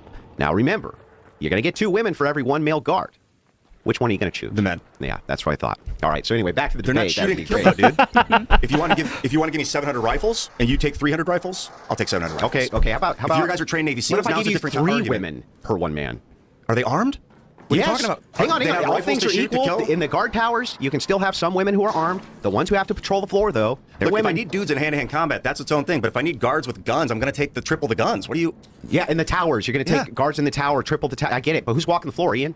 Put some, I don't know, big burly dudes down there. Yeah, that's right. But that's not the argument. That's Your right. argument is that men can arbitrarily enslave women because they're stronger. I mean, it's Yes. almost like black and white. Like lack of. Hey, let me like, ask you a question. That's why we built guns to Hey, defend Ian, against that Ian, mentality. Help me out. In Iraq, was there a right to own an AK-47? I don't know. There was. How come the women didn't overthrow the vicious patriarchy? In Iraq? Yeah. Are you talking about Saddam Hussein? Yeah. How come the women, even though you could have an AK in every home, how come the women didn't grab that AK and just go, I don't know. I want my rights? Did they want to? Did they? Yeah. Well, don't they want to? I don't think Would they you want to wanted to live in overthrow oppressive Saddam. heat with your burqa? I don't think they wanted to It's because overthrow they fucking Saddam. can't, bro. They can't do it. There's never been a female revolution ever using shit. physical force against men, which has ever been successful or even really The tried. French Revolution. Which is full of men who were. It was started by Come on. women, dude. Who was taking the men to the guillotines? Who got the weapons out of the Bastille? It was the women. Bro, who was Oh using them? my god. They all did. No, it was the men, dude. Are Come you on. unfamiliar with the women that started the French Revolution? Ian, let's walk through the French Revolution. Who was taking the people to the guillotines? I mean, I wasn't there. Men. You're saying 100% men? Is this your argument? It was all men. Almost, yeah. No women, all men. Yeah, basically no, all men. I cannot believe But that's an let's- extreme. I'll tell you what. I'll just grant it. It's 5% women. Dude, the women started the revolution, bro. Do you not know that? I'll just grant it for you that it's 5% women who The women who are started fighting. the communist revolution in Russia, too. Yeah, so what? It has nothing to It do was with a force successful doctrine. overthrow of It the has government, bro. nothing to do. You just said there with was no force doctrine. successful revolution started by women ever. No, with physical force. That was In the other French words, Revolution. No, what are you talking? dude. They robbed the bank. Sorry to interrupt. Make your point. Wait, hold up. The point wasn't that who started a revolution. The whole point is that who successfully finished a revolution. That was the point of bringing this up. Ian, you're not listening. You're not listening. Let's pretend for a second that you have 8,000 women in cages, okay, who are slaves. And then you have slave masters, okay? Can we point to instances in history where those all men who are in cages, right, have successfully overthrown their oppressors? You said there's women in cages? No, men. Okay, so there's 800 men. There's in 8,000 cages? men in 8,000 cages. men in cages. Mm-hmm. Has there ever been an instance in history where they've overthrown the dudes without external help? No, well, yeah, even without external help. Not that I know of. I mean, people in cages, they're in cages. The answer is yes. There has been many rebellions which were successful, led by men, of all men. Not a single one by women. Hang on. Ever. Not a single one will you ever be able to point to historically where women were enslaved en masse by men and ever were able to successfully use force, stop Ian, to get out of their enslavement. Not once. They always have to appeal to males. Always. Which is why when I gave her the example, she was forced to agree. There's no choice around it. You always have to appeal to male force. There's no way around it. You're talking about women using, like, loudspeakers and propaganda and shit to start fights, sure. But they're not fighting the fights, is my point. They're always appealing to people who can. That's the point. And so if it's the patriarchy that we're talking about, it's always going to be those who have a monopoly on force. So women, these feminists, are always going to have to appeal to those who have the monopoly on force, thus creating a new patriarchy. It's just like an over and over and over again cyclical. It's just cyclical logic. It's bizarre. It makes no sense. But I just don't think that the monopoly on force equals male necessarily. Yeah, it equals male. It does. It does. 1 + 1, it will always equal 2, Ian. Yes, things can be black and white, Ian. They're like, not everything has to be gray, right? And I feel like Ian just doesn't understand that. Stronger, but then we built guns. Yeah. It's a relatively new invention, and It's now not that new. you start to see like even men kind of don't have a monopoly on force. Like we have robots that can drone bomb shit. Like we don't. The robots, do robots operate and build themselves or something? Well, not yet. But No. we're starting to lose the monopoly on force as human men. No, we're not. I mean, dude, a whole village can get blown up by an airplane. Yeah, you're talking about like clean warfare. Like largely a lot of it's happening from like the fucking sky because you have people just piloting drones. You Yeah, don't unless have you're men in like the rushing Ukraine. out into warfare anymore. Yeah. Like always. Or Unless you're in the if it's Ukraine and you're in trenches and you're fighting combat and the women all flee. They all fled. Women all fled. They're all in different countries. They got the fuck out of there. They hightailed it. They're not in the trenches fighting, Ian. How come? That's really weird. I'm not there, man. That's really weird. Where are all these fucking? Where are all the? I thought your point was that we're largely moving away from like this sort of trench Kinetic warfare or warfare. whatever. But Yeah, we're not. exactly. And we're starting to move Well, there- towards like informational warfare, drone warfare, AI warfare, etc. There will always be trench warfare. There will always be guys getting up in each other's faces. But yeah, ballistics have altered the way force is wielded and the way monopoly is drawn. Oh yeah, is that so? Yeah. Oh, let me ask you a question. All things equal between a man and a woman, right? You give them both a gun, right? One of them has to watch your back. Who you picking? It's such a vague question. I don't know that. You don't know Such that? a vague It's gonna question. It's going to be Good completely one. random. You're going to push a button. It's going to be a random woman or a random man who shows up with a gun to watch your back. Which button you pushing, Ian? I don't know, man. You don't know? I don't know. You're not sure? Just pick the guy and get it over with? Yeah, Like, that's what right. if Kamala Harris had That's become right. president? Who would have had the monopoly on force? It's still always going to defer to the enforcement arm. They're always going to have the monopoly on I'm force. sorry, you said they always look to their leader, right? They look to the one to lead them. You Who would can be look. leading them? A You woman? can. Here's the thing. You can look to leadership unless you get to overthrow. Well, now you're just saying that leadership doesn't matter, and that's dismantles your initial argument that people not have to saying appeal to leadership doesn't matter. I'm saying that men always have an option of force to change leadership, and women don't. Yeah, that argument is saying then leadership doesn't matter. No, because well, we can just overthrow it anyway, so well, it always comes back no, to whoever men wants it. can overthrow it. I don't know. Not women. Women can also overthrow. Friendly. No, they can't. People with weapons can overthrow systems of humans. Yeah. Then when's the last time women did that? Ever? I just said they can. I didn't say they They did. I can't. said they can. They can't. And They don't have the physical if Kamala prowess to had been do the it. president and the issue for the drone bombs, it would have been much easier for a female to take some physical. Like I don't want to dominate this combo. but I think I'm right. She's gonna use drones that men built in order to Perhaps. dominate her enemies. Yeah, that's adaptability. Yeah, what's gonna happen is this: is that if men want to change the conditionals of the state they're in, they have the option to, and women don't, and that's a fact. And so the thing is that if men universally decide that they're going to enslave women, there isn't a fucking thing in the world women can do about it. But if portions That of men is decide true. that they're going to enslave men, there's something men can do about it. But the thing, no, Yeah, you that's mentioned the this most too, and, like, men historically are not a accurate monolith. fact on planet Yeah, Earth. but you're saying if this total incapable No, thing, no, all right men now are is. You said Not if all men come together. Not all men This is even. your position. If it's the case that in the Middle East, the Middle Easterners want to enslave women, didn't they already do that? Yeah, but that's What? How that's come? different- Why didn't go? Why Oh, didn't see the bro, Iranian Yeah. bro, when he gives literally a real life like example of men literally enslaving women, he's like, well, I mean, but like, come on now, man, come on.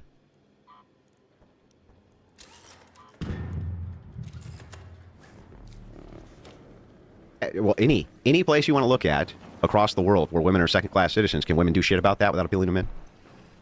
I don't know, but the point that you made is No. that, Answer the question. Can women But do the thing is, shit? I can answer the question any way I want to answer the question.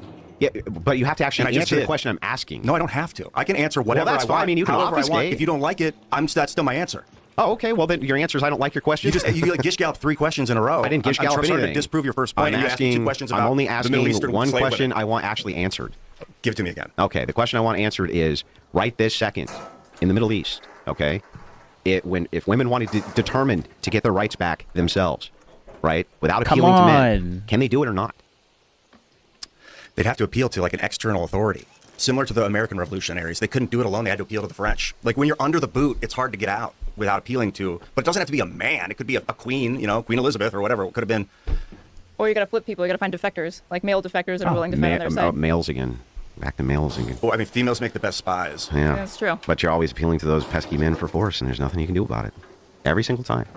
And that's why force doctrine's an unbeatable position, because it's the observable fact of the world. That I agree with. Force doctrine, yeah. But I don't think it always has to be a male in control of it. But it is always men who are in control of it. Queen Elizabeth is an example of someone that was a dominating military force. That was not of who? A dominating military force made up of which sex? All of them. Men and their wives, and they were the dude go out on the boats. boats. We look up. Let's look. Can we find out what percentage of her military was men, real quick? Yeah, but dude, earlier you were talking about how people appeal to their leader, like the masculine. That you're always going to appeal to. We're getting out of here. The conditionals of their leader. The argument that strength gives you primary control is a fallacy. It is adaptability. Strength. What's the fallacy? The stronger you are, the more likely you are to be in control. That's not fallacious. No, strength has diminishing return. Yeah, but and it also makes you a target. But that's not a logically fallacious argument. That would be a proposition. And so the thing is that propositionally, there's no fallacy there to make that statement, especially if it's observably true, and it is. No. Yes. The strongest men are often the easiest to destroy. Sure, by other men.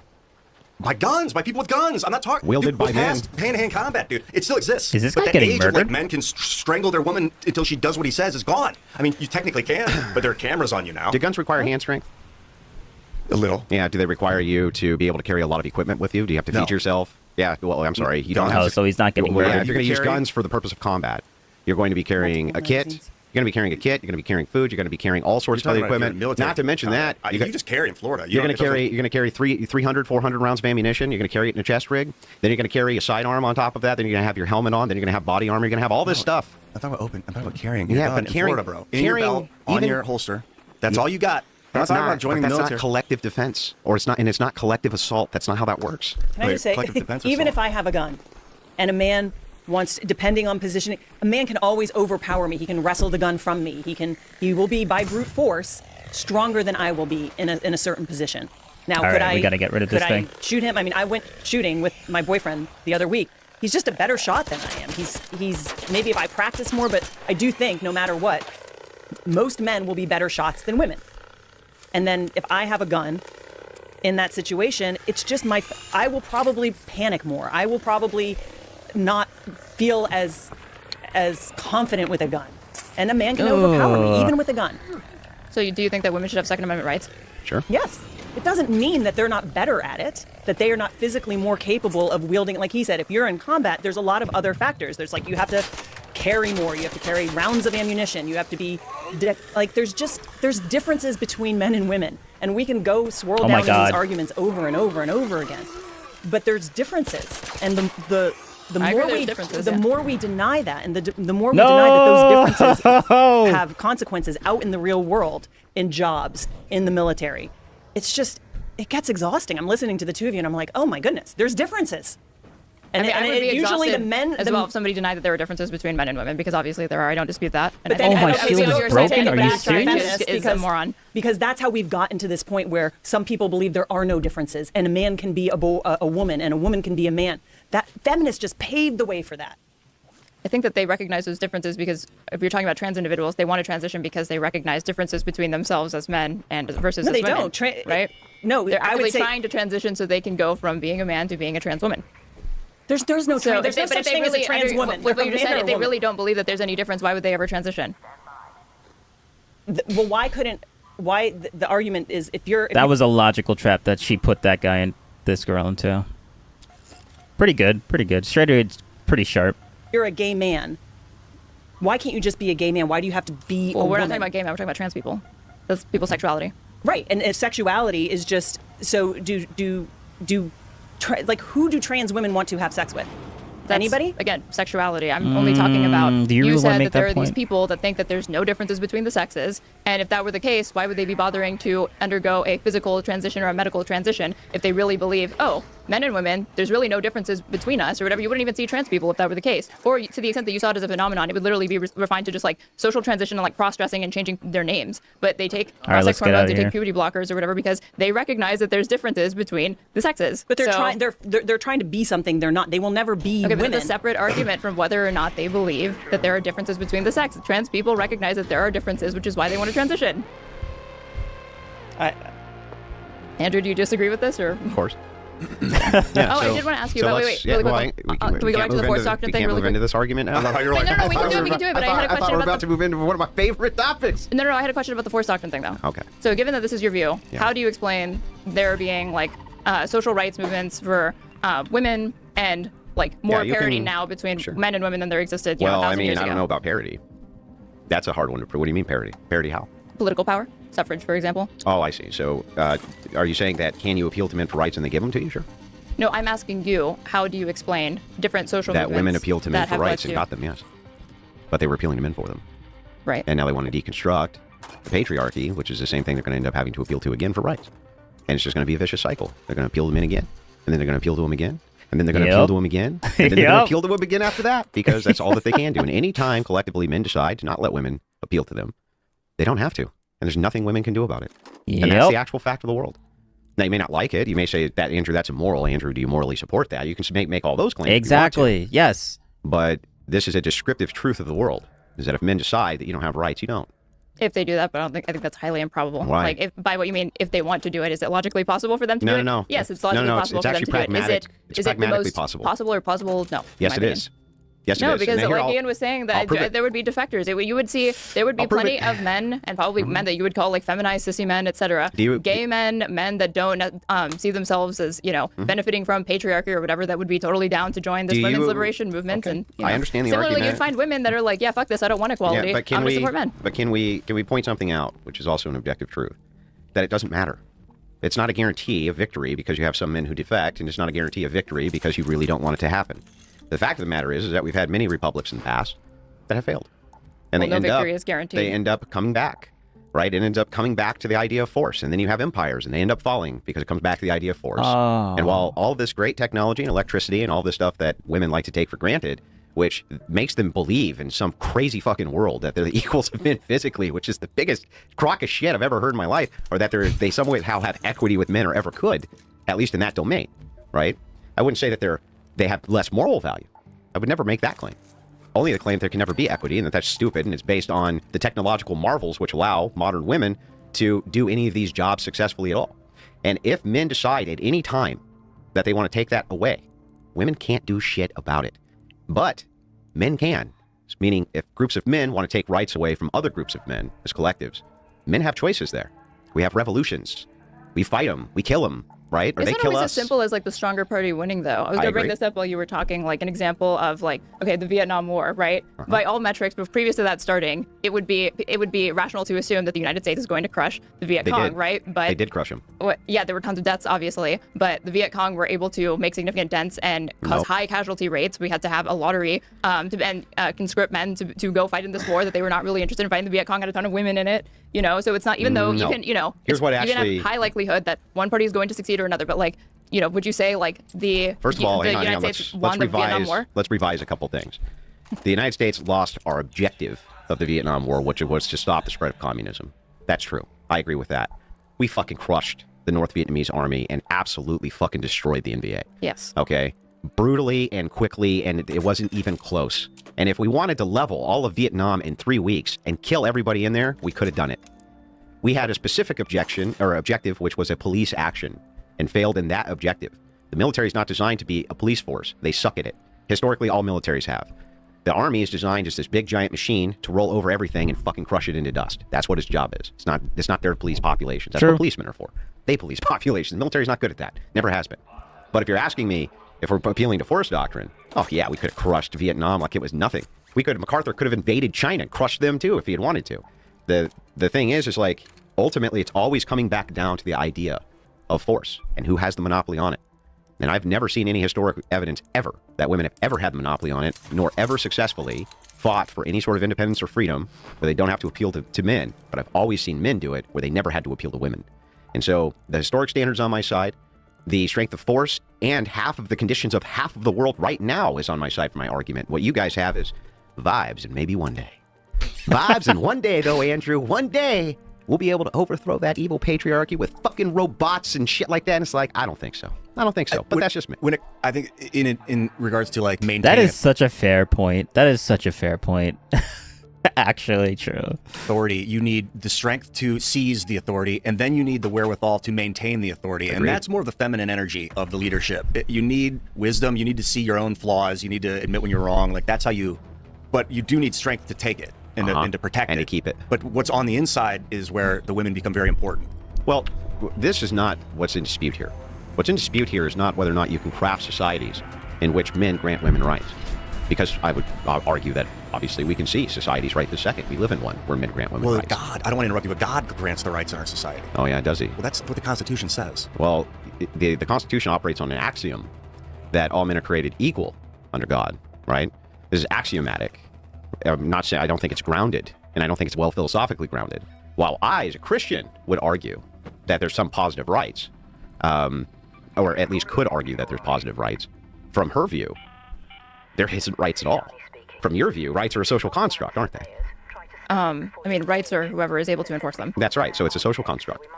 But I don't even really dispute with you with the force thing. Like, you know, who determines a right? Is that by divine right, by God or whatever? But like, as far as like the practical reality of like who can enforce their rights, that really comes down to force. I just want to make sure we get this clear. Is a right a social construction from your view? We make it up. And then we have guns and say, do it or else. Or these people are allowed to do it or else. There's something about my answer intuitively that wants to say, no, I don't believe it's just like a social thing or a social phenomenon or construct. I don't know. In other words, what she just said is like, I feel like I should say a certain thing because this is how I feel about it, but I shouldn't say it because that's just going off of emotion instead of actually logically thinking. Oh, not divine command theory, though, so I'm not sure. So you can't ground it in anything, can you? I guess not, no. Yeah, because you just make them the fuck up, don't you?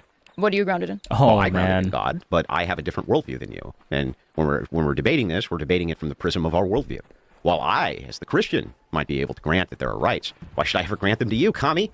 You don't believe in them at all. From your view, if I take away all of your rights, we just made them the fuck up anyway. I feel like it's a highly reductive way to characterize my argument. I'm sorry you feel that way, but how is it not the case that from your view, we just made them the fuck up, they're not grounded in anything, and if I take them away, how's that even immoral? You can see these things and look at them through lenses that I just don't find useful, or I have not thought to do so. From the Marxist lens? They could be useful. No, I'm saying from a Marxist material sense, yes. But like, I mean, my general opinion on rights is that they're useless if you only have them de jure, but you don't actually have a way to enforce them. Or similarly, it is, I wouldn't say equally as futile, but it's also a precarious position. What denomination is that dude? What denomination is that dude? I actually don't know. I don't know. I'm not too... I don't think he goes into specifics, actually. Position to be in where you can enforce your rights, but you have not actually secured the legal protections and the de jure actually gotten them ensconced in writing in a constitution, etc. But how is it not the weakest sand on earth to say that we need to enforce these rights that I just made the fuck up? Yeah. Because they're not grounded in anything. I just made them up. And you think that them being grounded in God makes it more superior? Well, I think that the only argument that you can give to men, the benevolency of the patriarchy, is the entire appeal from people with your worldview is to appeal to us and our view, who believe in rights because of God, and say to us, don't we deserve them too, even though we don't actually even share the view? To which I tell Christians, no, fuck them. Give them nothing, because they're appealing to your benevolence, and they should beg for you to be as benevolent as you are, because Christianity is as much of a social construct as the idea of rights. Every single organized church has changed their doctrine book. Globalism Agenda 69. Doctrine. Yeah, but she's not even arguing that. That's the whole thing. Maybe she could. Because from their worldview, they have nothing to ground it in. Like you said, you have nothing to ground it in. You just made them up. Why should I believe them? Why should I believe that you have a right to do anything? You don't even believe you have a right to do anything. Why should I?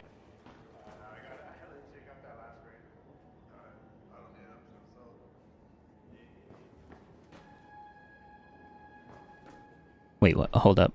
We're gonna go into the game. We're gonna go into the game. I hear people talking and it sounds like they're trading something. I want that.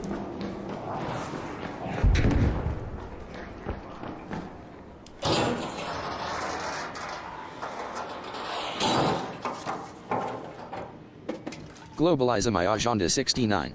I mean, you could argue the clergy just made up the doctrine he follows. And when you say the clergy, you mean this guy, right? I believe in like divine command theory, and that because God says it is, then it is. That's the beautiful part of the argument. You don't, because if we're operating off of your No, but view, why should I? I'm just gonna grant that it's false. Who cares? If we're both building it off of a house of sand, and I just made up divine command theory, and you just, which by the way, I don't believe in divine command theory, but if I did, I'm sorry. Okay, if I just grant that I made it up, it doesn't help your position a bit. What is divine command theory? It only helps my position. Hang on a second here. 1 second. Oh, so he's not even saying that he does. Globalism I He Agenda actually 69. No, I mean the clergy. I don't know who the clergy is.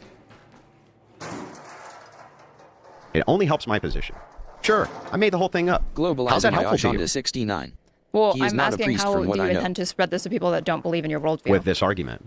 With- Because you're but going with to have force to or appeal. persuasion, which You're is going to more have to important to appeal you? to my worldview, whether it's true or not, because it's the only one, right? Which I'm going to postulate. I'm going to ground rights in. You just got done saying rights are not grounded in fucking anything. So if that's the case, fine. I lied and made the whole thing up. But rights aren't grounded in anything anyway, so it doesn't help you a bit. If I take them away, But you think they're grounded in the divinity, and so I'm saying that a lot of people So you're in a appealing to world my that's view in. again? Yes, I'm appealing to your, Mhm. to your view. And in a world that's increasingly secular, how do you intend to persuade people? Do you think that Christians ought to be using force or persuasion? what do you mean? I'm sorry. Me? Why do I need to do anything when the view of my opposition is that they have no rights, can't ground them I'm in not any... saying that you need to do it. I'm asking you Yeah, how right. you intend to. This is how I intend to do it, by pointing out that you live in your whole house is built on sand. Persuasion? And you have to Over force? literally appeal to me. Well, even if I use force, you have no appeal against that. Nothing's grounded in anything. Just all made the fuck up. Sure, yeah. Like Yeah. I say, I sleep fine at night knowing this or whatever. I guess I would consider I'm like a moral anti-realist. I don't believe in these sorts of like. And that's why you have to, and you epistemic guys foundations always that you have do. to appeal, you moral anti-realist, to moral realists who believe in moral facts, because that's what prevents us from enslaving all of you. But to answer your question, But hang on. Isn't that true? That what prevents us from enslaving all of you is you're appealing to our benevolence as moral realists. you mean Christians? What prevents Christians from enslaving everybody else? Yeah. I don't believe so, but okay. Yeah, they're not appealing to their Christianity and Christian ethics to just not go ahead and enslave Oh my all women God, and this stuff is them in useless. cages. This is Just stuff them useless. in there. I thought this would have been a good No, place I don't to. think so. Why not? Oh. 'Cause I don't think that that has necessarily been the Wait, basis for people I'm arguing for stupid. equality or whatever. I don't think Hold that you're up. presupposing that it's always been Never not seen- by virtue of like Mechanical. appealing to the to Christian Oh. benevolence ethics, etc. Never seen any appeal that was not dogmatic and religious for why women have rights ever in all of human history. They always appeal to a god. They always appeal to a higher power. They always appeal to something external to them. You just got done saying it's not grounded in anything. You made it the fuck up. If it's completely made up, Globalism I it's Agenda not grounded in 69. nothing. This argument is so fucking weird. Wait, which one? Hers or his?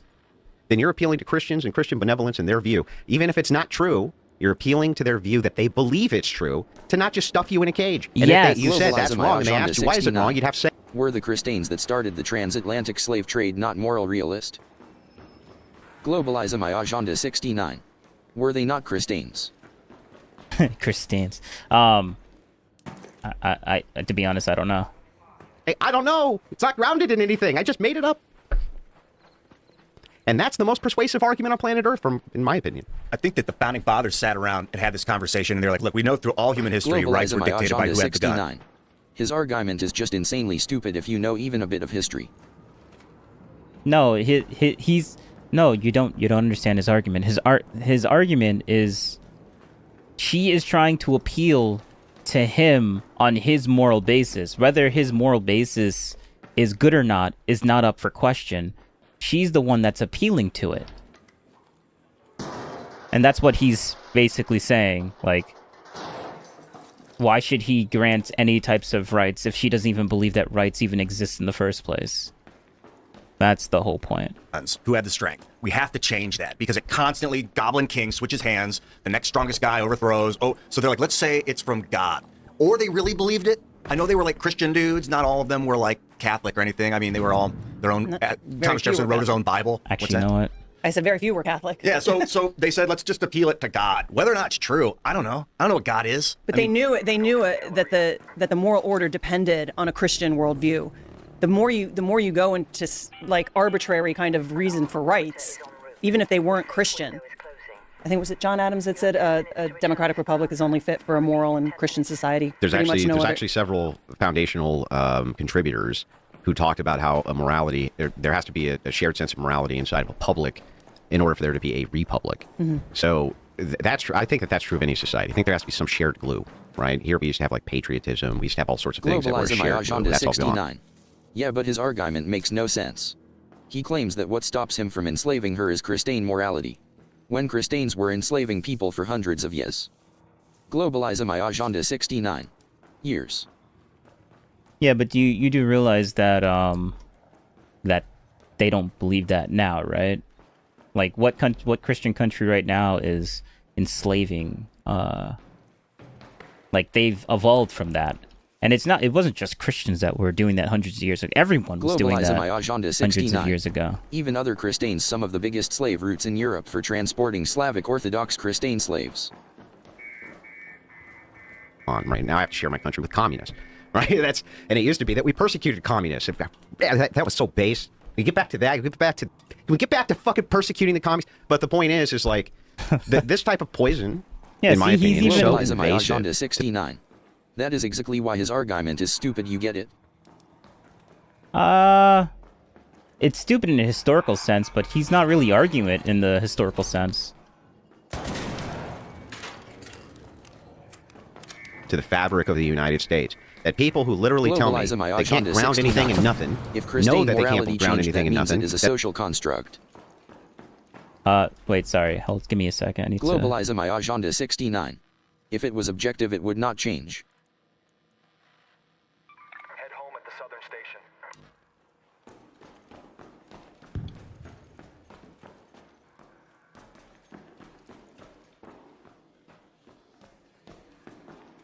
If it was objective, it would not change. Globalism agenda 69. How can Christian teaching be objective truth if it changes?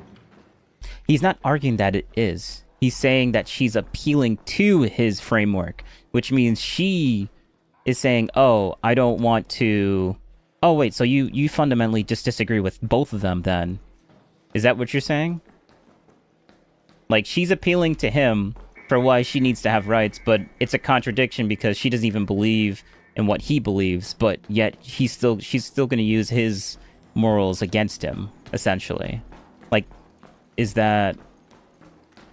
I don't see how that's not hard to understand. I need to get out of here. I'm running out of time. I need to get out of here. I'm gonna die. Watch. That there's no such thing as moral facts, then tell me it's wrong if I stuff them in a rape cage. And it's like, what are you talking about? That's the stupidest shit that I've ever heard in my life, but that's my opposition. Unfortunately. And so they appeal to the benevolence of those like me in order to prevent us from doing the thing that they don't want, that they don't even believe we shouldn't do because there are no moral facts. That's the retarded state of the world that we're in. And Andrew is very magnanimous for not stuffing lowly communists like me and gulags and whatnot. Globalism agenda 69. His arguments for objective morality are retarded. Sorry. There we go.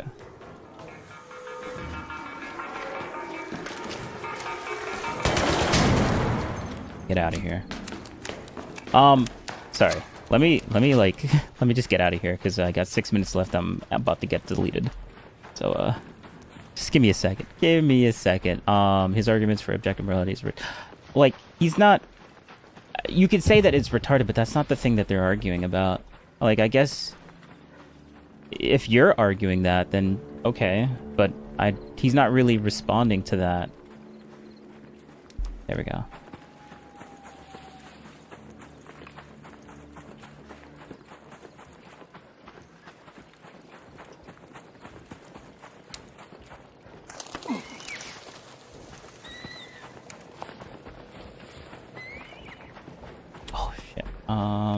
Yeah, we can go this way.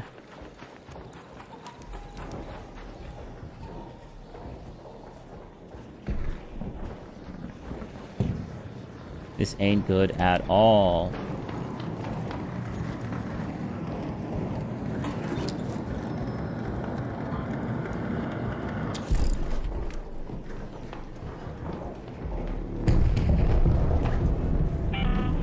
Yeah, we need to get out of here.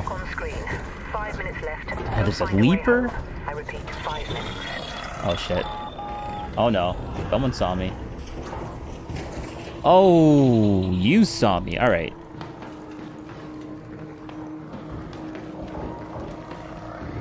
Wait, hold up. How do I get over there? I'm over here. I need to get to down there. Okay, we're going around.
Any losers in here?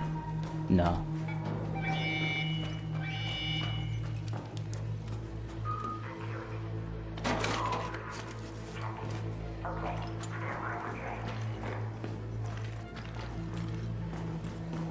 Alright, now we just gotta be extra saucy, careful.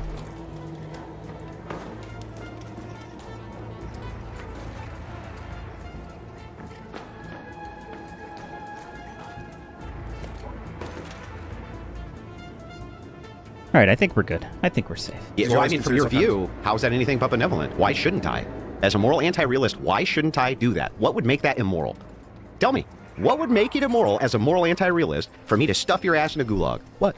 It's a more consequentialist outlook that I think that based off the outcomes. Wait, there's no moral facts, right? No, they're not real facts, no. But, so then there's nothing I'm really doing that's immoral, is there?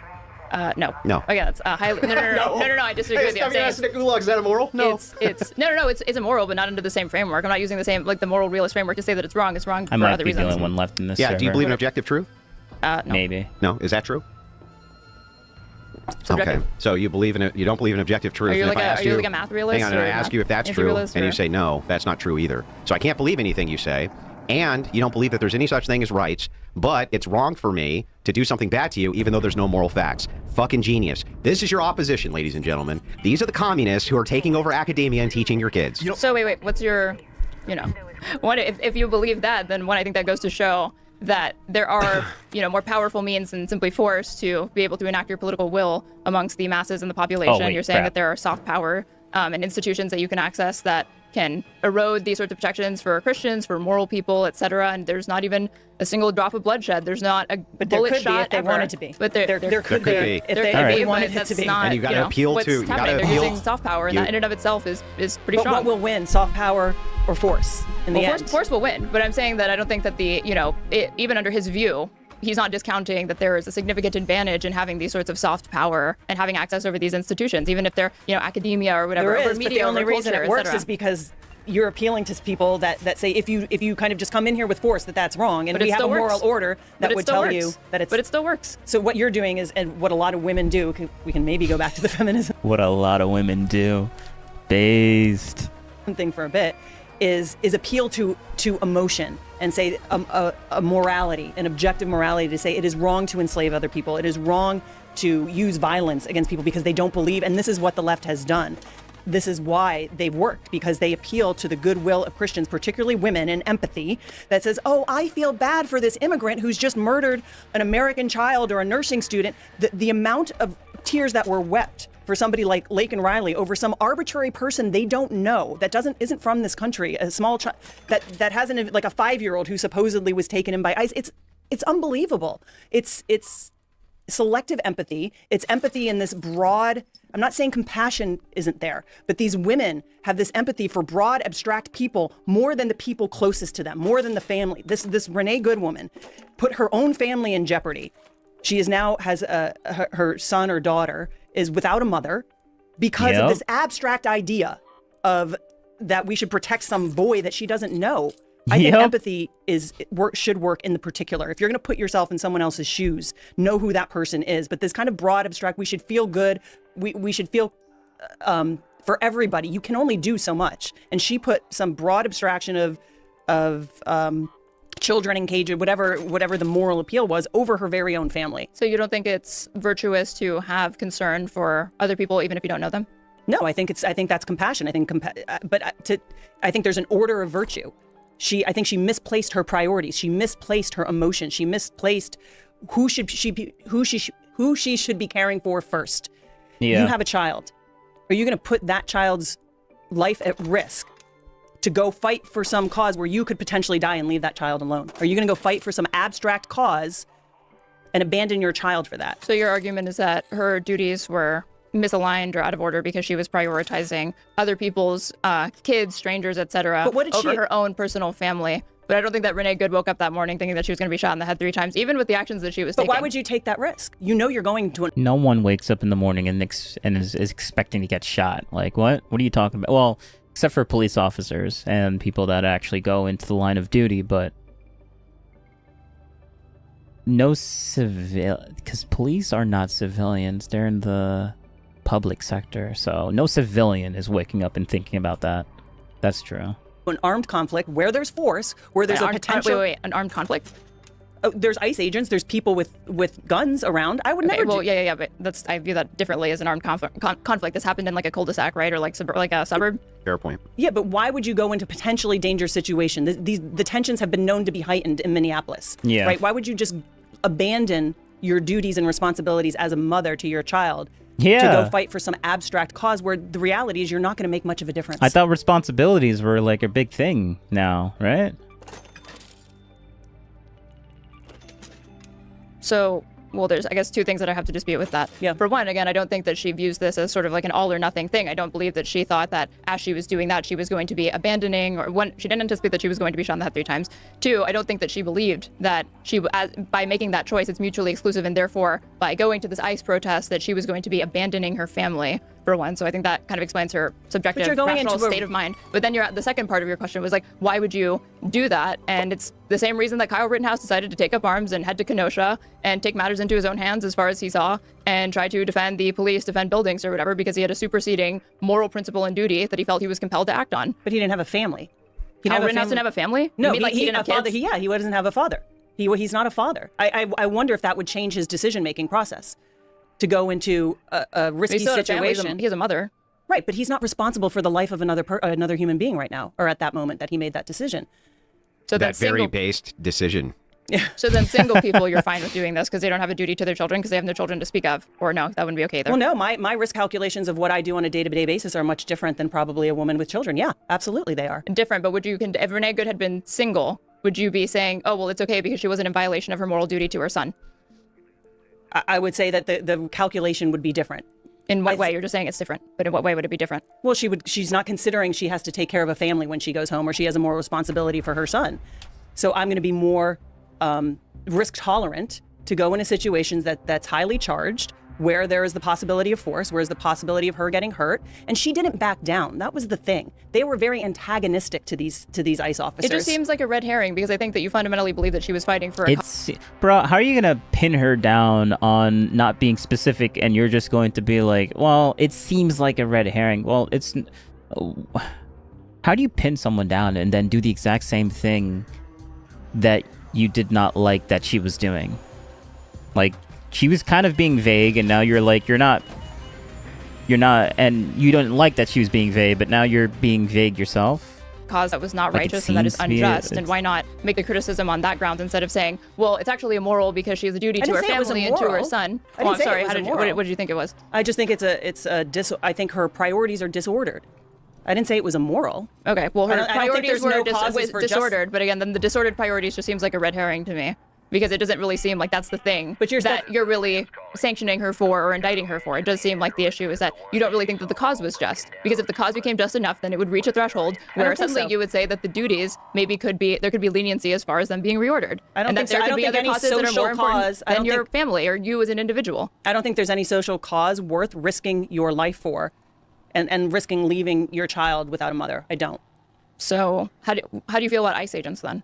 because they're putting themselves in a risky, difficult position. These ICE agents have family. They're going out They're there men. with guns.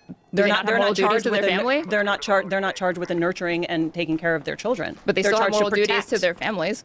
They do, but they have different.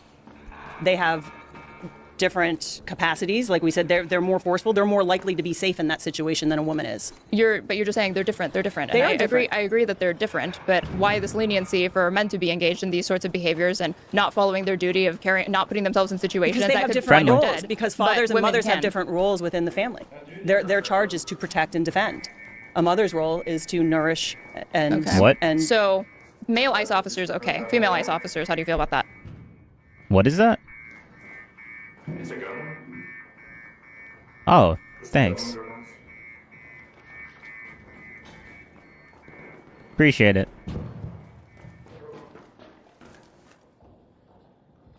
Okay, cool. Guy just gave me a blueprint. Let's go. All right. I would probably argue it's not. I mean, do you have a family? Is she? A female ICE officer with a family. Do you think that she's engaged in something immoral? No, I didn't say it's immoral. Sorry. You're right. You didn't say that. You did say that their priorities are misaligned, right? Yeah. Okay. Would you say that the female ICE agent with a family has misaligned priorities? Yes. Okay. If Kyle Rittenhouse had been a woman or a teenage girl instead of a boy, would you be condemning them? I'm not condemning anybody, but I would say, does that or teenage... indicting their character, their actions, their choices because it was a girl doing it now instead of a boy? Does that girl have a family? Yes. Then yeah. Another blueprint. Then it just Let's comes go. down to it really just comes down to whether or not they have kids. And if she didn't have a family, then you wouldn't be criticizing them. I would say it was a stupid move, but I don't think I would be as. Wait, maybe where judgmental. am I? Where I'm getting all of You're these? talking about people getting whipped into a frenzy, like a moral frenzy, to go fight for some purpose that they barely understand. And I keep thinking like the war in Iraq, weapons of mass destruction. They rallied the men to go fight some conflict. They garnered my empathy with 9/11, and then they used it for conflict. But do you think that feminism, this whole bent, has made it so that they're drawing women into that frenzy? Because seeing women out on the street marching like this, it feels like, it does feel like, I mean, it feels like the United States is being manipulated by the world through the internet. Like liberalism is being obliterated with new ideas. And so I do think that people are like, yes, break up the family, poison yourselves, eat bad food. This is how we'll defeat you from within. But I mean, the argument I'm getting is that feminism has led to now enticing women into this toxically empathic state of being. Whereas they used to not give a shit. They wouldn't go out. They didn't. I mean, they did start the French Revolution. The women were the ones that went out because when the food runs out, they went out there with their cookware and they were pissed off. But I mean, that was a really big deal. They ran out of food. You know, the women stepped up. I don't know. I'm asking you about your argument. Are you saying that feminism is making women crazy? Is making women severely empathic to a fault? Yeah, I mean, I think it's appealing to. I think there's positive attributes to male qualities and positive attributes to female qualities, and vice versa. You can have what you call toxic empathy. I don't like the word toxic in general. I don't think masculinity is toxic. I don't think femininity is toxic. I think them aimed in the wrong direction leads us to chaos, as opposed to order and compassion in the right direction. I think these women are placing their empathy in the wrong direction because they don't. It is natural instinct. It is biological difference. Women are more empathetic. They're more agreeable by nature. These kind of 5 personality traits, and I think they have been manipulated to feel things, to redirect what would normally be directed at a child or a family to these kinds of abstract social justice causes. So what is I your think they've been- prescription for these women? I'll go back to the female ICE agent with her family. Do you think that any female ICE agent who has a family ought to resign from ICE? I don't think that most women, because of their differences, because of their physiological tendencies, the way they think, the way they are in their femininity, would want to be a female ICE agent. Now, if they do, they that's exist. fine. So do you think that they ought, if they exist and they have families, do you think they ought to resign? Yes or no? I'm not going to force them to resign. I I'm wouldn't not do asking it. if you would force them. I'm Someone's asking getting if they ought smoked. to resign. And that But they're person is there now already. me. I don't know. They made the choice. Hang on. I'm not asking you to To be make a fair, descriptive to be fair, she's observation. asking a direct question. No. It's not No. a claim. No. She's asking yes or no from your Yes. view. Okay. Then yes. You think they ought to? Yeah. Okay. And you see this, I guess this kind of cuts against your kind of vibes argument because you're finally drawing lines in the sand with what professional, achievements that you're willing to accommodate women making in this society, and you draw the line at female ICE officers Risking with your family, life, for example. yes, I would say risking your life. There's a higher risk that your life is in jeopardy as an ICE officer than there is as a doctor in a hospital doing And rounds. Do you extend this to female police? that have family? Yeah. So there should be a police force that's entirely comprised exclusively of and only of men. Depends on their role in the police force. Are you talking about so that guy's a higher purposely risk trying kind of to role? delete that guy. I'm sure I don't know much about different roles in the police. I mean, in the Army, can women do certain things? You mean like they're payroll not a clerks kinetic- and things like that, I'm Not just guessing? that, yeah. Or Well, PI, I'm not even talking about the more kind of like to the extent that a blue collar job like police work has like white collar aspects. I'm not talking about the paper pushing or the admin stuff. I'm talking about people that go onto the field, effectuate arrests, are actually out in the community enforcing law. You do believe that that should be comprised of any women? I think there are, yes, it can be comprised of women, but I'd be curious to know how many women choose that path. So how come female ICE agents with families, you're saying that's a no-go, they ought to resign in your view, but when it comes to the police force, domestic duties, law enforcement, etc., that can accommodate having women within its ranks? Why is that? I'm not saying it can or can't accommodate. I am saying you believe that it ought the to be able exceptions to. do not prove the rule wrong. That's all. You can have, if they could, first of all, if those women can live up to the standards of what needs to be. I'm not saying that they disprove it. I'm asking you to delineate and explain why, in one case, with the female ICE officers that have families, you say they ought to resign. But when it comes to the police force, you're not calling for female cops or ones that have families But you to forced resign. me to a binary to say, should they resign or not? I would forced say, you to answer a hypothetical question. And Right, I'm asking you claims about your worldview and your normative claims. Which is fair. That's fine. I get it. But what I'm saying. Hold up. We got a ton of people here.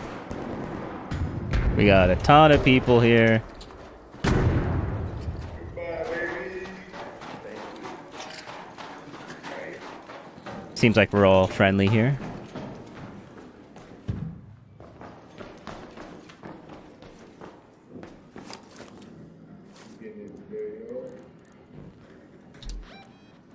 What am I looking for? I'm looking for rusted gear. I'm gonna ask them if they have got rusted gears.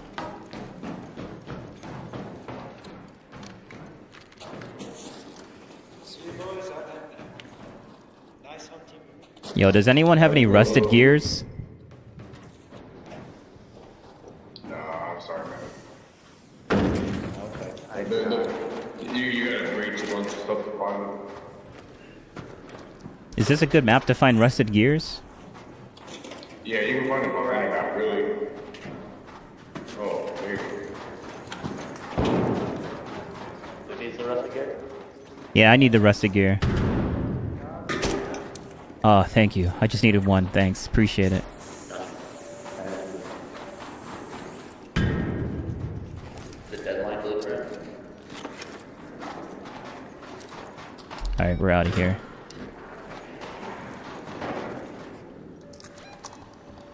Where's Let's head home at the loading bay metro.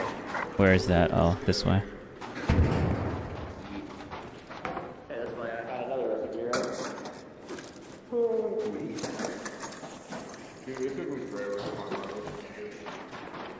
Where did you find the rusted gear? Let me show me the thing you found the rusted gear. This right here. Oh, I okay. breached it and I searched it. It's in the left one there if you want it. It's still in there. I didn't take it. If I didn't need it, I'd pick it up too. Everybody needs it.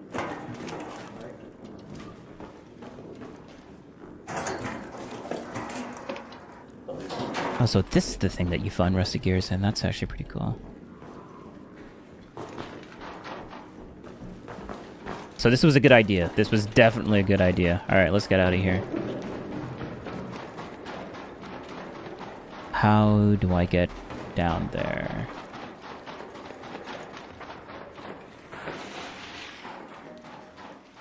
Is how many women are actually as ICE officers, right? You can have exceptions to a rule. I don't know, so maybe I'll have to back away. So would I ask them to resign? No, but the thing is how many... I just don't think that you want a majority of police officers or ICE officers to be women. The fact is, those are roles better suited for men. Are there some women that can fill those roles? If they are as strong as men, Oh, if they yes. meet the requirements, sure. And if they want to, I can't force a woman to say who has children, don't do that. I do You think... can, but if you could, you would call on them to resign from ICE.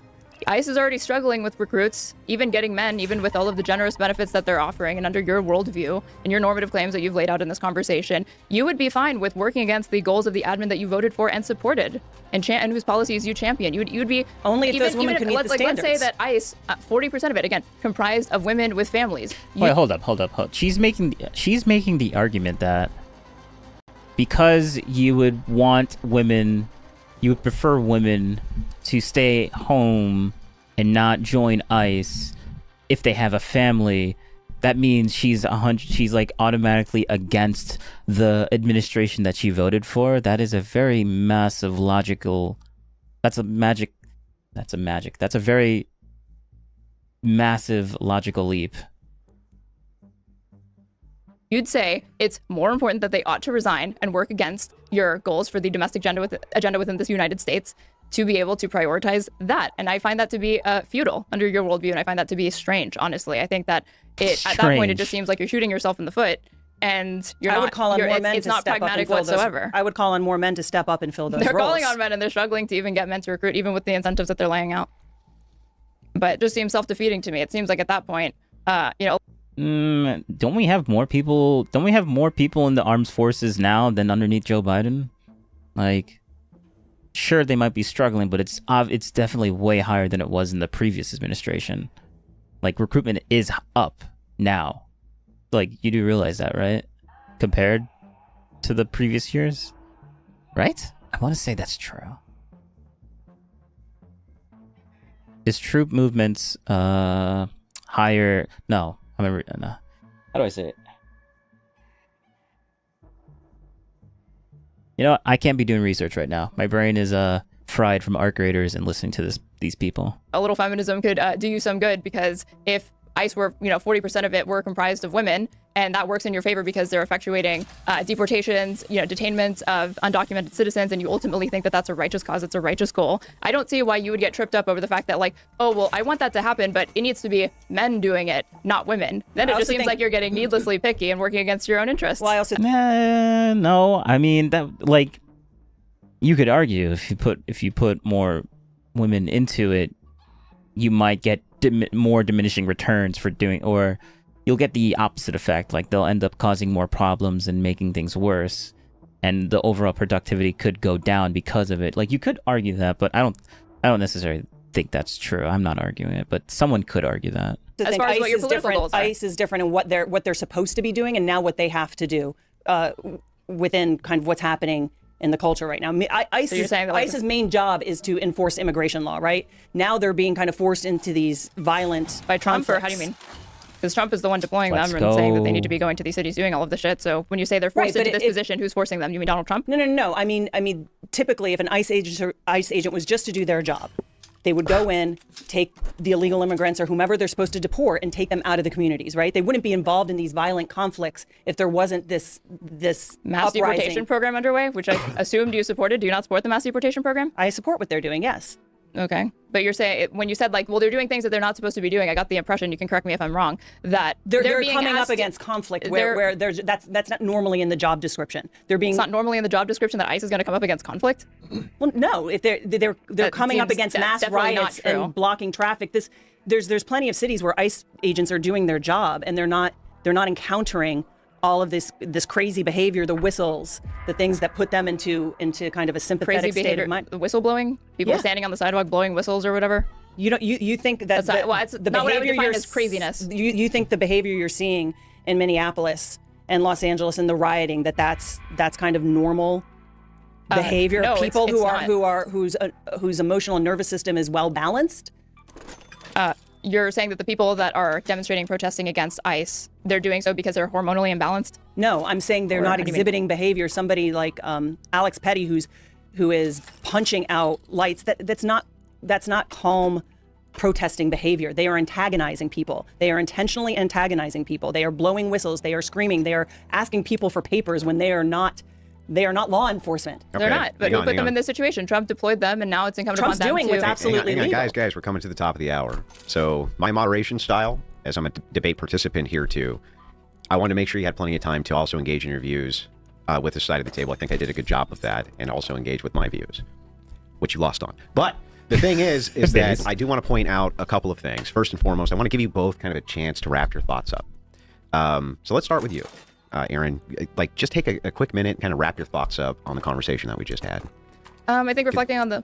Just consider it like a closing. Sure, as a closing statement, I think the conversation that we just had is that if you want to indict my priorities as a feminist, as a communist, or whatever, look no further than the arguments that were laid out by my interlocutor over here that were, to me, filled with internal contradictions, had a bunch of... Because God forbid you have internal contradictions. Yeah, like you don't have internal contradictions too? Are you saying that you're like infallible? It's impossible to have like... This is crazy. Like the whole harping on contradictions. It's very autism brained. It's dumb. I think it's dumb. I feel like it's a.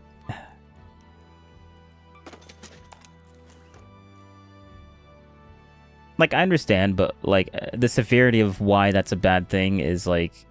People shouldn't try and stray from it, but like people are gonna have contradictions. Like it's just we're humans. We have emotions. That's just gonna happen. To be 100% uncontradictedless is impossible. That were, even though I was being indicted for appealing to arbitrary morals or non-existent ones, for going off vibes and feels or whatever, that there were many times, and Andrew even granted this to me, that my debate opponent was doing the exact same thing. And then from there, I would ask the audience and the viewers and participants to evaluate our performances, evaluate our arguments, and see if I'll even grant, we're both just going off vibes. Whose vibes are more compelling? My interlocutors over here or my vibes? The non-feminist, normal, not communist, or the feminist communist? Yeah, I think I'm siding with the non-feminist communist here. Thank you. Can I shout myself out, or? Of course, we vibing, man. We're vibing. We're vibing, man. Since we're vibing, I'm a live streamer. I live stream on Twitch and YouTube Monday through Friday. I'm at __ on everything. And yeah, that's my closing statement. I do have a question for you though. Can I ask it? Yeah. Would you be interested in dropping the fee that you have to debate Pisco Liddy, the lawyer? No. Do you know why that fee's in place? No. Why is it be in place, or what? It's because of how he treated my friend Rob Norton. He's going to pay the piper for it. And so everybody else in the world gets access to my enormous platform except him until he pays the fee. So he pays, how much is the fee again? It's only $4K. 4K. And he has to pay it himself, right? Nobody else can help? Oh, I don't care if he fundraises. Oh, you can fundraise it? Of course. Okay, if he crowdfunds. I don't care. As long as liberals are paying it, he's paying it. I don't care. As long as they pay it. As long as they pay it, I will accept it. Now, here, to be totally fair to me, right? That's like a 3-hour stream for me on a normal night. So I don't feel like I'm asking for much. And it's a little bit of penance. He should have thought about that before he treated my buddy Rob, who's blowing up, by the way, and is going to be on Timcast tonight.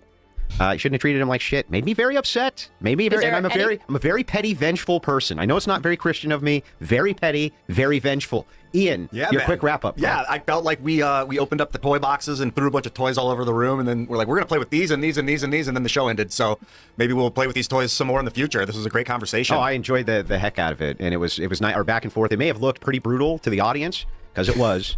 And Ian argued with me, and you know what's going to happen to Helldivers now. You know, I told you what was going to happen. I'm choosing the grenade launcher every time. You're the scout from now on, and if something happens to you in the field... Together we'll go straight up, Andrew. Anyway, go ahead with your wrap-up, your closing statements here. No, I mean, I think that, I heard somewhere this week that a nation can't survive when it denies nature, and I do think feminism denies the inherent different natures of men and women and tries to make them equal. I don't think they're equal.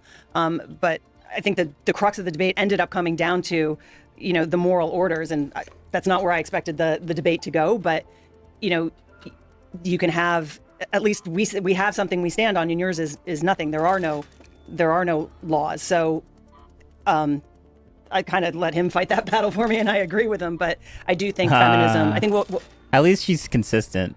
That's nice. At least she's, not consistent, but self-aware. And she tried to be consistent. There was a little bit of a contradiction, but like it's not even a contradiction. Like she was like Straight Away was trying to point out something that seemed like a contradiction, but Straight Away kind of strawmanned a position that Straight Away pretended that she had, and then said that she kind of has this permission, sort of this kind of stance, and that's why it's a contradiction, even though she didn't really say that. She didn't really articulate it that way, but yeah. No matter where we are now with feminism, we need to move towards a world after feminism. We're here, and I'm happy. Like, I just feel like sometimes the nitpicking, it doesn't matter because the practicality of it and I like debating, but at some point it just feels like circular tail wagging and navel gazing, and I always want to get to, okay, we're here now. So like repealing the amendments. It's like it's not going to happen, right? I agree with you. At least we're not going to repeal the 19th. Let her finish her close. I don't think it's politically viable. So I also work in the realm of, I like philosophy to undergird Jehovah. my arguments, but I also I am so lost politically. Really? work in the realm of policy. Well, I'm sad. I'm saddened that you've joined at the end of the stream because I'm basically done. I'm done. I'm about to go get me some wings, some pizza. The Super Bowl is going up, and I don't care about the Super Bowl. All I know is that it's my excuse to get some wings and pizza. So yeah. And with that note, because they're basically about to be done, we don't need to see their closing. Do what's on screen, everybody. Thank you very much, and I appreciate all the people that spawned into my stream. I've never had this many concurrent viewers before, so this is kind of great. It's kind of fun. But yeah, I'll see you guys. Java Jehovah. Next time. Good morning to y'all, and bye. It's 10 p.m. here. Well, it's about to be 10 p.m. here as well. We're gonna get some food and we're done. It sucks that you came at the end though, but appreciate you spawning in. Maybe come by next weekend, or very possibly during the weekday, but I probably won't. I probably won't be live on the weekday. I just have too much of a stringent day job. Elon Musk is working me to the bone. Only Wartsnary would understand that that inside joke. But yeah, thanks for watching. Goodbye. Goodbye, everyone.